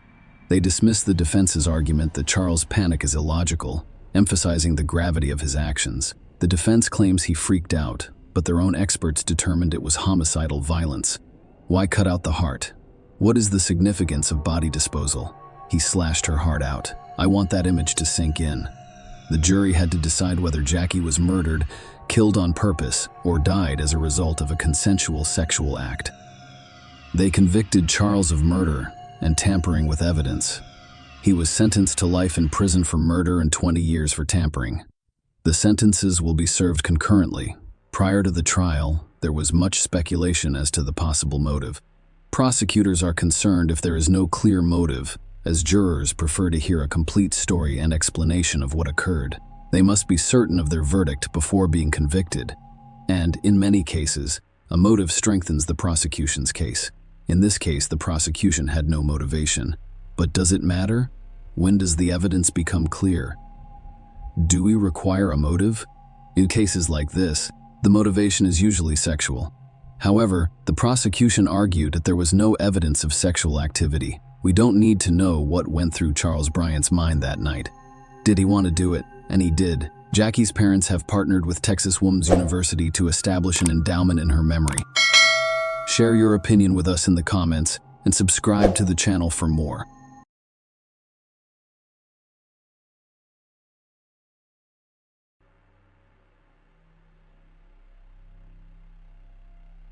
On the evening of January 31, 2019. 21-year-old Libby Squire, a philosophy student at the University of Hull in East Yorkshire in England, reluctantly joined her friends for a night out at home. She didn't want to disappoint her friends, even though she had an early morning lecture the next day. Libby stayed in shared housing near the university. Libby spoke with her boyfriend James Pye throughout the evening. The last text message he received from her was at 10:30 p.m. The following day, February 1, James Libby's friends and family tried but failed to reach her. They went to her house only to find that she wasn't there. Law enforcement interviewed Libby's friends and discovered that she had not been with them when they left the club that night. According to her friends, Libby was turned away from the Welly nightclub in Hull because security suspected she was intoxicated.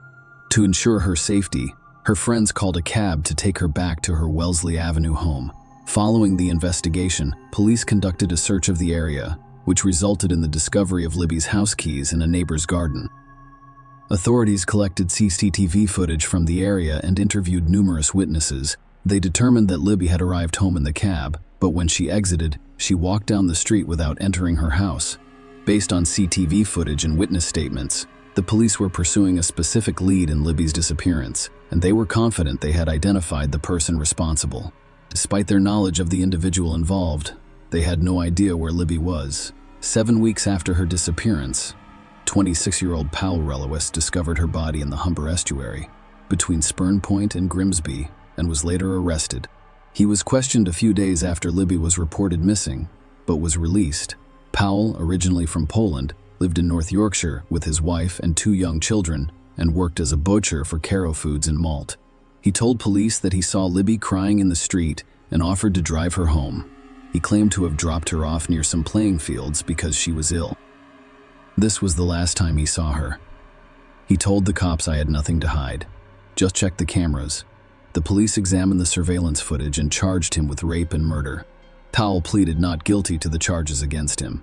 According to the prosecution, Libby arrived home that fateful night in a very vulnerable state. The weather was bitterly cold, and she found herself alone and intoxicated, having accidentally dropped her house keys in her neighbor's garden. The prosecutor emphasized to the court that Libby was most likely experiencing hypothermia and distress at the time. She was in tears after losing her house keys, and she kept falling to the ground while attempting to walk. Libby was confronted by several witnesses who saw her in distress that night. During the trial, jurors heard from several witnesses who saw or interacted with Libby after the cab dropped her off outside her home. The court was informed that a student named George Thompson saw Libby exit the cab and described how she fell flat on her face, remained on the ground for about 10 seconds, and struggled to walk, stumbling everywhere. Libby's neighboring students had a right, and Emma Hall Shaw encountered her after she exited the cab. They heard her crying and sobbing outside her house and invited her to come inside. However, Libby chose not to testify against Roland Jacobs, and Alan Jones revealed that they stopped their car on their way home from a darts match when they noticed Libby on the ground. They approached her, concerned about her well-being, and offered to help. Roland mentioned that Libby mumbled, making it difficult to understand her words. She once asked him to lie down with her, and when she asked for a hug, he refused, prompting her to use offensive language. Despite spending about 10 minutes attempting to help her, they felt powerless and eventually left. Lorna Allen described seeing Libby lying on the floor, crying and screaming near a bus stop just before midnight on January 31. Lorna described Libby as slurring her words, talking to herself and appearing very intoxicated. During the trial, the court was told that while Libby was wandering the streets in distress, Powell was driving around the area looking for an opportunity. The prosecution claimed that Powell saw Libby just after midnight. The jury was shown CCTV footage obtained by the police, which showed Powell's silver Vauxhall Astra driving around in circular patterns at times. The prosecution claimed Powell was driving around that night, looking for a victim to spy on and satisfy himself.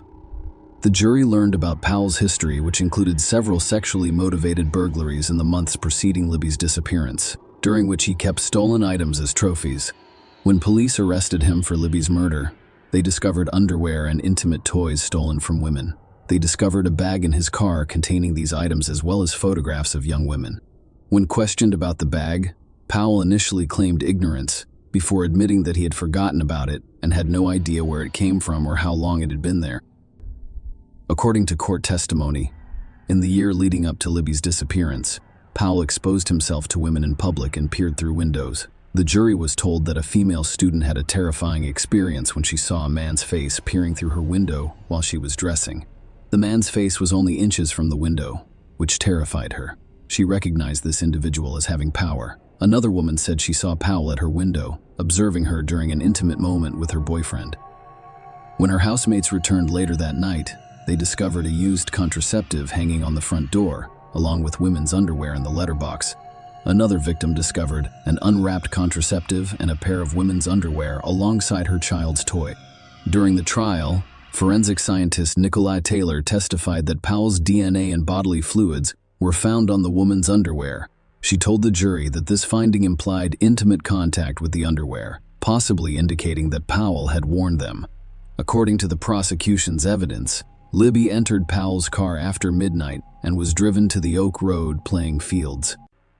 While CCTV footage captured Libby getting into the car, no additional footage was available once she arrived at the playing fields. The prosecution claimed that Powell sexually assaulted Libby before either killing her or leaving her to die in the cold waters of the River Hall. They believe that Libby's body then drifted out to sea from that location. To bolster their claim that Libby was sexually assaulted on the playing fields, the prosecution summoned Sam and offered him as a witness. Sam, who lives near the playing fields, testified that he heard a woman's desperate screams coming from the direction of the river. According to court documents, a man was later seen emerging from the darkness and fleeing the scene. The prosecution claimed that the woman screaming was Libby and the man running away was Power. Notably, Libby was not seen on any additional CCTV footage after the playing fields. The prosecution also claimed that Powell had visible scratches on his face, which were inflicted by Libby while she fought for her life. The prosecution summarized their case, telling the jury that the evidence supported the conclusion that Libby was raped by a man whose sole motivation for coming into contact with her that night was to take her away from safety to a remote area well known to him and subject her to his uncontrollable sexual urges. The prosecution faces difficulties in ascertaining the exact cause of Libby's death. As emphasized during the trial, Dr. Matthew Lyle, the medical examiner, testified that the cause of Libby's death could not be determined conclusively. Her body had been submerged in water for nearly 2 months, making it impossible to tell whether she was still alive or dead when she entered the water due to decomposition. Notably, an obvious bruise was found on the inside of her right thigh. Further examination revealed lacerations inside her upper lip, indicating blunt trauma. Small hemorrhages were discovered around her mouth, which the court was told could indicate squeezing or compression of the neck or mouth cover. However, it was also stated that these lacerations could have occurred in the water or in life near the time of death. Dr. Lyle stated that there could have been additional injuries to her body, but we can't see them. The court heard testimony about 3 potential causes of death for Libby: hypothermia, drowning, and asphyxia. In terms of hypothermia, Dr. Lyle explained to the court that in a community setting, death by hypothermia can occur if an individual is inadequately clothed, their clothing becomes wet, or they consume alcohol. Toxicology tests revealed that Libby had 198 drinks per 100 and may have been ill of blood, exceeding the legal driving limit of 80 mugging. Dr. Lyle was unable to definitively attribute Libby's death to hypothermia, but he could not rule it out. Dr. Liesel stated that establishing drowning as a cause of death can be difficult, especially in cases where it is not witnessed firsthand. The classic signs of drowning include froth or foam coming from the mouth, well-expanded lungs that obscure the heart, and a crackly quality to the lungs. Dr. Lyle described Libby's lungs as having a slightly crackly feel, but not being wet or very expanded. Furthermore, no froth appeared from the mouth. As a result, Dr. Lyle could not definitively state that drowning was the cause of Libby's death. Certain findings emerged from an examination of Libby's injuries in light of the possibility of asphyxia as the cause of death. There was no evidence of bleeding in the brain or skull, and the facial bones, including the horseshoe-shaped bone behind the tongue, were still intact. Injury, such as abrasions on Libby's forehead, nose, and eyelids, was determined to be consistent with post-mortem body movement and water. Dr. Liesel testified that there were no tiny pinpricks of bleeding in the eyes or inner surface of the lips, which could indicate physical interruption such as asphyxiation or strangulation. However, their absence did not rule out asphyxiation because such indicators tend to fade quickly particularly after death. In conclusion, hypothermia, drowning, and asphyxia were all considered possible causes of death, but the true cause remained unknown. Swabs from inside Libby's body also contained seminal fluid cells that matched Powell's DNA profile, according to the court. During the trial, the court heard testimony from individuals close to Powell, who provided potentially incriminating information. Powell's friends stated that Powell told him about offering a ride home to a girl at the bus stop who claimed to have made advances on him. Powell's colleague also testified that Powell offered to drive a girl home, but she began acting strangely and undressing in his car. Powell allegedly instructed her to leave. Another piece of evidence came from Paul's neighbor, who spoke on behalf of the prosecution. He claimed to have seen Powell cleaning the mouths of his car on the afternoon of February 1, describing it as unusual for such a cold day. Professor Charles Deacon provided expert testimony that night, stating that Libby's ability to defend herself would have been limited. He explained to the jury that Libby's alcohol consumption would have caused numb hands and impaired coordination, making her unsteady on her feet and prone to fatigue. Furthermore, her judgment, balance, and ability to flee potential threats would have been severely hampered, leaving her vulnerable. During the closing arguments, the prosecutor urged the jury to consider Libby's state that night, intoxicated and cold, visibly distressed, and in need of assistance. Witnesses reported seeing her cry, lie on the ground, and shiver. The prosecutor asked the jury to consider what might have happened after Libby entered Powell's car. Was it plausible that, in her vulnerable state, she would willingly leave the warmth of the car to lie in the cold snow and engage in consensual activity with Powell? The prosecutor emphasized to the jury that we propose a nonsense proposition, which strengthened the case. The prosecutor reminded the jury of Powell's background, emphasizing that he was not a saint, but rather a person seeking to satisfy his own sexual desires. The defense argued that Powell encountered Libby that night, offered her a ride home, and engaged in consensual activity with her. They claimed he stopped at the playing fields because she was feeling ill. As he left, she was still alive. The defense raised the possibility that Libby committed suicide. Powell testified during the trial. According to his account, he offered Libby a ride home after seeing her crying on the street. Out of compassion for her, Powell stated that he found her crying and shouting on Beverly Road's pavement and wanted to help her.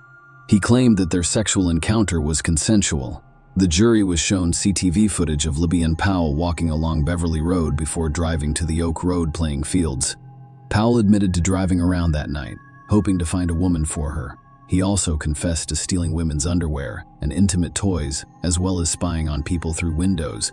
Powell explained that he initially withheld this information because he was concerned it would cause problems in his marriage. According to Paul's testimony, Libby's behavior appeared unusual, and he suspected she had ingested something or had something put in her drink. When he offered her a ride home, she extended her hand, and they walked to the car. Powell noticed that she seemed more at ease inside the warm car. However, while driving, he claimed that Libby made gestures indicating her desire to vomit, prompting him to pull over near the Oak Road playing fields. Powell described how, when the car came to a stop, Libby attempted to exit but fell kneeling in the snow and cried. According to his testimony, when he drove away, Libby was walking on the sidewalk, and he never saw her again. Powell returned home, took a bath, and then watched a movie, concerned for Libby's well-being. He returned to the playing fields to ensure she wasn't lying somewhere, but he discovered nothing. The court learned during the trial that Libby had previously struggled with mental illness. Lisa Squire, Libby's mother, read a statement in court detailing her daughter's history of mental health issues, including an eating disorder and depression. Lisa, on the other hand, stated that her daughter has been afraid of water since she was a child, avoiding swimming pools even on vacation, and is generally afraid of darkness. Lisa didn't believe her daughter would commit suicide. The court was shown excerpts from Libby's medical records that confirmed her depression and anxiety issues. It was also revealed that Libby had researched various methods of suicide and had considered suicide, including the possibility of throwing herself in a river. Even Powell's own legal team described his previous behavior as gross and terrifying. However, the defense claimed there was no evidence of a violent attack on Libby. Powell's attorney claimed that while Powell took advantage of Libby and engaged in deception, he did not commit rape or murder. The defense suggested that Libby could have committed suicide by falling into the river. In his closing statement, the attorney urged the jury to consider whether Powell's lies could have an innocent explanation, stating that even those who are not guilty may lie.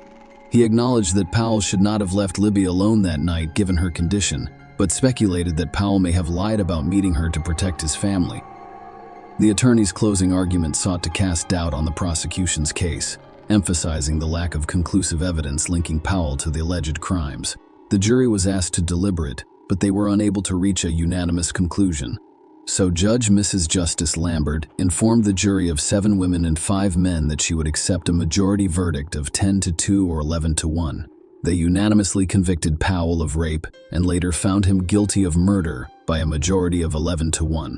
Lisa Squire, Libby's mother, said, "There are no words to describe the agony of living without her. Not only have I lost my firstborn child, with whom I shared a special bond, but I've also lost the opportunity to be a grandmother to her children. Knowing that in Libby's final hour, she needed me, and I wasn't there for her will haunt me for the rest of my life. Because of what happened to Libby that night, I now exist in 2 worlds. Lee, there is one world in which I am a mother, wife, and employee, but there is also a dark and lonely one. In this world, I wish to die so that I could be with my girl one more time." Russ, Libby's father, also testified in court, expressing his difficulty viewing photos of his daughter after her death. During the sentencing, the judge addressed Powell, emphasizing how, leading up to Libby's murder, his criminal actions grew in audacity and confidence that he would not be apprehended. The judge noted Powell's blatant staring at women, even after they had noticed it. The judge was certain that Powell's intention was to hide Libby's body, with the hope that it would be carried out to sea and never discovered. Powell received a minimum sentence of 27 years for murder and an additional 18 years for rape. Share your opinion with us in the comments and subscribe to the channel for more.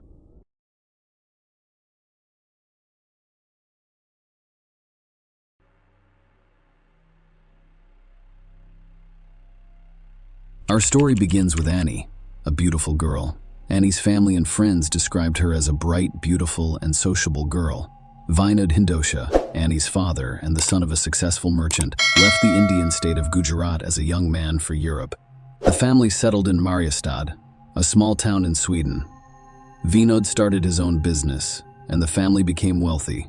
After graduating from college, Annie moved to Stockholm and worked in the marketing department of Ericsson's, a mobile phone manufacturer. Annie's father gave her a new car and an apartment in a prestigious neighborhood of the city. After 25 years, Annie started looking for a husband. She frequently flew to London and stayed at the homes of wealthy relatives. Her maternal uncles owned the British pharmacy chain, and she spent her weekends communicating with her extended family. She decided that her husband would be Hindu. One of Annie's relatives met Shireen Dewaney at a party in London and admired his background, social standing, upbringing, and manners. She then set up an informal meeting between Sherwin and Annie at a cafe. The young people liked each other, so they went on their first date in September 2009 with Syed Dewaney. His family, like Annie's, were Gujarati and had moved to Europe and England. Syed's father established a pharmacy in Bristol as well as a nursing home. Syed graduated from an elite school in Bristol, studied accounting at Manchester University, and then relocated to London to work for the accounting firm De La Suite. After a year, he left his job to help run the family business. At the age of 33, he was already a millionaire. Following their dating, they decided to move in together and share a home in Bristol, United Kingdom. Sheen elaborated on the instant allure he felt for Annie, emphasizing her ambitions while mirroring his own, fostering eager anticipation for the collaborative construction of their future life together. Their relationship was not without challenges, necessitating collaborative efforts to overcome obstacles that occasionally led to disagreements. Sheeran revealed that he had abnormally low hormone levels, which reduced his chances of having children and prompted his decision to undergo testosterone replacement therapy. Despite the difficult challenges they faced during this time, Sheen believes their bond grew stronger, culminating in his decision to propose to Annie a little more than a year after their first meeting. Shane arranged for Annie to travel to the romantic city of Paris via private aircraft, where he proposed marriage. Following her affirmative response, he planned an elaborate stag party in the vibrant city of Las Vegas, located in the United States. The matrimonial union was celebrated in the opulent city of Mumbai, India, with an extravagant wedding costing an estimated $250,000. As a result, the newlyweds planned and postponed their honeymoon, instead choosing to spend several weeks in the picturesque setting of Cape Town, South Africa, indulging in the luxury and opulence of a five-star resort. Sheeran and Annie went out to dinner on November 13th at a hotel in Cape Town. Others noticed them posing for pictures at their hotel. They seemed like any other couple on their honeymoon. They held hands, kissed, and laughed. But their joy would not last. They waited for their cab at their hotel and then used Google Maps to navigate through a township near Cape Town. At midnight that night, a distressed shepherd requested assistance. He was apprehended in Harare, and he told police that the taxi they were riding in had been hijacked. The driver was removed from the vehicle, and two men entered Sri Lanka. An army was detained at gunpoint. The men were released on treason charges, but they still had Annie, and he had no idea where they were during the police interrogation. Soren recounted his encounter with Zola Tongo, a taxi driver. Zola allegedly claimed to be an executive tour guide, prompting Sharon to seek his assistance with currency exchange and the arrangement of a private helicopter flight. Sherwin also requested Zola's services as a local tour guide. According to the Sheeran statement, the trio decided to take an impromptu tour of the area after dinner with Annie, with no firm plans for the rest of the evening, expressing a desire to discover what Africa is truly like. According to Sharon's account, the pivotal moment occurred when they deviated from a motorway. The next thing I remember is banging noises coming from the front and right sides of the car. There was a cacophony of shouting in a language I was unfamiliar with. As a result, I recall the presence of someone next to me instructing me to lie down. This person wielded a firearm. However, the specific hand that held the weapon escapes my memory. The gun was raised in the air, accompanied by fervent shouts, "Look down, lie down." I was overcome with terror. Annie and I promptly followed these instructions. Annie, I found myself partially reclined at the top, while another person took control behind the wheel. Sheeran told authorities that one of the individuals confiscated his mobile device and brandished a firearm near his head. The assailant sternly warned him against falsehoods and threatened to use the weapon. Simultaneously, pedestrians continued their journey in the car, coming to a halt at a narrow thoroughfare. The perpetrators instructed me to exit the vehicle. Shane requested that Annie also be allowed to leave. However, the response indicated that they intended to accompany her to a law enforcement facility. Shane was clearly warned that non-compliance would result in gunshots, forcing him to disembark. He described the incident to the police as follows: "I attempted to open the door, but it would not open. Keep track of when the window opens."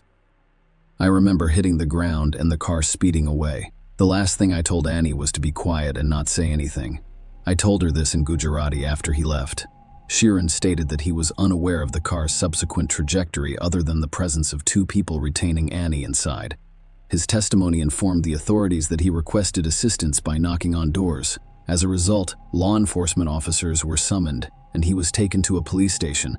A day after these events, the vehicle was discovered, with Annie's lifeless body found in the back seat of the cab. She had received a gunshot wound to the neck. Subsequent police investigations revealed that Annie's Giovanni Armani wristwatch, a white gold and diamond bracelet, her handbag, and her BlackBerry mobile phone were missing, leading authorities to believe that they were stolen during the incident. The stolen items, which included a wristwatch, bracelet, handbag, and mobile phone, were estimated to be worth approximately 90,000 South African rand, or $6,089. The investigation then shifted to understanding the rationale behind the captor's decision to release Sheeran while retaining and eventually killing Annie. Sheeran returned to the United Kingdom not long after his death. The investigation moved quickly at first, with Annie's lifeless body discovered only 3 days later. Zalil Mangini, 26, was apprehended and formally charged with murder, aggravated robbery, and kidnapping. The discovery of his palm print on the vehicle served as a critical lead that led law enforcement to his arrest. In the following days, more arrests were made, including 31-year-old Zola Tonga, the cab driver, and 26-year-old Mziwamadoda Quabe, both charged with murder, aggravated robbery, and kidnapping. An informant's tip helped locate Mziwamadoda, Zola initially denied any involvement, claiming that he was ambushed and forced out of the vehicle. However, when confronted with incriminating evidence, he eventually admitted his involvement in the criminal activities. The trio, which included Zola and Mangini, initially provided an account to law enforcement, claiming that the intended plan was a robbery that had gotten out of control. According to their story, Ani was shot accidentally during a struggle over her handbag. Later, a fourth person, Monde Mbalombo, was apprehended for his role in orchestrating the robbery. The men later revealed to the police that Shireen Dewaney was also involved in the crime. Zola told police that he met Shireen, who allegedly offered him 15,000 Rand $100 to orchestrate Annie's death. According to Zola, he then approached a friend about hiring a hitman and was put in touch with Zalil and MZ Wamadota. The statement astounded Shireen's family. However, further investigation revealed that, while the couple appeared to be happy on their honeymoon, this was not the whole story. Annie's emails to Shane revealed frequent disagreements with her, expressing her dissatisfaction and desire to end the relationship. A perplexing question emerged: what drove Shin to seek Annie's demise? Further investigation, he discovered Shireen's lifestyle, which revealed his involvement with male prostitutes via gay websites. Shane admitted to these activities while asserting his bisexuality, expressing love for his wife and denying any involvement in Annie's murder. Shireen was arrested in the United Kingdom on suspicion of a murder conspiracy, as requested by South African authorities. Shireen vehemently denied involvement and fought extradition, resulting in protracted legal proceedings. Before Shane was extradited to South Africa, the other men were sentenced for their roles in the crime. Zola was sentenced to 18 years in prison. MZ Wamadota received a 25-year sentence, while Exalil was sentenced to life in prison. It was determined that Exalil fired the fatal shot at Annie. And during his sentencing hearing, the judge referred to him as an evil person. Extradition proceedings in the United Kingdom took 4 years to complete. Shireen's lawyers argued that he couldn't travel to South Africa because he was suffering from acute stress disorder. The court heard that he had consumed a cocktail of 46 pills, including diazepam. The extradition was finally completed after the court determined that his depression had subsided. He was extradited to South Africa, where his trial began. The prosecution claimed that Shireen lived a secret life with other men in order to avoid his marriage. According to their case, he orchestrated a contract killing and enlisted Zola to plan a hijacking with the intention of freeing himself and killing Annie. During the trial, the court was shown surveillance footage of Shireen handing money to Zola. Shireen looked up at a security camera in a hotel before leaving the frame. Additional footage showed him carrying a bag containing money as he approached a small room with Zola. Later footage showed them conversing at the opulent Cape Grace Hotel, where Shireen requested privacy from a window cleaner. The prosecution's argument was based primarily on the testimony of 2 of the 3 men who were already serving prison sentences. Mziwamadota claimed that he was instructed to stage the incident as a hijacking. The court learned that these individuals provided evidence as part of plea bargain agreements, which resulted in reduced sentences for them. The pathologist, Dr. Jeanette Verster, testified about Annie's post-mortem examination. The court was informed that Annie had gunshot wounds in her left hand and neck, resulting in significant blood loss. Dr. Verster emphasized that Annie could have passed away in a matter of heartbeats. She also stated that the fatal shot was fired at close range, acknowledging that Annie may have been holding on to someone or something when shot. In response, the defense argued for the case's dismissal and formally requested it. Shireen didn't take the stand. However, a statement was presented in court revealing his admission to being bisexual and engaging with male prostitutes. He expressed his deep love for Annie and spoke about the profound impact his wife's tragic murder had on his life. Shireen's attorney presented 2 scenarios that could have resulted in Annie's death. To begin, he suggested that it was a botched robbery, supported by forensic evidence indicating that Annie was accidentally shot during an attempt to snatch her handbag by one of the hijackers, bruising on her inner leg indicating a struggle, and the defense argued that the bullets passed through her left hand into her chest, with the neck wound implying an exit in unintentional shooting. The second scenario proposed was a failed kidnapping and ransom attempt. Bernard Mitchell, a criminal, claimed that Zola later told him about the plan while in prison. According to Mitchell, the intention was to kidnap Annie for ransom, but the plan failed. The court learned about that tree and did give Zola 15,000 rand in cash, but the defense claimed it was for a helicopter ride, not payment for orchestrating his wife's death. The defense requested that the case against Soren be dismissed due to a lack of substantial evidence linking him to the crime. The judge agreed with the defense's arguments.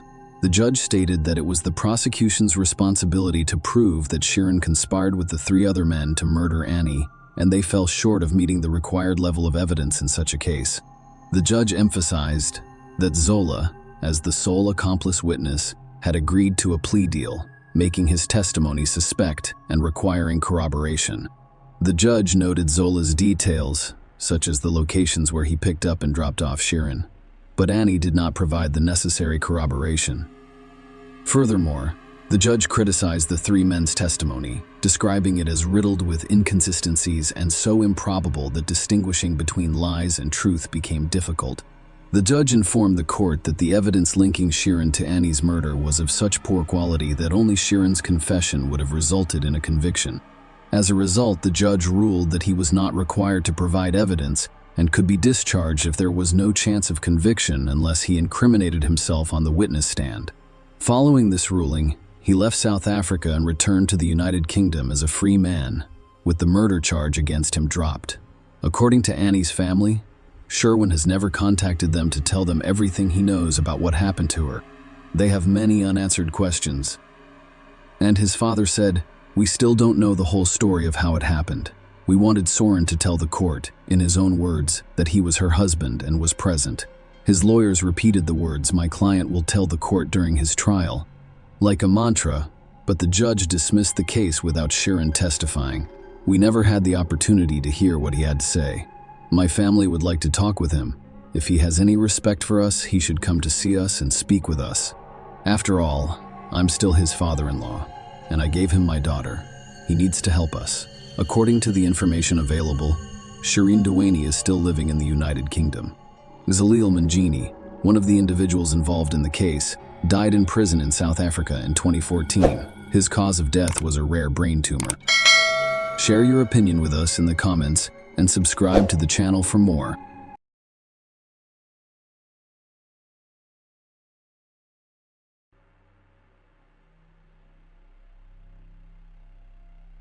Blessy Gonenko, a 56-year-old woman, finished her workday on Saturday, May 24, 2014, and was on her way home. She lived in North Shore, Auckland, New Zealand, with her husband of 30 years, Antonio Goding. Their relationship can be traced back to their childhood in Cebu City, Philippines, where they both attended the same school. They dated, married, and raised 3 children, B, Vincent, and John. In 2004, the family of 5 moved to New Zealand. Blessy grew to love Auckland because it allowed her to indulge in her favorite activities, such as exploration, walking, and discovering new places. She worked at a job she enjoyed and had formed strong bonds with local friends. The Godinko family embraced life in Auckland, as evidenced by their shared experiences and joys. Just a few days before May 20, Blessy spent her birthday with her children, having lunch at a pub in Green Hive and a family dinner at Urban Turbine in Wynyard Quarter. Unfortunately, Antonio was unable to join them because he was on a work trip abroad. Returning on June 15, Blessy could not wait to see him again. They were a close-knit family who were happiest when they were together. On May 24th, Blessy Godinko completed her work at Tower Insurance at 7 p.m. Despite her regular working hours until 5 p.m., she willingly took on a few extra hours of overtime without prearranged transportation because her coworker, Bahula Shah, who usually gave her a ride, had left earlier. Blessy chose to take the Birkenhead Transport 973 bus from Lower Albert Street to Birkdale Road. The bus stop was about 700 meters from her house, and the short walk should have taken her only 5 minutes. However, Blessing was unable to arrive at her destination that evening. Blessy's daughter noticed her absence when she returned home from work at 3:15 a.m. The following day, concerned B contacted her 2 brothers to inquire about their mother's whereabouts, but both were unaware. At 6 a.m., I used my iPhone app to find Blessy's phone on a grass verge in Salisbury Road, just 100 yards from their house. Blessy's shoes and the Tupperware container she used for her daily lunch at work were also found near the verge. When the police arrived, They initially suspected a hit and run. The scattered nature of Blessing's belongings on the verge raised the possibility that she had been struck by a vehicle and was now disoriented and lost.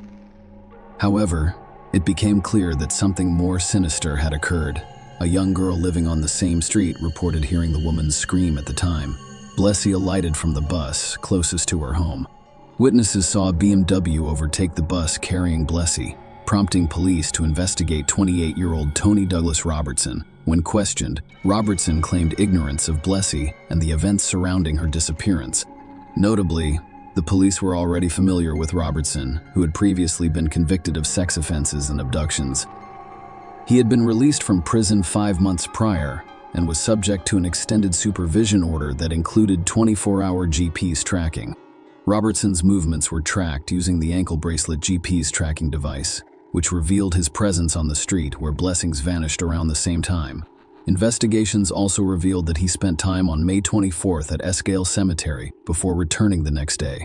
This prompted the police to conduct a search of the cemetery, where Blessy's body was discovered 2 days later with the help of a police dog. Her remains were hidden under pine scrub surrounded by foliage and debris and wrapped in a sheet. Tragically, Blessy had been raped and fatally stabbed. Following the discovery, police arrested Tony Robertson and charged him with rape and murder. Despite the evidence, he pleaded not guilty. The prosecution claimed that Tony, a stranger to Blessy, saw her walking home as he drove down Birkdale Street. According to their case, he intentionally struck her with his vehicle, causing her leg to break into pieces. Tony allegedly picked up Blessy, put her in the back of his car, and drove to his Birkdale apartment shortly before 8 p.m. to avoid setting off any alarms, impose a curfew. The witness testimony is intended to support this narrative. One witness stated that they saw Blessy alight from the bus at Brookdale and walk away quickly. They also saw a white sedan-like vehicle overtake the bus and speed down Salesbar Road. The court heard from an 11-year-old girl who lived on Salisbury Road. She stated that, on the night of May 24, while cooking dumplings with her sister, she heard the sound of a car and a high-pitched scream around 7:30 p.m. Her testimony described how she was driving up the hill from Eskdale when it came to a stop. Then I heard a high-pitched scream from a lady, followed by silence. The girl went on to say that the car then drove off towards Brookdale Road. Inside the courtroom, the prosecution claimed that when Tony returned to his apartment, he parked his car in the garage beneath it and proceeded to commit heinous acts against Blessy. According to their case, Tony raped Blessy, strangled her, and brutally stabbed her in a frenzied and violent manner before striking her in the throat. The prosecution also claimed that early the next morning, Tony wrapped Blessy's lifeless body in a bedsheet, placed it back in his car, and drove to Eskdale Cemetery to bury her. They speculated that the timing was deliberate, allowing Tony to avoid violating his curfew. A forensic scientist testified that luminol testing conducted in the area where Blessy's body was discovered revealed a bloody path, indicating that a blood-stained object was most likely dragged through the grass. The evidence suggested that Blessy's body had been transported through different parts of the cemetery before being placed on the ground and dragged to the spot where it was discovered. Dr. Carl Y. Grin, a pathologist, presented details about the injuries in court. He testified that Blessy had multiple deep stab wounds, one of which was so violent that it embedded links from her necklace. Dr. A. Grin also stated that when Blessy was stabbed in the throat, her windpipe was damaged. He emphasized that all of Blessy's injuries occurred while she was alive, as evidenced by the blood in her lungs. Pathologist Dr. Carl Walgren testified that Blessy suffered numerous injuries, making it difficult to pinpoint a single cause of death. He suggested that her death was caused by a combination of factors, including strangling, blunt force trauma from being hit by a car, stab wounds, and incised wounds. Dr. Walgren expressed difficulty attributing death to a single injury, but believed that the stabbing hastened her death. Blessy was found to have suffered a variety of blunt force trauma injuries, including broken ribs, legs, teeth, and abrasions consistent with postmortem dragging. Dr. Walgren proposed that Blessy was strangled first to subdue her, followed by stabbings and incised wounds. Evidence of manual strangulation was found, including bruising on her neck, a fractured thyroid, and broken capillaries in her eyes. According to Dr. Y, a Blessing could have survived being hit by a car with prompt medical attention. However, she sustained additional injuries, including sharp force injuries that resulted in significant bleeding. When asked about defensive wounds, Dr. Wagner stated that there did not appear to be any explanation to the jury that such an absence is not uncommon in cases where the victim succumbs to violence. Dr. Walgren also informed the court that DNA tests on Blessie's body revealed the presence of Tony's seminal fluid. This testimony provided critical forensic evidence for the prosecution's case. The court was informed that Tony, who was wearing a GPS anklet at the time, had visited Eskdale Cemetery hours before the murder. The prosecution claimed that Tony was scouting for a location to hide a body, which indicated premeditation. They claimed that he planned the murder in advance, choosing the burial site before deciding on his victim. The DP's data also revealed Tony returning to the cemetery early the following morning, leading the prosecution to believe he dumped Blessie's body at that time.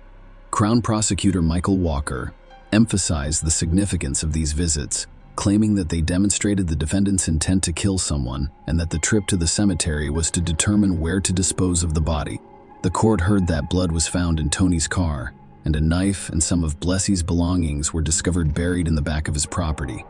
The knife contained traces of Blessie's blood. Tony's BMW was damaged, and evidence of this was presented in court. Detective Constable Shane Page testified that the vehicle had recently sustained damage. The majority of the rear passenger seatbelt was missing. When I dismantled the seatbelt as the anchorage point, I discovered that about a meter, or 940 mm, was missing. It'd been cut. The detective also testified about additional damage inside Tony's car, such as cuts and scratches on the leather seats in the back. He discovered a significant amount of replaced foam in the back seat, as well as blood on the passenger seat and in the trunk. The auto glazier told the court that, on May 26, he was summoned to Tony's home to repair a broken BMW windshield.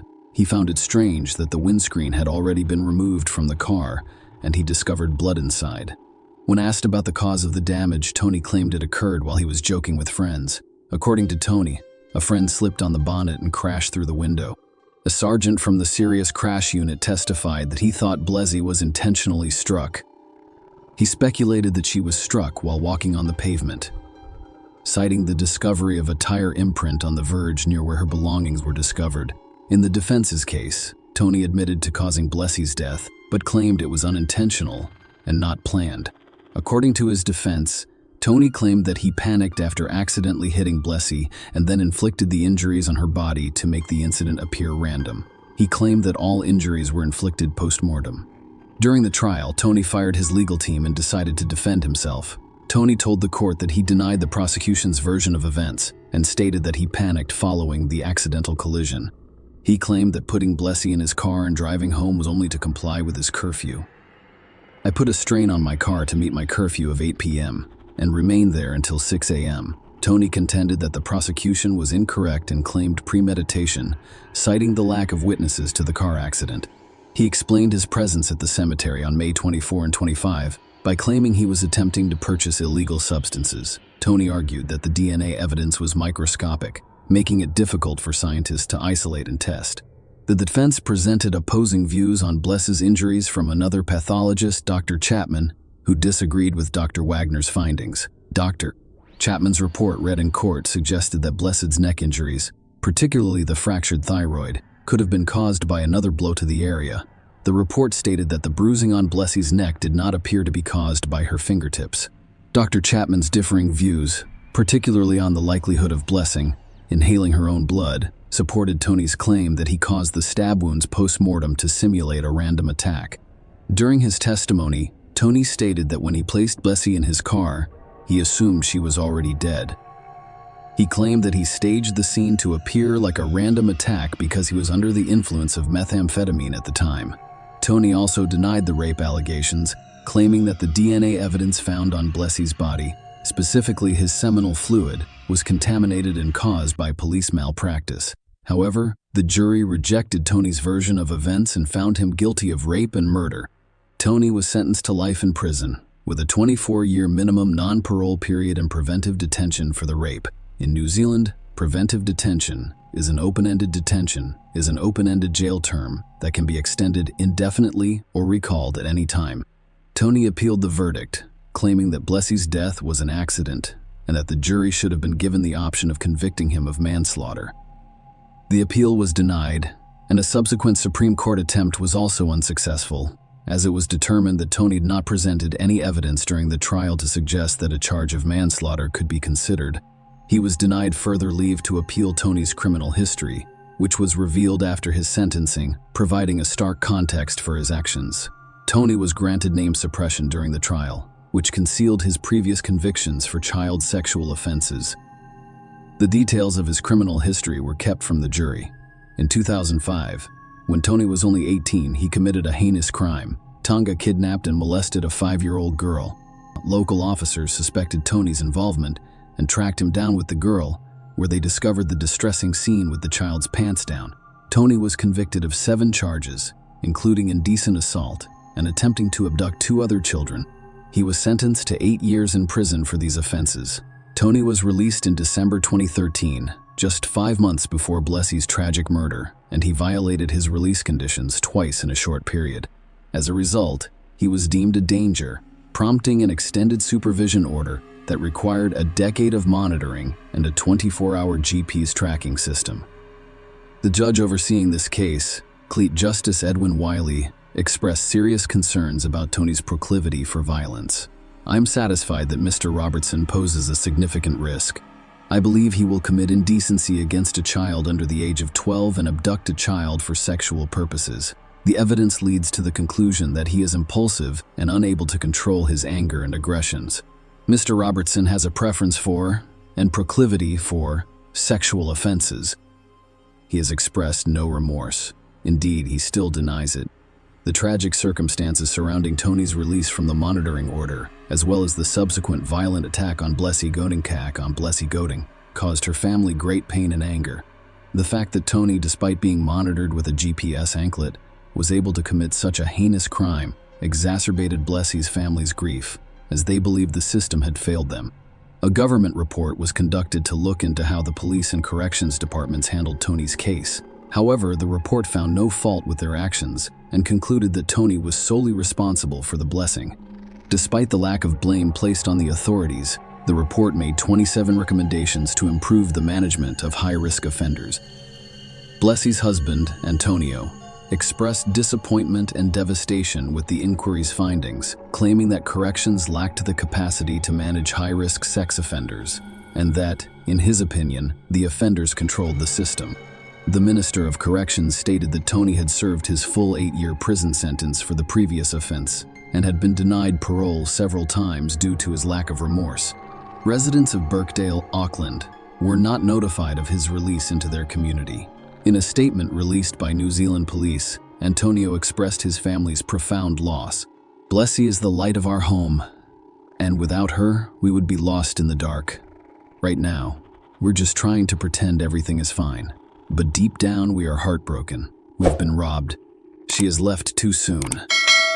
Share your opinion with us in the comments, and subscribe to the channel for more.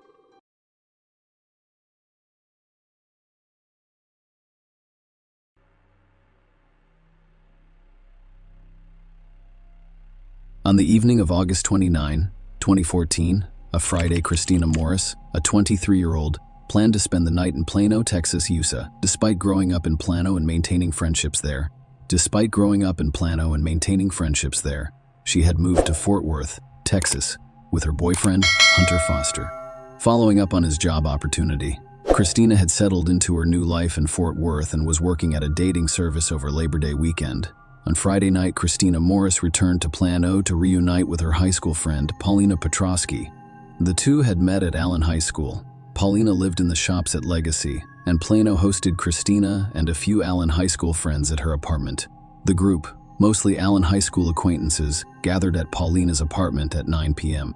After some drinks, around 11 p.m., a portion of the group went to Harry's Tavern for 30 minutes before reconvening at Scruffy Duffy's. As the night progressed, the bar closed at 2 a.m., causing some of the group to leave. However, Christina, Sabrina, Enrique, and Stephen decided to return to Paulina's apartment. On their way back, Sabrina, Enrique, and Paulina stopped at Whataburger to eat through the drive-thru. Back in Pauline's apartment, The group enjoyed the food from the drive-through. However, Paulina and Stephen noticed that Christina appeared distressed.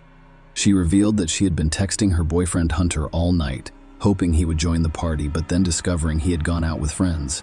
Despite her request that he pick her up, Hunter stopped responding to her text messages. It was now 12 a.m., and Christina sent Hunter numerous messages for the next 90 minutes without receiving a single response. Christina's texts began by asking the Hunter to come get her, followed by questions about what was going on. She pleaded with him via multiple messages, informing him of her work obligations the following day, and even informing him that she had misplaced her car keys.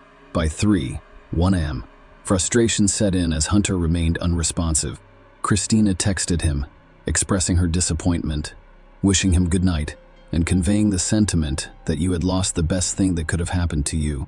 Christina then sent Hunter additional text messages informing him that she was taking a taxi home and saying, "See you one day between 3:20 a.m. and 3:48 a.m. and 3:48 a.m. She kept sending messages, letting Hunter know she wasn't angry. Her phone had died and she had found her car keys, so she decided to drive home. Christina's final text to Hunter was sent at 3:48 a.m. Christina's emotional state worsened as she messaged Hunter, Stephen, and Paulina, who all tried to console her. Initially, he considered spending the night in Pauline's apartment.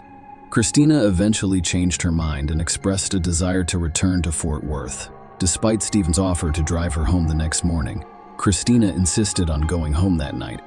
Given that she had not consumed much alcohol and had done so earlier in the evening, the others did not consider her intoxicated enough to drive.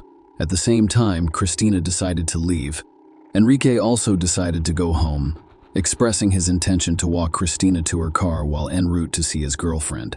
As they left Pauline's apartment, Stephen called Christina to see how she was doing, as she had been crying just before leaving. She assured him she was fine and was almost to her car. However, when the 30th of August arrived, Christina did not show up for work, causing concern among her colleagues. Despite multiple attempts to contact her via text messages, phone calls, and social media, Christina remained unresponsive. This behavior was unusual for her, given her responsible work ethic. Her colleagues saw a Facebook post from a friend urging Christina to call them, expressing deep concern. Fearing that something may be wrong, Christina's colleagues contacted her friend, who then contacted Christina's family, only to find out that they had no idea where she was. Christina's parents and stepmother contacted her friends to find out where she was, and they discovered that the last known location was when Pauline was in his apartment. When they contacted Enrique, he informed them that he had left with Christina, but they went their separate ways down the sidewalk. Enrique mentioned that Christina was on the phone when he parted ways with her, but he had no idea who she was talking to. Christina's parents reported her missing due to concerns for her well-being. During the investigation, the police interviewed Hunter. Hunter was initially uncooperative with the police, but eventually agreed to hand over his cell phone. He did so reluctantly. After deleting several text messages, Hunter informed the police that he was not home on the specified Friday night. Instead, he claimed to have been at Concrete Cowboy in Dallas, admitting that he had received multiple text messages from Christina that evening.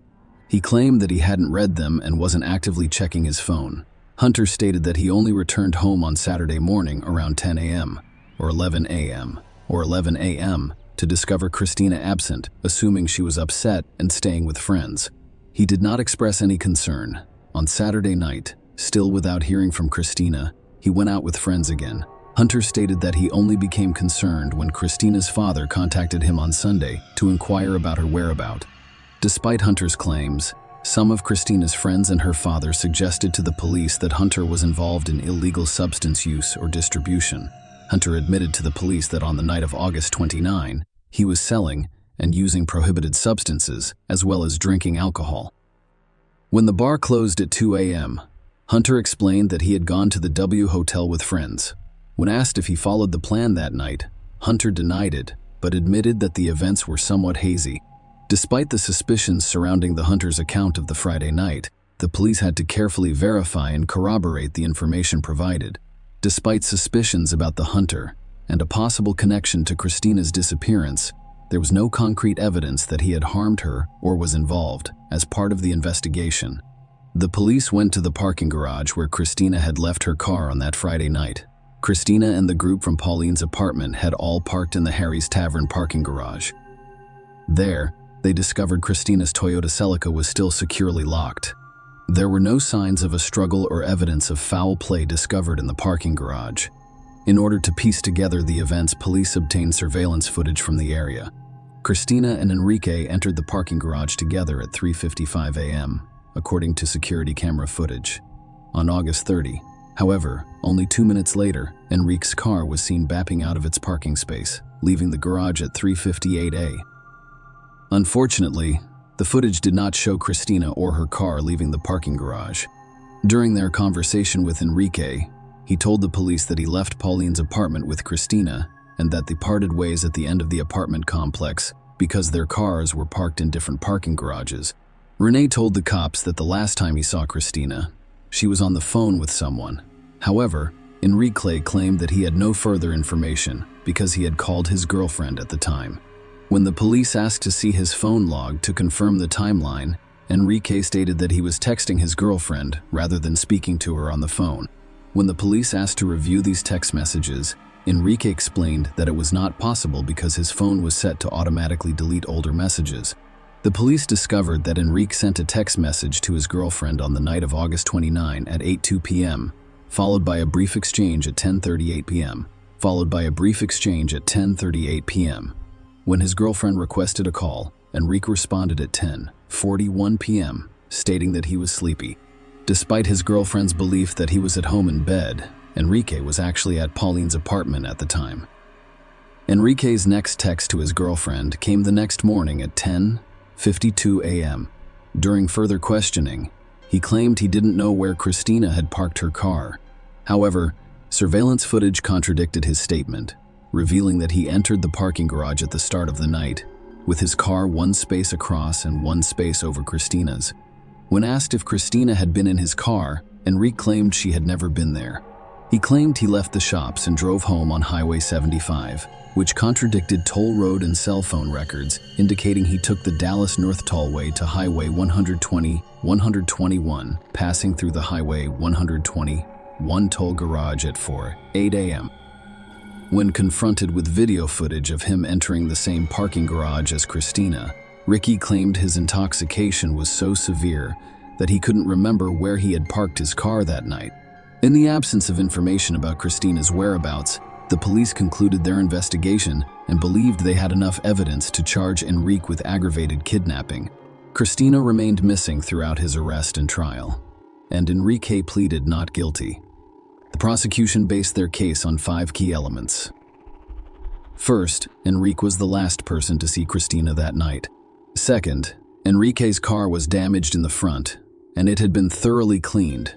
Third, in any case, injuries. Fourth, cell phone data. Their sales phones communicated with the same cell towers. Fifth, Christina's DNA was discovered on mat in the trunk of Enrique's car. The jury was told that Enrique and Christina walked to the parking garage together after leaving Pauline's apartment around 3:55 a.m. Their cars were parked next to each other, and the prosecution speculated that the kidnapping happened inside the garage or at a later time. The prosecution suggested that Enrique may have intentionally or unintentionally injured Christina in the garage, possibly by placing her in the trunk. They suggested that Enrique drive out of the parking garage with Christina in the trunk, or that she accept a ride, but later decides against it. Later, surveillance footage from the parking garage was presented as evidence, contradicting Ricky's initial statement to the police that they had parted ways. The recorded footage showed that a single car left the parking garage a few minutes later, and no other people were seen leaving for the next 20 or 30 minutes. During the trial, it was revealed that Enrique was set to start work at 8 a.m. On that Saturday morning, however, he only arrived at 10:51 a.m. According to a colleague, he appeared to be hungover from the night before and disheveled. The co-worker described Enrique as having bruises and scratches on his arm, as well as a noticeable limp. Furthermore, the co-worker noticed what he thought was a bite mark on the inner part of Enrique's forearm. Enrique claimed to have been involved in a fight at Legacy's shops, claiming that the person he was fighting with bit him while in a chokehold. However, Enrique later changed his story, telling his coworker later that week that a tire rim had fallen on his hand while attempting to rotate his car's tires, resulting in the marks. Enrique's girlfriend testified, saying she saw him on Saturday evening and noticed an injury on his right hand, as well as cuts on his hand and knuckles. During the court proceedings, Sabrina Boss testified that she believed Enrique was romantically interested in her that night. He appeared upset when she chose to lie down on a bed rather than sit beside him on the couch. In response, he said, "Fine, I'll just go home," and she took his tone at that point as angry. Enrique left, and as Christina was leaving, he offered to walk her to her car. Stephen Nickerson testified that he called Christina after she left the apartment. She told him she was almost to her car and sounded fine. She promised to text him once she arrived at her car, but she did not follow through. He texted her a few minutes later to see if she had made it to her car, but received no response. Despite calling her several times, all calls went to voicemail. The following day, it was called again, but went unanswered. The prosecution used security camera footage from the Kroger gas station as evidence. On September 3, the footage showed Enrique cleaning the passenger side of the car with a rag before cleaning the trunk and washing the car. Police found an odor remover bottle, a multi-purpose cleaner, an all-purpose cleaner, paper towels, and rags in his trash. The prosecution presented evidence about the cell phones, claiming that Christina's and Enrique's devices were connected to the same cell towers when Enrique left the parking garage. Christina's phone pinged off the Spring Creek Boulevard cell tower at 3:46 a.m., according to court documents. On August 30, at 3:00 a.m., Enrique's phone pinged from the same tower. Both phones also received signals from the 5,800 Granite Parkway cell tower within a few minutes of each other. Later, they pinged off a tower on East Bethany Drive near Enrique's home on Harvard Lane in Allen. Details about the armride case car, a 2010 gray Camaro, were revealed in court. A dent was found on the front passenger side, specifically on the right front fender. When the police searched the car, they discovered that the interior, particularly the front passenger side floorboard, had recently been vacuumed and cleaned. However, what drew the most attention was the remarkably clean condition underneath the car. An accident investigator testified that the car's damage appeared to be the result of a soft impact, possibly involving the body, buttocks, and hips. Nanitsky provided the jury with DNA evidence, and DNA analyst Christina continued to swab areas of Enrique's car's trunk mat that reacted with blue stars until DNA profiles could be extracted. Both matching Christina's DNA profiles confirmed that the DNA discovered was more likely from a significant source, such as bodily fluid. The defense presented its case, focusing on four main arguments to counter the prosecution's perceived weakness. First, consider injuries. The defense called forensic dentist Dr. Paula to testify about the prosecution's assertion of a bite mark on Enrique's arm after Christina went missing, as well as third and fourth cell phone data. After reviewing photos of Enrique's injuries, Dr. Broom concluded that the marks and scratches did not indicate bite marks. Christy Wilson, the Plano Police Department's evidence supervisor, testified that the trunk mat was removed from Enrique's car and placed in a box.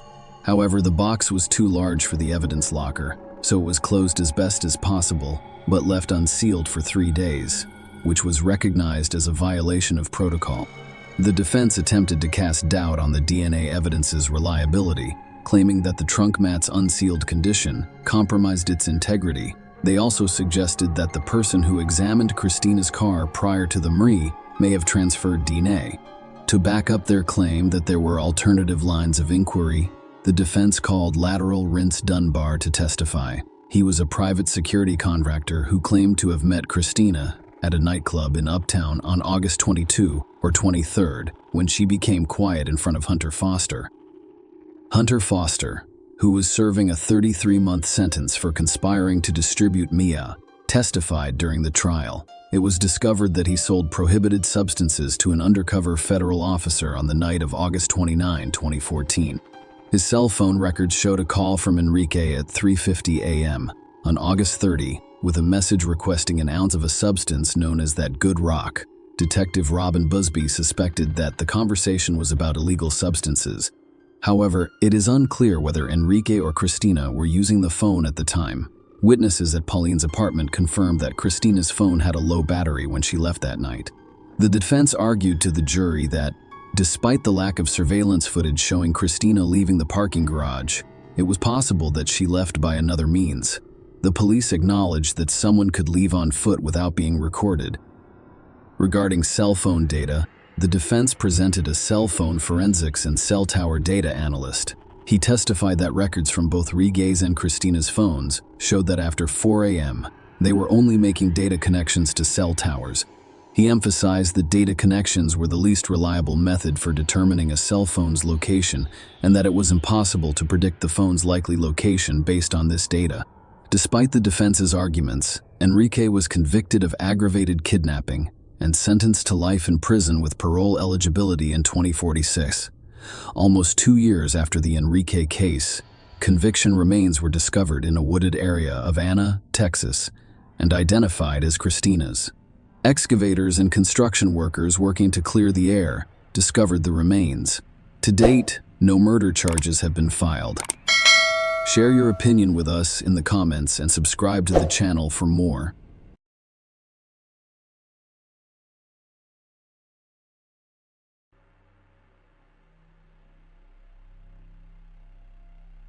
Donna Ellen Brown was born November 10, 1963, in Florida. Donna was the eldest of 3 girls. She was attractive, intelligent, and successful in her job as an operating room technician. She met nuclear engineer Mark Winger, and the two married in a traditional Jewish ceremony in 1989. Donna and Mark appear to be the perfect couple. They were successful and had a nice house in a nice neighborhood. However, not every story ends perfectly from the start. On Tuesday, August 29, 1995, at 4:27 p.m., Mark Winger called 911 to report that a man was harming his wife, Mark, who lived in Springfield, Illinois. His 31-year-old wife, Donna Winger, called the dispatcher to report that he had shot the man. When the cops arrived, Donna was in critical condition after being hit in the head with a hammer 7 times. A 27-year-old man named Roger Harrington was found beside Donna in critical condition, having sustained 2 gunshot wounds to the head. Both victims were immediately transported to the hospital, where Roger died shortly after arrival and Darla died a few minutes later without regaining consciousness. The police secured the residence and discovered no evidence of forced entry. Mark, visibly distressed, told the police that he shot the man after witnessing the attack on his wife. Mark described how he was in the basement on the treadmill when he heard noises upstairs, prompting him to investigate. He found their adopted baby Bailey on the bed in the master bedroom, but no sign of Donna. When Mark heard more noises downstairs, he grabbed his handgun from the bedroom nightstand and headed for the dining room. Mark saw a man in the hallway wielding a hammer and assaulting Donna. Mark shot the man, and as he attempted to rise, he fired a second shot. The police discovered the bloodied hammer used in the assault, which belonged to both Donna and Mark. The house also contained a .45 caliber semi-automatic handgun, which Mark confirmed was the weapon used. When Mark asked about the identity of the man who had attacked his wife, the police confirmed that it was Roger. Mark then said, "That's the man who has been harassing my wife this week." According to Mark, Donna had traveled to Florida to visit her parents 6 days before. Her mother dropped her off at the airport, and a driver named Roger, hired through a limousine company in St. Louis, Missouri, drove her back to Springfield. According to Mark, Donna, Roger was excessively talking and flirtatious during the 2-hour drive, expressing a preference for older women and inviting them to intimate parties. The conversation took a dark turn when he revealed hearing a disturbing voice named Dom instructing him to harm others. Mark called the cops, saying the guy scared her. She stated that he was extremely frightening. He threatened to kill people, set car bombs, and mutilate them. Dawn has returned to Springfield. She informed her family about the unsettling encounter, expressing fear and discomfort as a result of the disturbing conversation and erratic driving.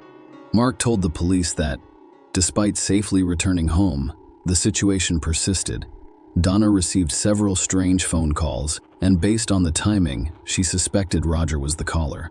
The police found a note in the house that described Donna's unsettling car ride.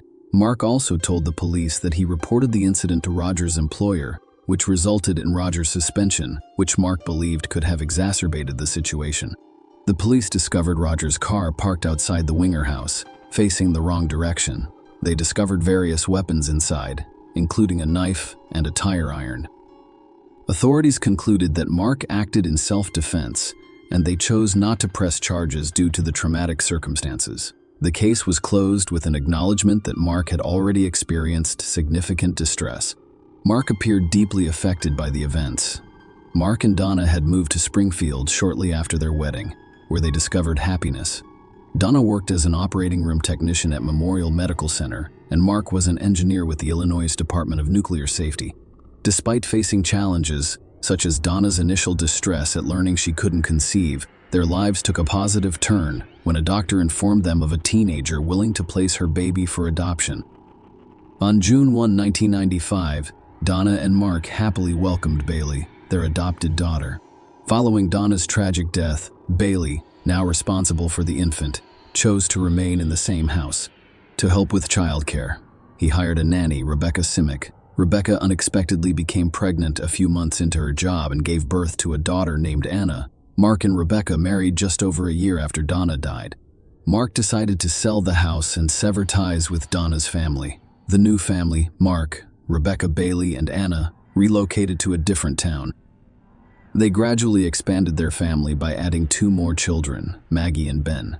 Donna's close friend Donna Schultz told the police in 1999 that she had an affair with Mark while Donna was still alive, and that Mark made troubling statements that she remembered. Donna Mark believes it would be easier for us to be together if Dawn had just died. All you'd have to do is enter and find the body. Donna also provided disturbing information that raised concerns with the authorities.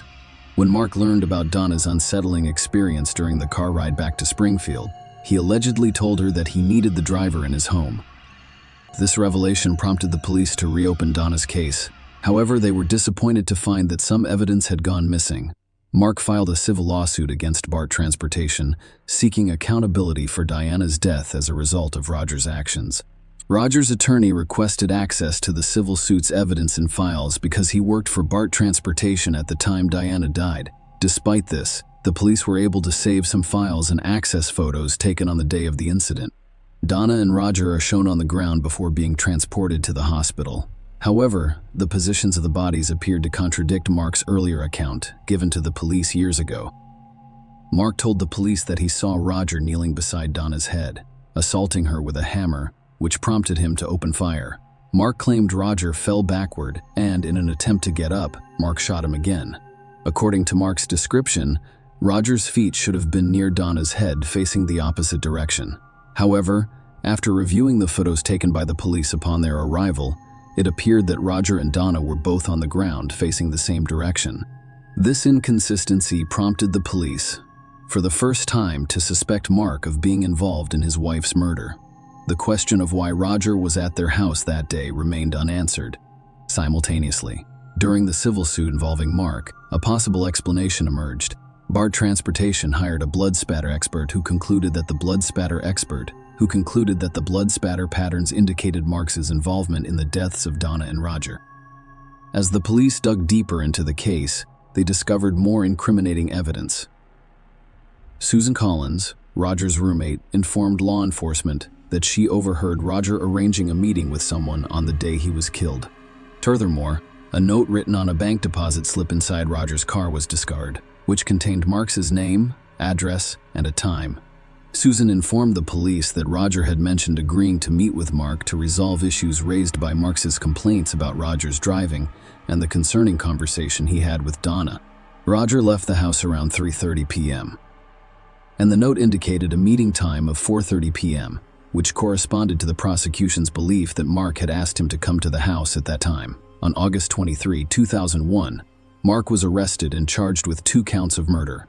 The prosecution claimed that Mark was responsible for Donna and Roger's deaths. They claimed that Mark wanted to remove Donna from his life, but did not want to risk losing custody of their adopted daughter Bailey, so he avoided divorce. Mark allegedly saw an opportunity when he learned about Donna's problems with Roger, seeing it as an ideal opportunity to eliminate Donna and frame an innocent man. The prosecution proposed that Mark contact Roger, whom he had never met before that day, and invite him to the house. When Roger arrived, Mark allegedly led him inside and fatally shot him. This narrative was supported by the fact that there was no forced entry at the residence. The prosecution also claimed that Donna, who was in the master bedroom with Bailey when she heard the gunshot, went downstairs and was beaten to death with a hammer by Mark before dialing 911. The prosecution used a note found in Roger's car, which contained Mark's name and address, to prove that Mark had lured Roger to the house. The jury discovered that despite having weapons in his car, Roger did not bring them into the house and instead used Donna's hammer to attack. This raised questions about Roger's intentions, assuming he had gone there with the intent of assaulting Donna. The court was also made aware of inconsistencies between the location Mark claimed Roger was in when he shot him and photos taken on the same day, which contradicted Mark's account. Dean's testimony was crucial in shedding light on Mark's alleged statements, expressing a desire for Donna's death. The court learned that on August 25, 1995, 4 days before the murders, Mark inquired with his coworker Candace Bolden about the fate of his adopted daughter if Donna died. Later that day, Mark complained to Ray Duffy, the president of the transportation company where Roger worked, about Donna's ride. Mark called back a few days later, asking for the driver's full name and expressing a desire to speak with him directly about the situation. During the trial, the court was informed of Donna and Roger's severe injuries. When the cops arrived at the house, Donna was found face down on the floor, with Roger on his back. Donna died from brain trauma caused by multiple blunt force injuries to the head, consistent with hammer strikes. Roger died from brain trauma caused by gunshot wounds to the top left side of his head and above his left eyebrow, as well as contusions on his chest from hammer strikes. The defense argued that Roger's erratic decisions that day, such as his weapon choice and unusual parking, demonstrated mental instability. His behavior during the car ride with Donna supported the claim they made. Concerning the position of the bodies in the photos, the defense argued that while Donna and Roger were critical when paramedics arrived, they were not dead and they may have moved in an attempt to save their lives. However, the paramedics denied moving them before the photographs were taken, and Mark did not testify at the trial.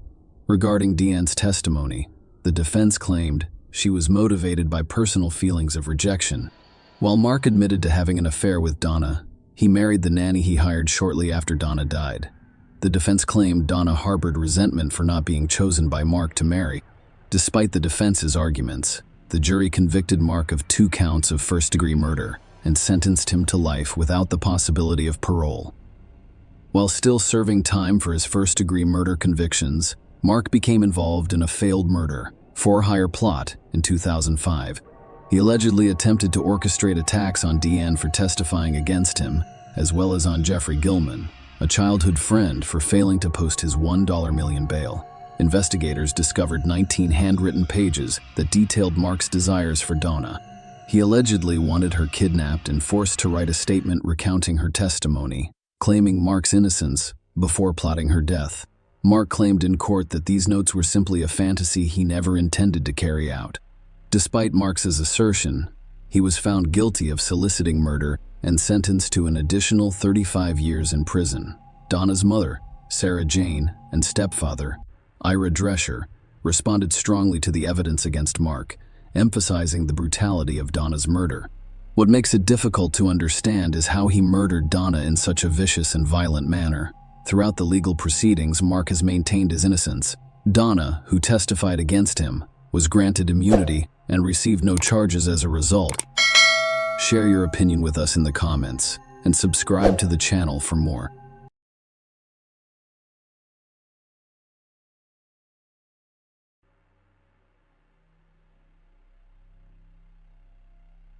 Kelly Clayton had everything going for her.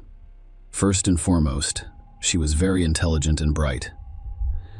Since high school, she has been a role model for other students who are active in school, excel at tests, and pass exams. At the same time, she never appeared to be a girl who spent days and nights sitting over textbooks, cramming lessons and writing down something from extra reading. No, her appearance was considered model-like, and if her grades had been subpar, she could have pursued a modeling career. She could have, but she did not. After high school, she attended Teacher Training University to become a chemistry teacher. Her parents' insane pride lasted only for the first few years of university. It is unknown what triggered her decision, but one day Kelly took her documents from the institution and called her parents, telling them that she no longer wanted to study and that she was too young to spend the rest of her life checking notebooks and raising ungrateful children. If she wants to, she will undoubtedly return to her educational pursuits. In the meantime, she wants to travel and live her life to the fullest. Her parents were so upset that they did not communicate with their daughter for 6 months. But if it hadn't been for this desperate act, Kelly might never have met Tom Clayton. They met at a party for mutual friends, and the young man adored the girl. First, he began courting Kelly and showing signs of interest within minutes of meeting her. Second, Tom had a stunning appearance and athletic build, thanks to his status as a hockey star.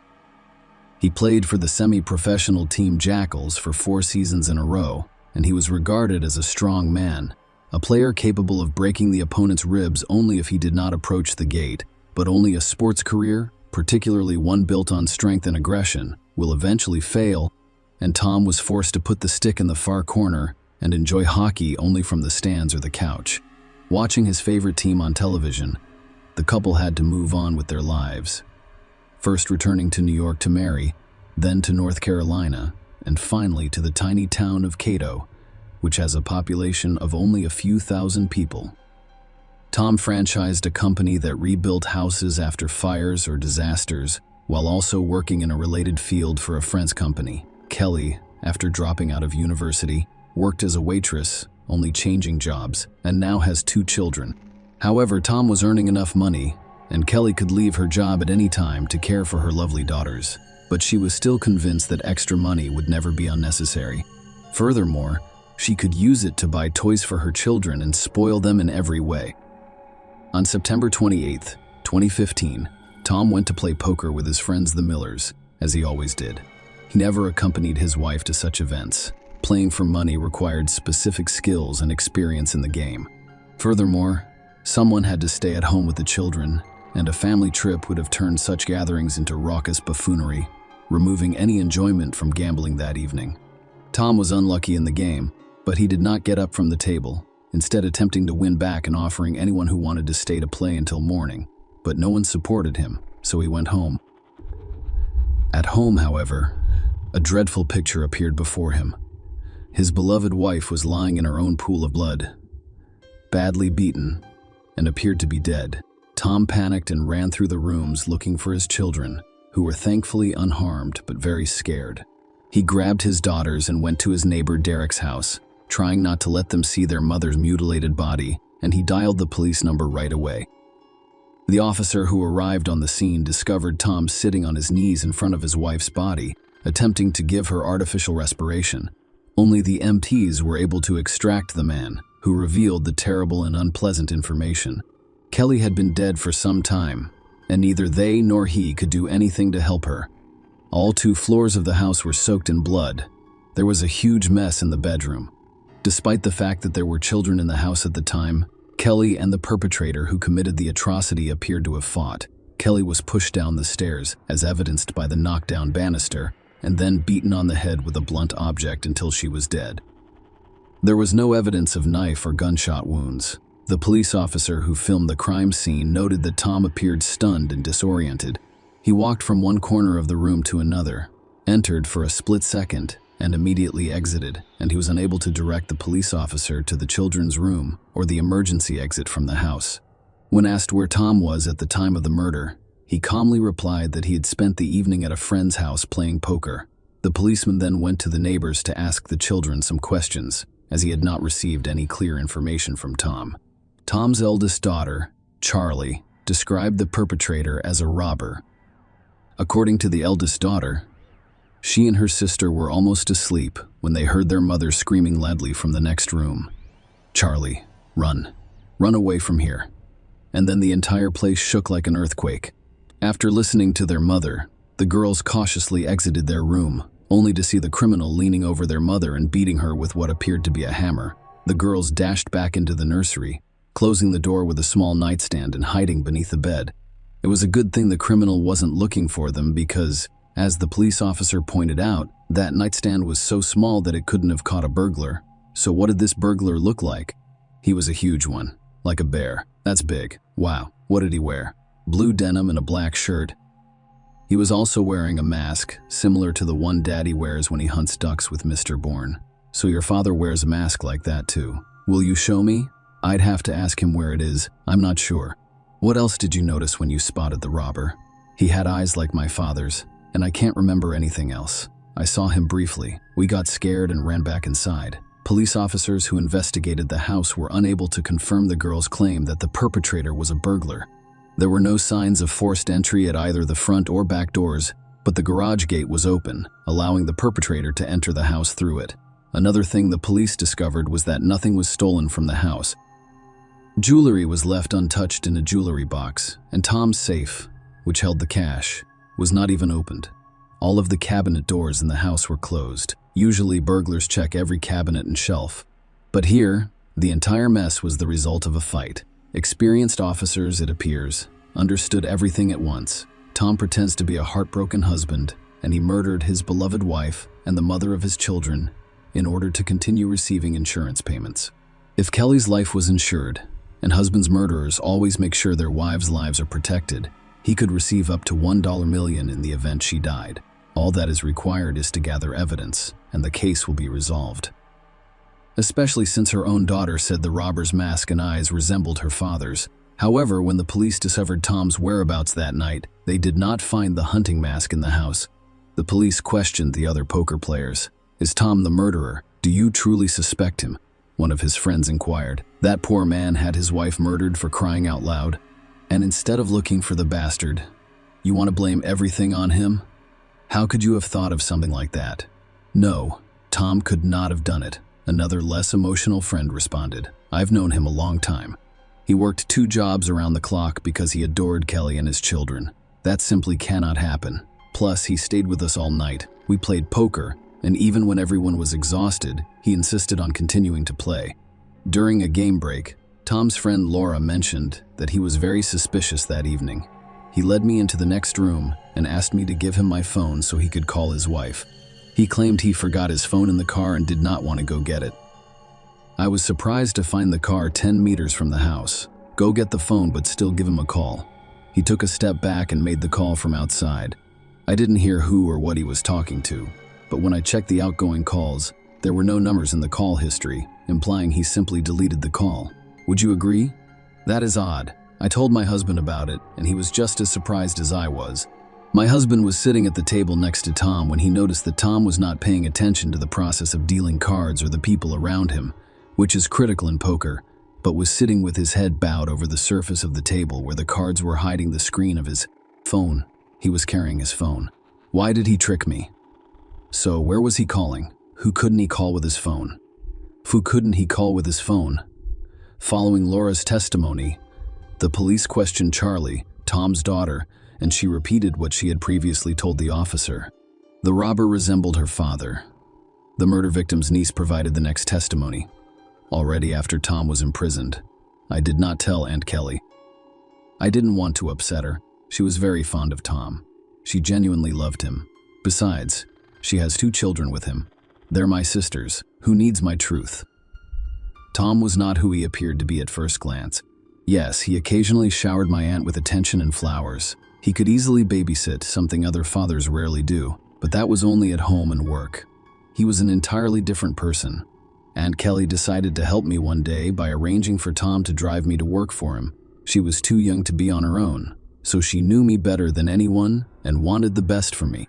Last summer, I worked for Tom on correspondence, registration, and document management. I didn't know him very well prior to that, so our relationship was strictly professional at first. Then he got drunk somewhere and came to the office in that state. There was only me and him, and for some reason, he began telling me that his family was fictitious. He adores his daughters, but he doesn't care about his wife, and he hasn't had feelings for her in a long time. Throughout their marriage, he has had a few extramarital affairs and has considered leaving Aunt Kelly. But he didn't, because he was afraid of losing his home and money as a result of the divorce. Looking ahead, it is important to note that some of the interviewed female poker players confirmed Kelly's niece's claim that Tom was not a faithful husband and had a sexual relationship with 2 other women who were playing poker that night. In addition to information about Tom's promiscuous life, Kelly's 16-year-old niece mentioned another employee of Tom's firm, Michael Beard. Michael was doing a good job repairing houses after the fires. But there was one time when Bird worked in those houses and kept missing things, and Tom didn't believe his customers the first few times, referring to the possibility that the owners would lose something during the fire. Then, when the theft accusations were repeated for the 3rd and 4th time, it was clear that Michael Bird not only restores the floor and walls, but also steals. In addition to stealing, there were complaints that Michael allowed himself to arrive at work drunk. I was in the office when Michael's theft was discovered. Tom could yell at his employee and kick him out onto the street. He was upset by his subordinate's behavior. He kept asking him, "How could you, or haven't you considered your family? Where are you planning to work now?" Following the incident, Tom fired Bird but continued to call companies he knew and offered to hire his former employee. Tom recommended Michael, and when all other options were exhausted, Tom hired Bird to help with the household chores, such as cutting the grass, watering the plants, and performing minor repairs around the house. The detective then summoned Michael Beard for questioning. He claimed he only stole because he and his family needed money. Tom was very nice to me and defended me until the end, but I knew it was my fault. He has an excellent wife. She fed me while I worked for them, even though she shouldn't have. She also gave my children clothes her daughters had outgrown. I am extremely grateful for everything they have done for me. I feel so sorry for Kelly. When I found out about her death, I couldn't believe my ears. I really felt bad. I even went to church and prayed that she would go to the best of all worlds. The police did not find anything unusual in Michael's story and released him, but the interrogation of his wife, Mrs. Bird, made them doubt his words. According to his wife, Holly, Tom promised Michael $10,000 for unspecified work. That was interesting. Michael was summoned back to the station and had a lie detector attached to him. All of the questions failed. Bird lied and thus failed the test. Realizing he couldn't get away with it, he started testifying. Indeed, Tom promised Bird $10,000 if Michael sneaked into his house on the day Tom was supposed to play poker, killed his wife, and set fire to it. The plan was to strangle Kelly before making it appear that she died in an accidental fire.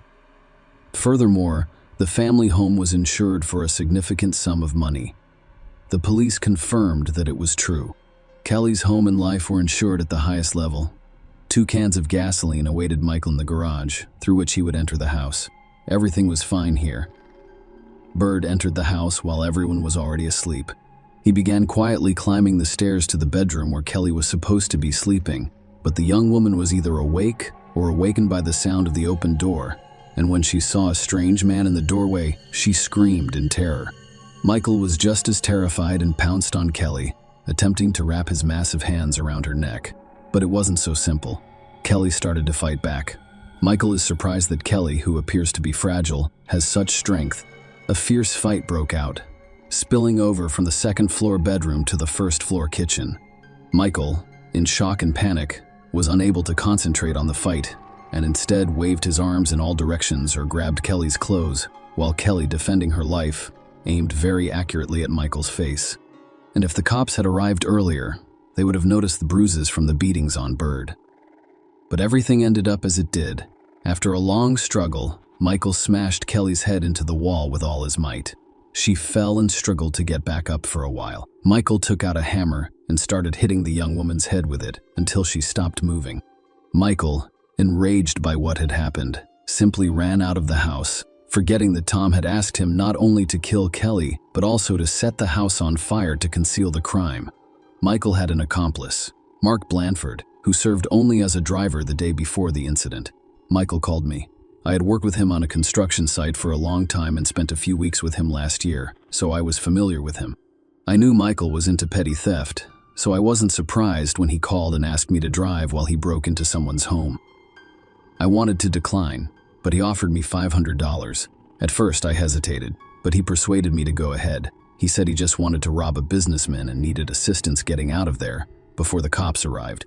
He offered to help with the car. I gave in to his requests, but only on the condition that I park far away from the house. He agreed. That evening, I waited for him in that car in a dark alley, and he returned quickly enough, breathing heavily and instructing me to move as quickly as possible. He wasn't carrying a bag or sack, so it didn't look like a robbery. I didn't ask him any questions along the way because I didn't want to learn anything. I just wanted my $500, which I didn't receive. On my way out, he asked me to stop at a bridge over a creek a few blocks south of here. I paused there, and he quickly stripped off his outer garments and threw them off the bridge. If you need to see the place, I'll show you. Police officers who arrived on the scene at Mark's request discovered pieces of Michael's outer clothing near the creek, as well as the hammer used to kill Kelly. Michael, who was already in custody on suspicion of first-degree murder, began to change his testimony. According to him, he was hired by Tom for $10,000 to commit arson at the house and nothing else. There was no question of murder when he entered the house, but Kelly had already died. And who killed her? The detective inquired. I believe it was Tom. He initially offered me money for murder and arson, but I declined. I am not willing to kill a man for money, he stated. I had nothing to fear, but he could never persuade me. You may not believe me, but I nearly passed out when I saw Kelly's body. I knew right away that he was setting me up, so I ran out of the house. Michael insisted, he's the killer.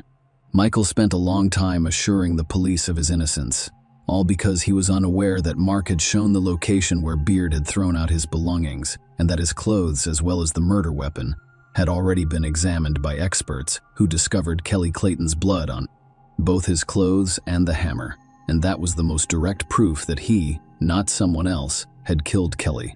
In turn, Tom refused to admit that he ordered the murder of his wife from a former problem employee at his company.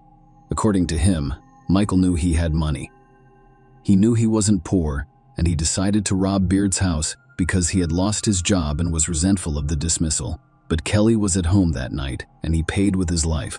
It would have been more difficult to prove Tom's guilt in conspiracy with Michael if Laura, the woman who had been playing poker that night, had not told the cops that Tom had called from her cell phone. The detective requested a transcript of her calls, and her expectations were met. Then, on the night of September 28, Tom Clayton called Michael Beard. Michael was the first to go on trial. He continued to claim that he had been hired to set fire to the house in order to collect the insurance money. He did not kill Kelly, and the blood on his clothes was simply from touching a dead and mutilated body. That is why he became dirty. He had thrown away his belongings so that no one would suspect he had been at Clayton's house that night. His speech seemed convincing. The jury had deliberated for 7 hours. In the end, they concluded that Michael Beard was guilty of all charges. He faced life in prison. Tom's lawyers were able to obtain records of conversations and correspondence between him and Michael, and none of them specifically discussed their devious plan. The prosecutor. Questions. Requests for billing transcripts of his movements produced no concrete results either. All evidence was circumstantial. If it weren't for one detail, the car in which Mark had given Michael a ride was registered to Tom's company, and Tom, arriving at the office in his personal Toyota, left it in the parking lot, where it was moved to the company pickup truck, which later drove to Michael's house and left there, before being taken back the day after the tragedy. In fact, he gave Michael the car in which he and Mark drove to the crime. The jury testified to this fact during the trial. The trial lasted 6 days, and the jury ultimately determined that Tom had hired Michael to commit this heinous crime. Michael, in turn, made an appeal. In his defense, he quoted little Charlie, who stated that the eyes and slit of the mask belonged to her father. However, the court denied the appeal because the description of the clothes matched the one discovered beneath the bridge. As a result, Tom Clayton and Michael Beard were given life sentences. Mark was charged with manslaughter and received 4 years in prison. Kim, Kelly's sister, received custody of Tom and Kelly's children. Charlie has finally moved on from the tragedy. She occasionally remembers her mother, but she refuses to talk about her father, whom she will never see again. Share your opinion with us in the comments, and subscribe to the channel for more